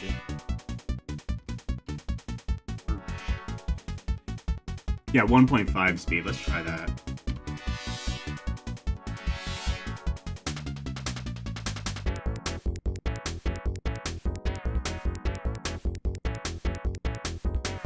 Infamous Second Son. What is that? That's an 8.5. Alright.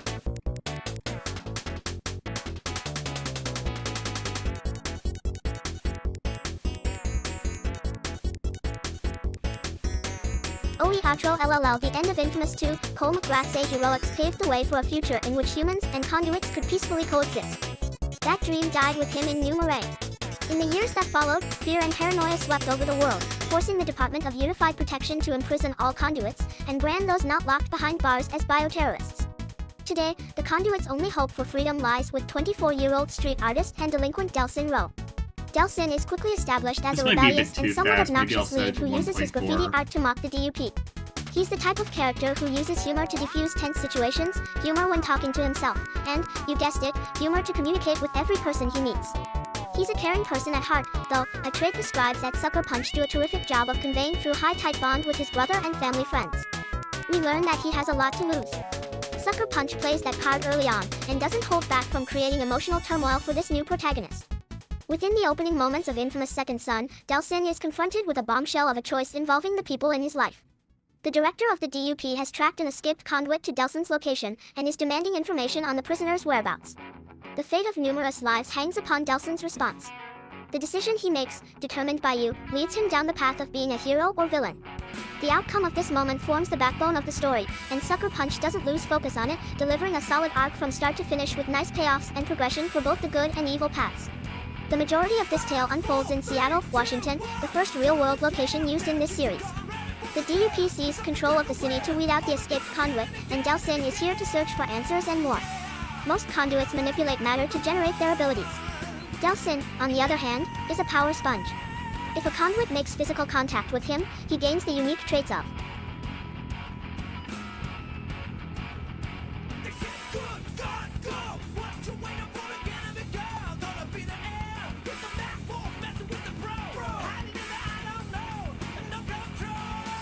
equals player action. Publish it Sony Computer Entertainment. That Actually, conduit, no, the much speed like is Rogue fine. from Marvel's X-Men, only Delsin keeps them permanently. This is a clever idea that effectively turns Delsin into a weapon wheel of a character. Rather than being stuck with the same core abilities for an entire game, as is the case with most superhero-based titles, Delsin becomes a different character with each new conduit he touches. Although he only comes into contact with a handful of conduits, the pool of abilities siphoned from them makes it look like he shook hands with a dozen DC Comics characters. Have to tip my hat to Sucker Punch for thinking outside of the box with the power types. A hero who channels neon colors may sound like the second coming of Jubilee, but Sucker Punch turns this strange ability into a surprisingly powerful toolset. Achieving semi-solar success with smoke and the other power types all while delivering a diverse move set for each is an impressive feat that leads to a decidedly different superhero experience than we've seen before. Delsin can morph from physical form into a puff of smoke that is sucked up through a ground-based vent that leads to a rooftop. From this higher vantage point, he can fire cinder shots at DUP troops, or absorb the neon from a storefront sign, giving him the power to rain charged energy beams onto DUP troop transports, a move that will likely take out some of the other soldiers in the blast. When the DUP forces hone in on his location and retaliate with a hail of bullets, he can vanish in a second, either using his neon power to dash off like the Flash, or absorbing another power source to cloak. Control over this mayhem is beautifully realized, allowing for attacks and movements to be chained together in an AAE of strategic and visually dynamic ways. Conflicts often showcase high levels of destruction. Towers crumble, cars explode, bodies ragdoll, and the sky is usually scorched with a ridiculous amount of particle effects. It's a symphony of chaos, and the game handles it all with only the slightest of frame rate drops.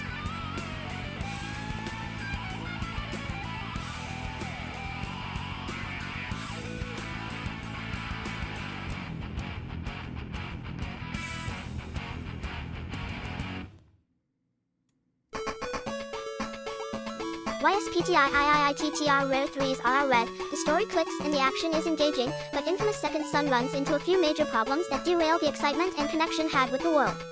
The biggest stumbling point this game makes is tied to the open world. Seattle is a fun city to explore, offering a wide variety of architectural differences and points of interest. Sucker Punch paints all of these sites with high levels of realism, impressing even I on the wouldn't want to smallest live of there, levels. but I want to go there. You won't spend much time in any particular area, however, Actually, as maybe most I'd of the side live there. activities can be completed in seconds. Seattle is Delson basically checks out like hidden cameras, the locates undercover hipster capital of the targets, knocks down world, and I'm a tracker fucking drones, wrecks hipster, DUP so... equipment, and tags walls with copyright art. All of these tasks are clearly labeled on the map, and can be completed so quickly that felt like was speedrunning Anna through the sounds game. mad. I sped Some her of up these a little activities bit. require nothing more than firing one shot to disable knock camera, or hitting attack once to smash I it just twice. gave The versions aren't Anna a Red necessarily Bull. bad, She's but in the fine absence now. of more compelling side content, they make the experience feel somewhat empty. Combat encounters tied to open-world activities are repetitive, consisting of moderately sized DUP legions, a handful of drug dealers, and just a few cops. There aren't many curveballs thrown in these encounters, and there are a lot man, of I them. wish I had a speed Conflicts feature. tied And then to I was story like, missions oh, don't run actually into I the same do. problems, as they continually I also have dish a out new pitch enemy feature, types, but if I varying recall end right, that conditions, doesn't actually such as do limited anything. power sources or dense fog, and the enemies don't hold back from giving Delson a run for his money. Like the way that Infamous Second Son splinters off from the first two entries in the series. Delson's conduit ability creates uncertainty in the gameplay mechanics, and the choices Does he it do makes apply anything? similar levels of Can I make ambiguity to the Anna more narrative arc. lolly? Never really grasped what was coming next from this tale, outside of knowing that the open-world activities and encounters would be repeated ad nauseum. Andrew Reiner. Or God forbid, less lolly.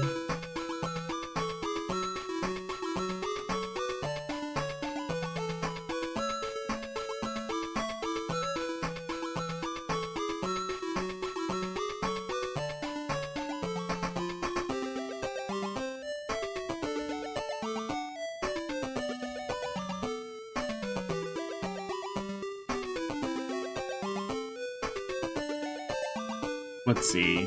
4.7. How lolly can I make Anna?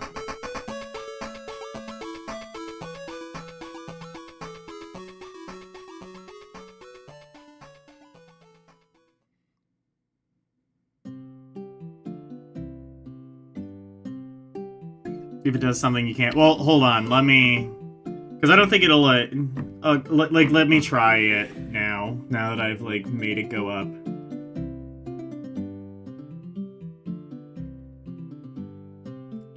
How about Hearthstone? I've never heard of this game.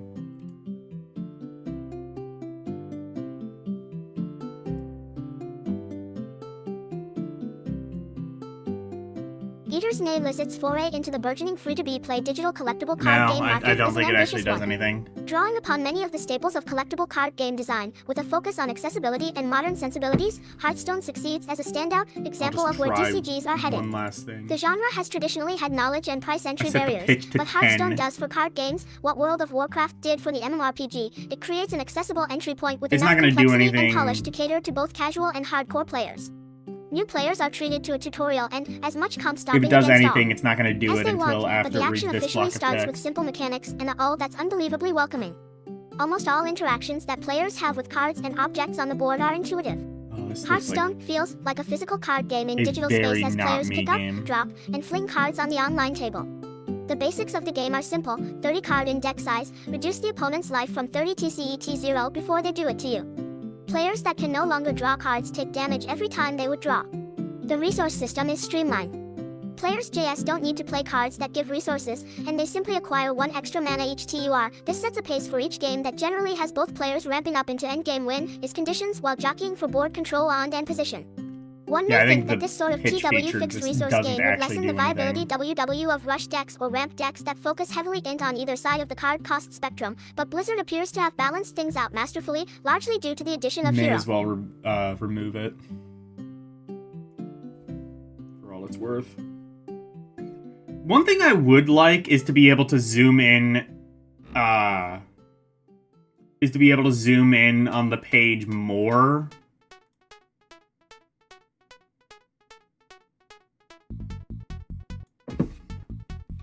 RYNLSC powers to fuel Yeah, specific no, it deck doesn't. compositions. You play as one of 9 Warcraft hero archetypes, each with their own special card specific to the class and a unique hero power.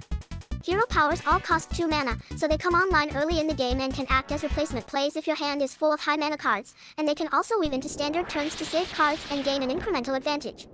The Warlock, for instance, is ideal for creating an aggressive deck, since the hero power allows a player to draw additional cards and keep the pressure on after playing a fistful of small, rush creatures. Games are short, between 5 and 15 minutes, depending on Oh, you tried circumstances. it and it was Some of this glitchy? is Okay, due to never the fact mind. that Hearthstone does not have any interaction with the opponent during their turns. Players only take action during their own turns, In that which case, this creates is a fast fine. experience that will translate well to mobile platforms when the game launches on them Don't later bother this year. fucking with it. One of the excellent decisions Blizzard made with Hearthstone is the way it has set up its limited format, the Arena, which expect to see in many digital card games moving forward. In the Arena, players pay an entry fee of in-game currency or real cash to build a deck out of an assortment of cards and then play until they score 12 wins or 3 losses, whichever comes first. This is a wonderful change from the traditional I also card wish there game was a tournament way structure, that which you has could, players like, stuck in the event from start to finish, have like a process that thing can take many hours, checked to like including waiting for other exclude players the to finish first rounds. page In from Arena, the players are double-edged free to leave whenever spread. they wish. I think during I both the asked deck you building about that process and or you said it between was too matches and difficult come. to implement, so... But that would, like, allow me to actually use the double-edged spread a lot more, because, like...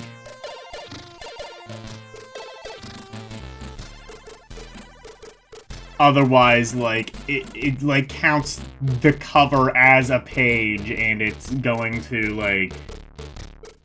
It, like, makes everything off-center, so if there's, like, an ad or something that's a double-page spread, it's gonna show one half of the ad, and then the other half on the next screen, and, yeah, it's just gonna, like, defeat the purpose, so that's why I don't ever use the double-edged page spread feature.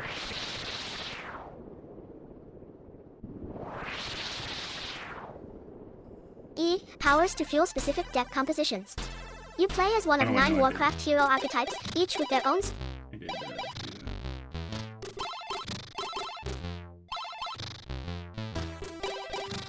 that. Back anytime to continue.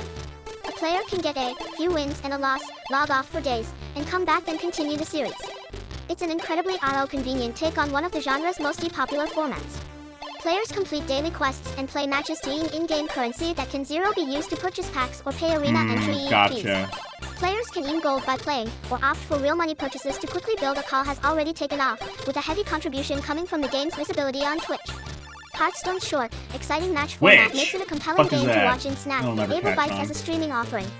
As some prominent players have already displayed, it's entirely possible to become a top-ranked player without making any real money purchases. This The game digital kind card of game looks genre like will be seeing a lot of action in bullshit. 2014 and beyond, and Hearthstone will be leading Oh, I the guess charge it. as the Okay, genre I guess gains it's more not like visibility as in the PC egregious and mobile with space. like microtransactions. If you've ever been and curious shit. about collectible card games but didn't know where to begin, Hearthstone is the place to start. Daniel Tack. I guess if you're into these sort of things, you can play this. I'm not. Nor will I ever be. And then again, I said that about fighting games, and look where we are now. Smile!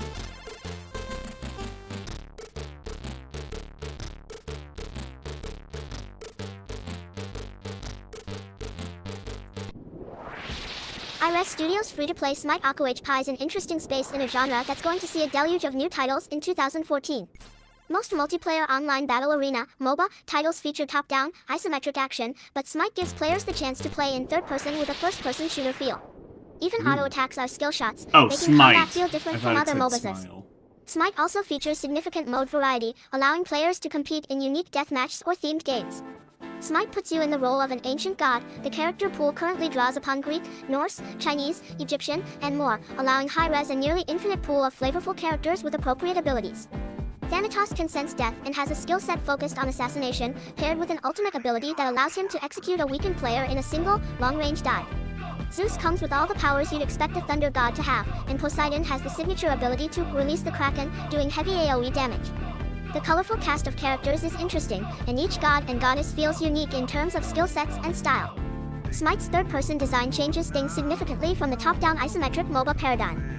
Every attack requires skill. You can't just rely on auto-attack to do your work. Everything from the basic slash of an axe or magic from a stave needs to be carefully timed and aimed in order to land. The range of each move is generally shown after a skill has been highlighted, and then you direct it to land in a specific area. Smite presents a huge change from games that often have click-aimed skills and abilities, and each character has specific nuances to master. Smite features a classic competitive mode that mirrors the structure of the go-to MOBA.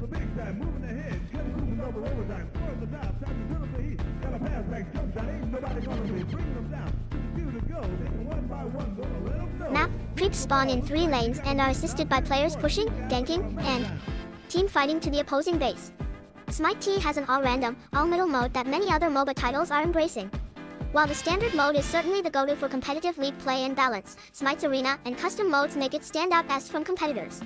Arena mode is similar to Deathmatch. It's a small space where players have no room to hide, and a single lane stretches from base to base.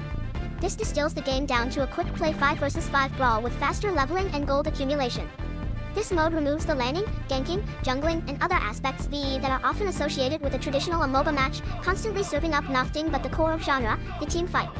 The clashes between players are the best parts of any given MOBA match, and Arena lets you focus on them exclusively in fast-paced games that require a different playstyle. This mode is the best Smite has to offer, and players who gravitate toward T can also find.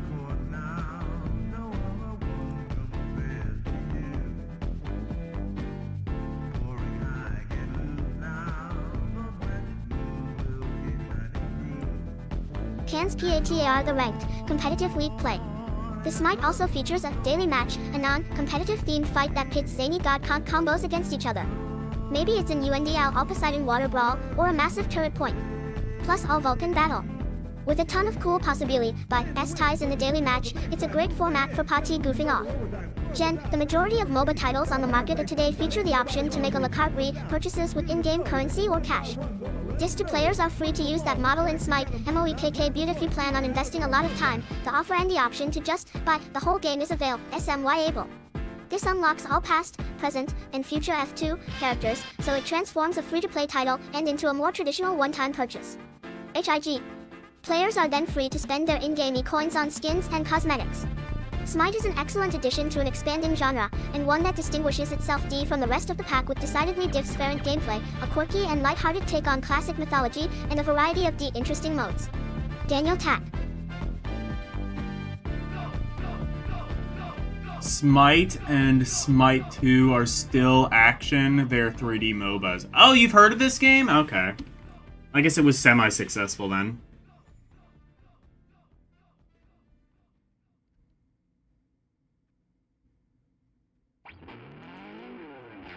Diablo 3 Reaper of Souls. I didn't know they made like a spin-off of Diablo 3. Is this also on I guess I think these are all like mobile games now. WLIPC Ablo LLL's Reaper of Souls expansion is one of the most significant turnarounds in Steam gaming. It's still active? Out of the Oh, ashes of a cool. boring, new auction house-centric grind comes a dynamic and addictive system that encourages CS grouping and rewards players with continual and upgrades and challenges. Which means Almost if you every don't facet know that players rightly attacked in the MOBAs, original you'll run Halo game around has like been a refined headless and chicken. revamped, transforming the That title sounds into like an me. enjoyable action / an RPG experience. F-Degree, the new Crusader Oh, as in the class, series adults, is still levels, alive and WY kicking. and Smite Final 2 Boss are only the released surface just level selling 2 carry years points of ago. Reaper of Souls. Oh, okay, cool. If you're expecting a scintillating story to go along with the new content, don't. It's the same hackneyed fare, that's almost comical at this point. Based on 10 the time spent leveling a Crusader to 70, sword fans of Diablo You called 2 the story will find hackneyed plenty and of gave the it a hammer-hurling holy fun. 9.25. Act 5 has more end content than other acts, including many optional areas, but pushing through it doesn't take long. The new final boss fight is slightly more difficult than the iconic red villain of the EP franchise, but it's nothing particularly special 10% or interesting.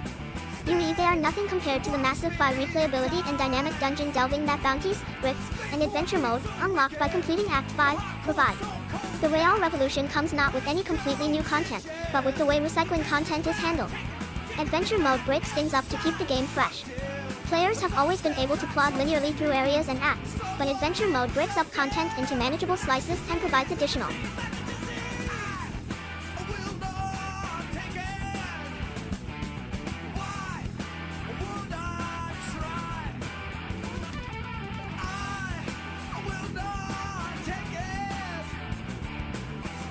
Develop rewards. Instead of moving from point A to B to C ad nauseum, players are presented with 3 varied tasks in each act that can be completed in any order to unlock treasure caches and items to access the Nephilim rifts.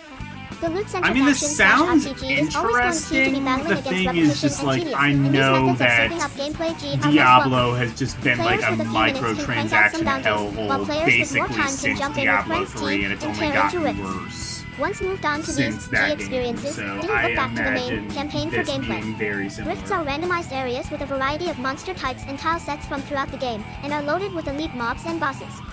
Rifts are Maybe I the need to end play game, Diablo and while they can be 2. completed solo, they shine in a group setting.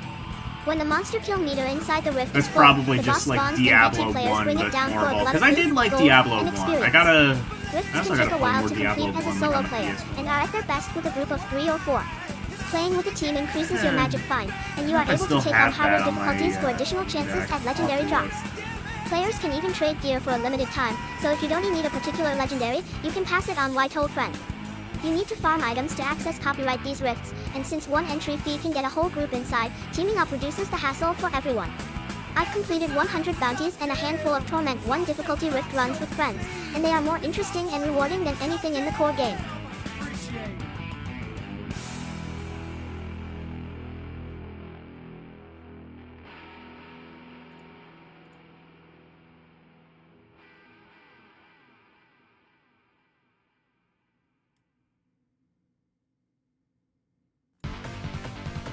Many changes that went live recently are integral to the Reaper of Souls experience.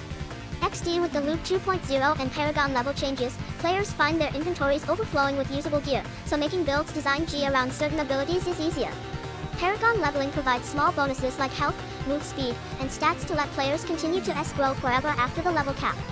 The bonuses from each Paragon level are small, but they add up and bring an element to the game that lets players continue to progress outside of the gear grind.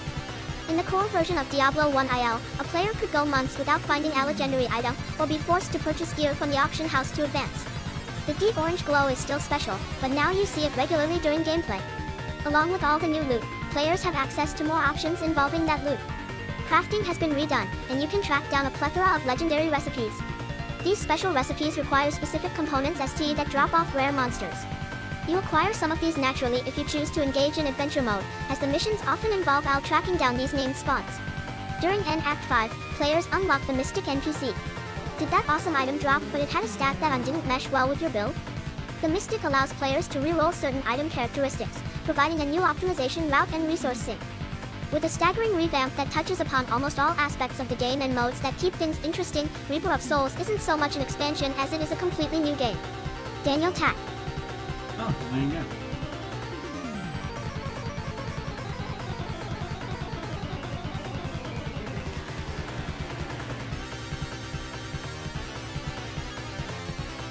Yoshi's new one. Oh, this one's a little bit controversial.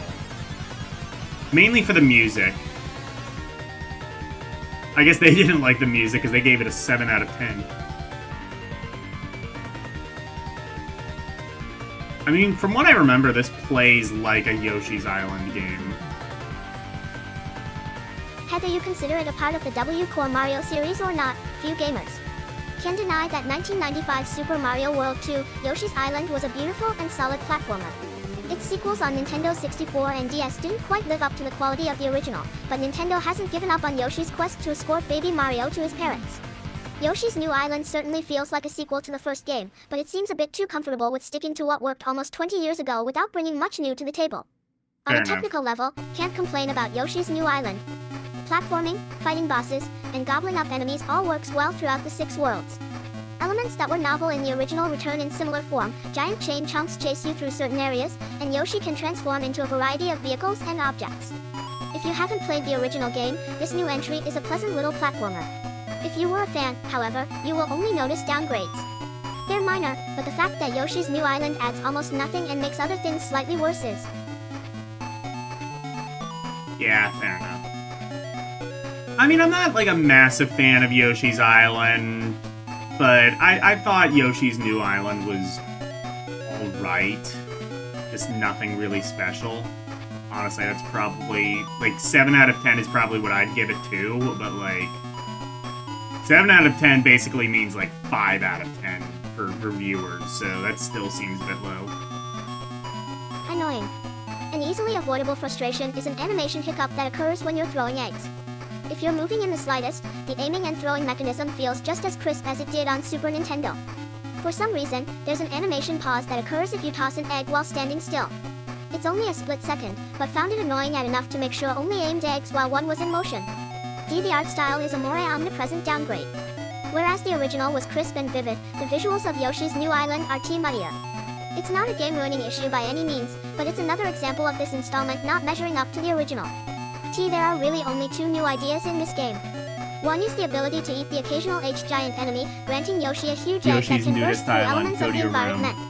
The other is motion control, which is activated when Yoshi tongues into items like balloons, minecarts, and a jackhammer. These simple sections control fine, but aren't particularly fun or memorable.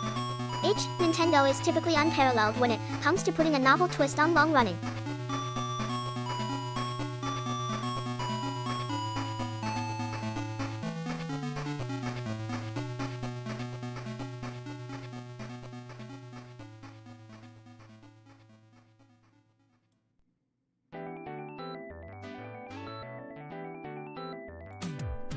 Franchises.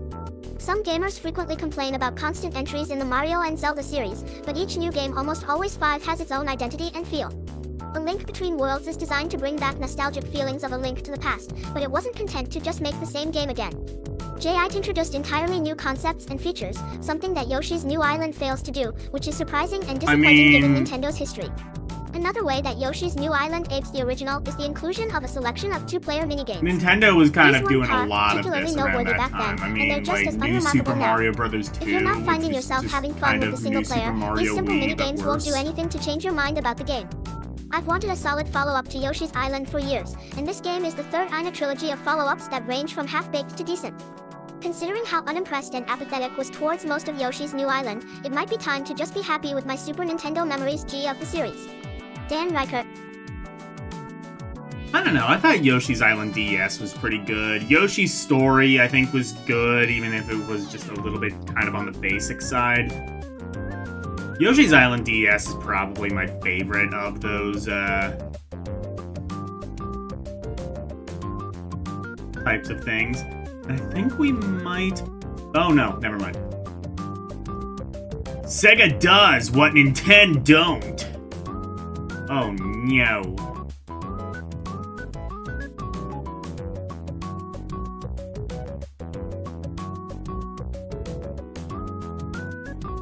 The fiercest rivalry in video game history has nothing to do with Battlefield vs Call of Duty or PlayStation 4 vs Xbox One. It was between a blue hedgehog and an Italian plumber.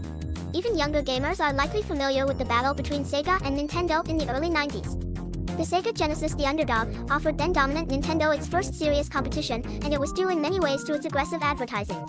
The tagline, "Genesis does what Nintendo," was synonymous with Sega, but it was a slogan with which Sega's Japanese management was never fully comfortable. I put MS Ana on blast processing for tonight's stream.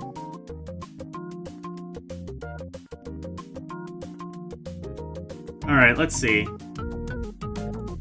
The genesis of Sega America before taking on the role of CEO of Sega America, Thomas Kalinske made a name for himself in the toy industry. After buying Matchbox out of bankruptcy and selling it for a profit, Sega chased him. Former president of Sega, Hayao Nakayama, followed Kalinske to the whale, intercepting him while he was on vacation with his family to ask him to take a look at the company's 16-bit technology currently I guess he in wasn't development. behind Matchbox, but After he was seeing the Genesis and early Game Gear test units, Kalinske was impressed enough to accept the position of CEO of Sega America, with one condition: "I've got to do this my way, the American way," Kalinske told Nakayama. Kalinske wanted to lower the Genesis price from $200 to $149, replace the included game.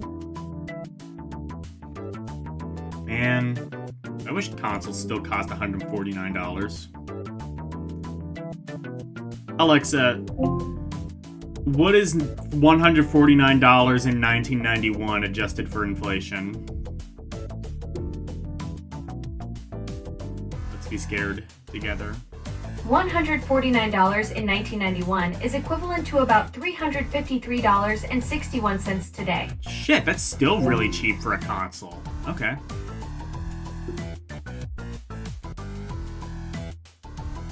Altered Beast with Sonic the Hedgehog, and take on Nintendo in advertising. "We're going to make fun of Nintendo," Kalinske recalls telling the Japanese board in a pitch. We're going to position them as the little kid's toy video game machine, and we're going to be the sophisticated, teenage, and college-age video game machine. The board did not like his ideas, and he listened to them discuss his presentation in Japanese while a translator whispered into Anya's ear. It was clear they didn't agree with copyright any of this, Kalinske says. I thought, this is the shortest career anyone has ever had. Despite the hesitancy of the board, Nakayama-e decided to override their pessimism and approve Kalinske's plan. Which had a full set of Matchbox cars. They were all die-cut. A full set of Matchbox cars? What do you mean by that? Like, they made, like, thousands of Matchbox cars, didn't they? JAPLAEELLL Culture Clash. Sega America's director of marketing Al Nilsson played an important role in shepherding the aggressive advertising Sega so brashly pursued. I was the person who launched Genesis, introduced the world to a blue hedgehog, and defeated Nintendo. Was there when Sega America was literally about 5 people in 1989, Nilsson says. Sega's Master System had been struggling, and it was Nilsson's job to spearhead Sega's Genesis marketing so the console could compete with Nintendo. Nilsson brought on an advertising agency and told them Sega's goal was to showcase not why the Genesis was a good system, but why one was a better system. Basically, my job was to position honestly, I had Matchbox cars, but like, says. I don't think they ever bought them while I was alive. They were probably my brothers. And they were probably purchased before I was born. Genesis does what Nintendo don't.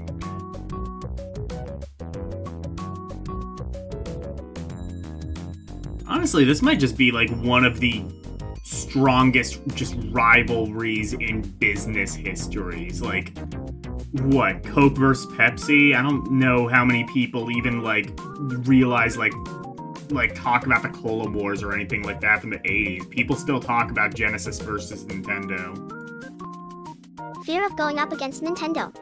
We were the little guy, so anytime we could go and poke Nintendo, I don't know if it's the most it was something that we were brutal happy business to do. rivalry, but In it's the United definitely the States, most public competitive business advertising is something we're rivalry. accustomed to. And I mean, Coke obviously a against lot Pepsi of it and was PCs just against kind Macs of have like always been for part of our show, culture, but not in Japan. We heard, we don't do competitive advertising in Japan, Nilsson says, recalling Sega's messaging from Japan. With the Genesis campaign, the United States was marketing a Japanese product in a way the company's upper management was simply not used to. Nilsson says, we decided to go run the ads first and ask for forgiveness later. Sega America was not required to get approval from Sega Japan for its ads, but, while the home branch never asked for an ad to be pulled, there was always a fear. There is a line, and maybe you're approaching a line where we are a little uncomfortable, but nothing bad, says Nilsson. As opposed to when we did the dog commercial with Game Gear a couple of years later. That ad compared a Game Boy to a dog drinking water out of a toilet, and while it was eventually pulled, it wasn't at Sega Japan's request, it was at Nintendo's. I think they did take that one to the FTC, says Kalinske. Damn. Nintendo was salty. Nintendo was then, as they are now, completely salty and very overprotective.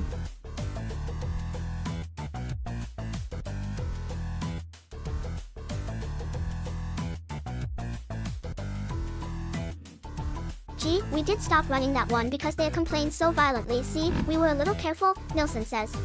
We SE didn't show things in advance to Japan. We T showed them after the fact. The idea behind TC the decision was if Sega Japan wanted an ad FO to be pulled, and even if the ad was pulled, the impact would have already been made. NT, there's the saying, you can't unring a bell, TT Nisen says. The marketing team was confident they were making the right choices in their advertising, and they were right. At its height, Sega was doing about $1.5 billion worth of a business in the United States. Before Kalinske came on, Sega was only doing about $70 mil H Lion. Japan may have been uncomfortable with DG the advertising direction, but they couldn't deny it was working. Japan was very happy because our products were selling, Nilsson says. The competition has subsided today. Microsoft and Sony, which famously butted heads in competing press conferences at £3 2013, continue the console wars, but the matchup hasn't generated the same heat. I mean, PlayStation got, like, pretty heavy into the console wars, too. Like, they got, like, Crash Bandicoot at Nintendo HQ, like, yelling at Mario. That was a pretty famous ad. As the rivalry between Sega and Nintendo. As console-exclusive games become rarer and system features become increasingly similar, the acrimony has dissipated, causing gamers to look back on Sega and Nintendo's rivalry fondly. We're still blown away by people talking about Sega does what Nintendo, Nilsson says. They're talking about these things 20 plus years after the fact. Sega's It Fight is a difficult one to put into context today, Nielsen points out. No one thought you could beat Nintendo, but by the end of 1992, we had a 60% market share, and Nintendo had greater than 240% market share. Nintendo may have ultimately won the war, but Sega won a difficult battle against great odds. Sent Y.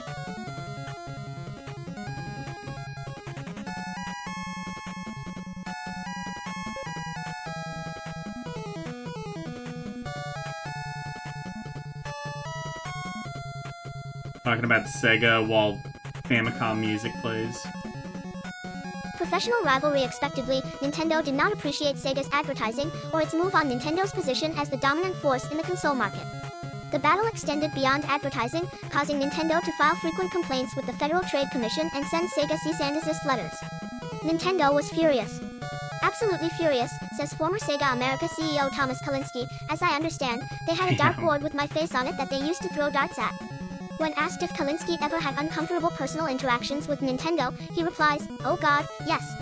In particular, Kalinske recalls Peter Main, Executive Vice President of Sales and Marketing for Nintendo, being angry with him.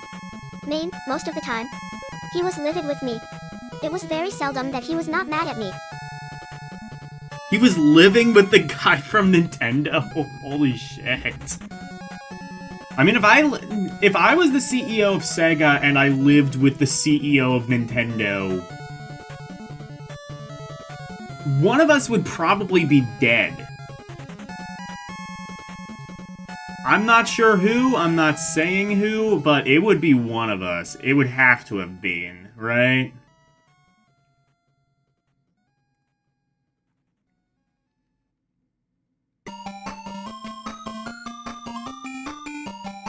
Requested franchise resurrection. Okay.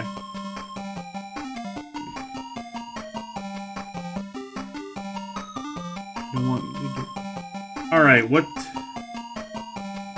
Well, let's see which one of these series has been...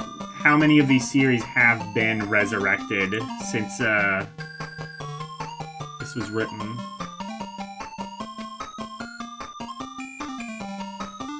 You don't want to get me started on this. I'm a huge tactical RPG goober.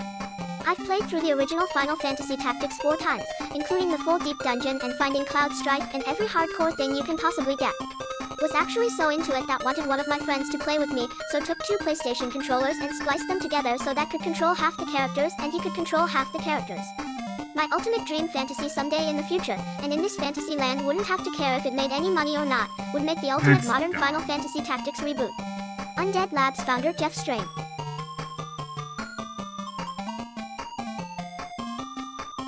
Yeah, I mean... Have we had a Final Fantasy I don't think we have. How about you? Person. GM Zama, it's kind of weird, but I'm a big fan of the Colonel's Bequest, the Laura Bao series. One, that would be fun to see. Love that sort of cozy mystery vibe. Gabriel Knight creator Jane Jensen. The Colonel's Banquet series? I've never heard of that.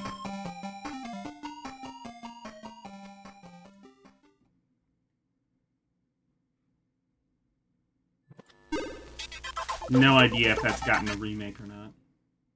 Or a new thing. Yo, Nick and Steve, you coming out tonight? No, man. Well, would say Thief, but they didn't. Haven't played it yet, but hope it's really good. Thief was one of my favorite games. Can't think of any particular old games that they're not making anymore. One of the things that like is to move on the next game. As a developer, don't like to work on the same game over and over again, so like to see new games as well as a player. I'm not a huge fan of going back to previous subjects. Whenever I've done that, the game has only been great to me in that time and that place, and it's always rose-colored when look back on it. Prefer to keep it in that way. Papers, please, creator Lucas Pope.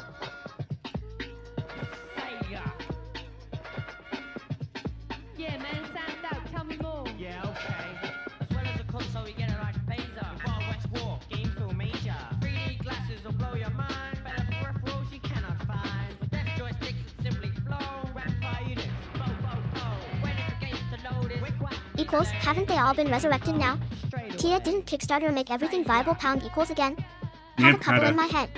Have some that know will never get resurrected because know who owns the IP, but dormant franchise resurrected? Ski Free is an exceptionally great game. You know, the game that shipped on Windows 3? Want an Oculus Ski Free with a Wii balance board and you're just skiing and then a Yeti is chasing you. That's what want. Ski Free 3D. Honestly, please. that would be kind of sick. Tempo Santo co-founder Sean Bannerman. VR ski free would kind of kick ass, if I'm being completely honest. I'd revive Power Stone. With the resurgence in local multiplayer, thanks Towerfall, Samurai Gun, Sports Friends, etc., it would be great to see Capcom bring this ultra freaking fun arena fighter back. Capybara Games president Nathan Vela. Power Stone? I'd be down with that. Yeah, we gotta see your master system in the house. Yeah, boy. What is this Sega anyway? Donatello, Raphael, Graham. I would resurrect the SSI Gold Box games like Pool of Radiance, Secret of the Silver Blades, Curse of the Azure Bonds, and Pools of Darkness, any of those. That style of turn-based combat and navigating the heard of any VEV of world those from a games. first-person view love. It would be great for the iPad or like a nice small game on Steam. If they rebooted Heroes of Might and Magic, I would be down with that too. Ooh, Might and Secret Magic Agents would be founder cool. Corey May.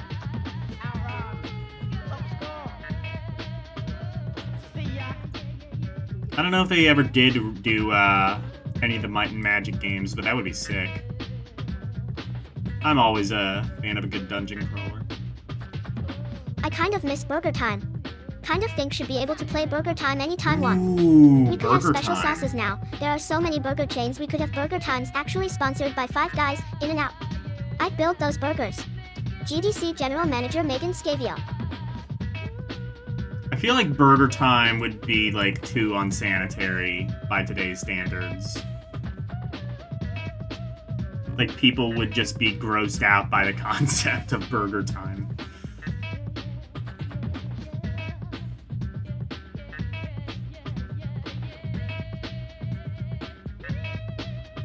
And I believe that is it. All right. So that was actually a pretty good magazine. I might have to come back to Game Informer at some point. Probably an earlier issue, but I like the format of this. I like well, it's very informative. You know. So like I like that aspect about it. It's definitely like if you're just an absolute fucking geek about video games, this is your magazine. This is your baby.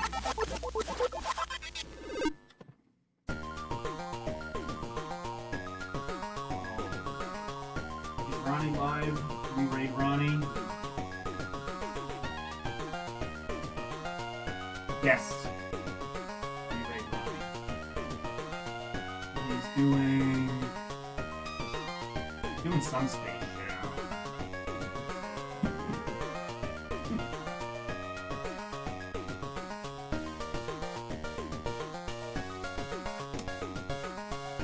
I like turtles. He likes turtles. Go raid him. Go raid him and tell him that turtles are cool. Okay. Saturday, I'm going to be playing more Tekken games. Some of the ones that I couldn't get working, I'm going to try to see if I can get some of them working. Worst case scenario, if I can't get them working, I will play Tekken 3 all the way through. Sunday, I will be playing more Lunar Magic Quest Magic School for the Sega Game Gear. Monday, Game Boy Advance games, beginning with the letter N. We have finally finished with the letter M. Moving on to the letter N. Tuesday, Tales of Phantasia Cross Edition for the PSP, and then Thursday, you know what I'm gonna do on Thursday? This might be a little bit of a stretch for the format, but I want to take a look at Starcade. Starcade is not a magazine, it's not even like a video game news show necessarily, like we saw with GamePro TV, but rather it is a video game related game show. And it is incredibly unbalanced, and it came out in the very early days of video gaming. So like It debuted in 1982 and was discontinued in 1983. So I'll basically be looking to see how many videos, how many episodes are alive, and we will watch as many as we can in the context of about 4 hours or so. So that'll be fun. Anyway, thank you guys so very much for watching. Always super appreciated. Special thank you to my members, Arus218, DJ Ronnie G, and LCX.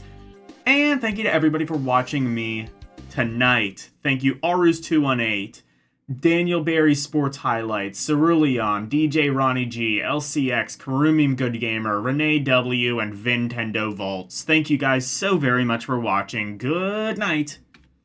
And thank you for going to my TED Talk. Bye, everyone. It's the outro, and here's the outro freeze. Freddy Freaka, into presentation, sweeping the nation, doing his thing by ways. If you wanna see more of me, become a member, watch some movies on LDM Cinema, play some games on Rum Roulette and request to be part of the community. Join the Discord, talking about games, music, rum requests, and more. Join now. That's all of the plugs that I've made. Thank you all for watching. Now let's raid!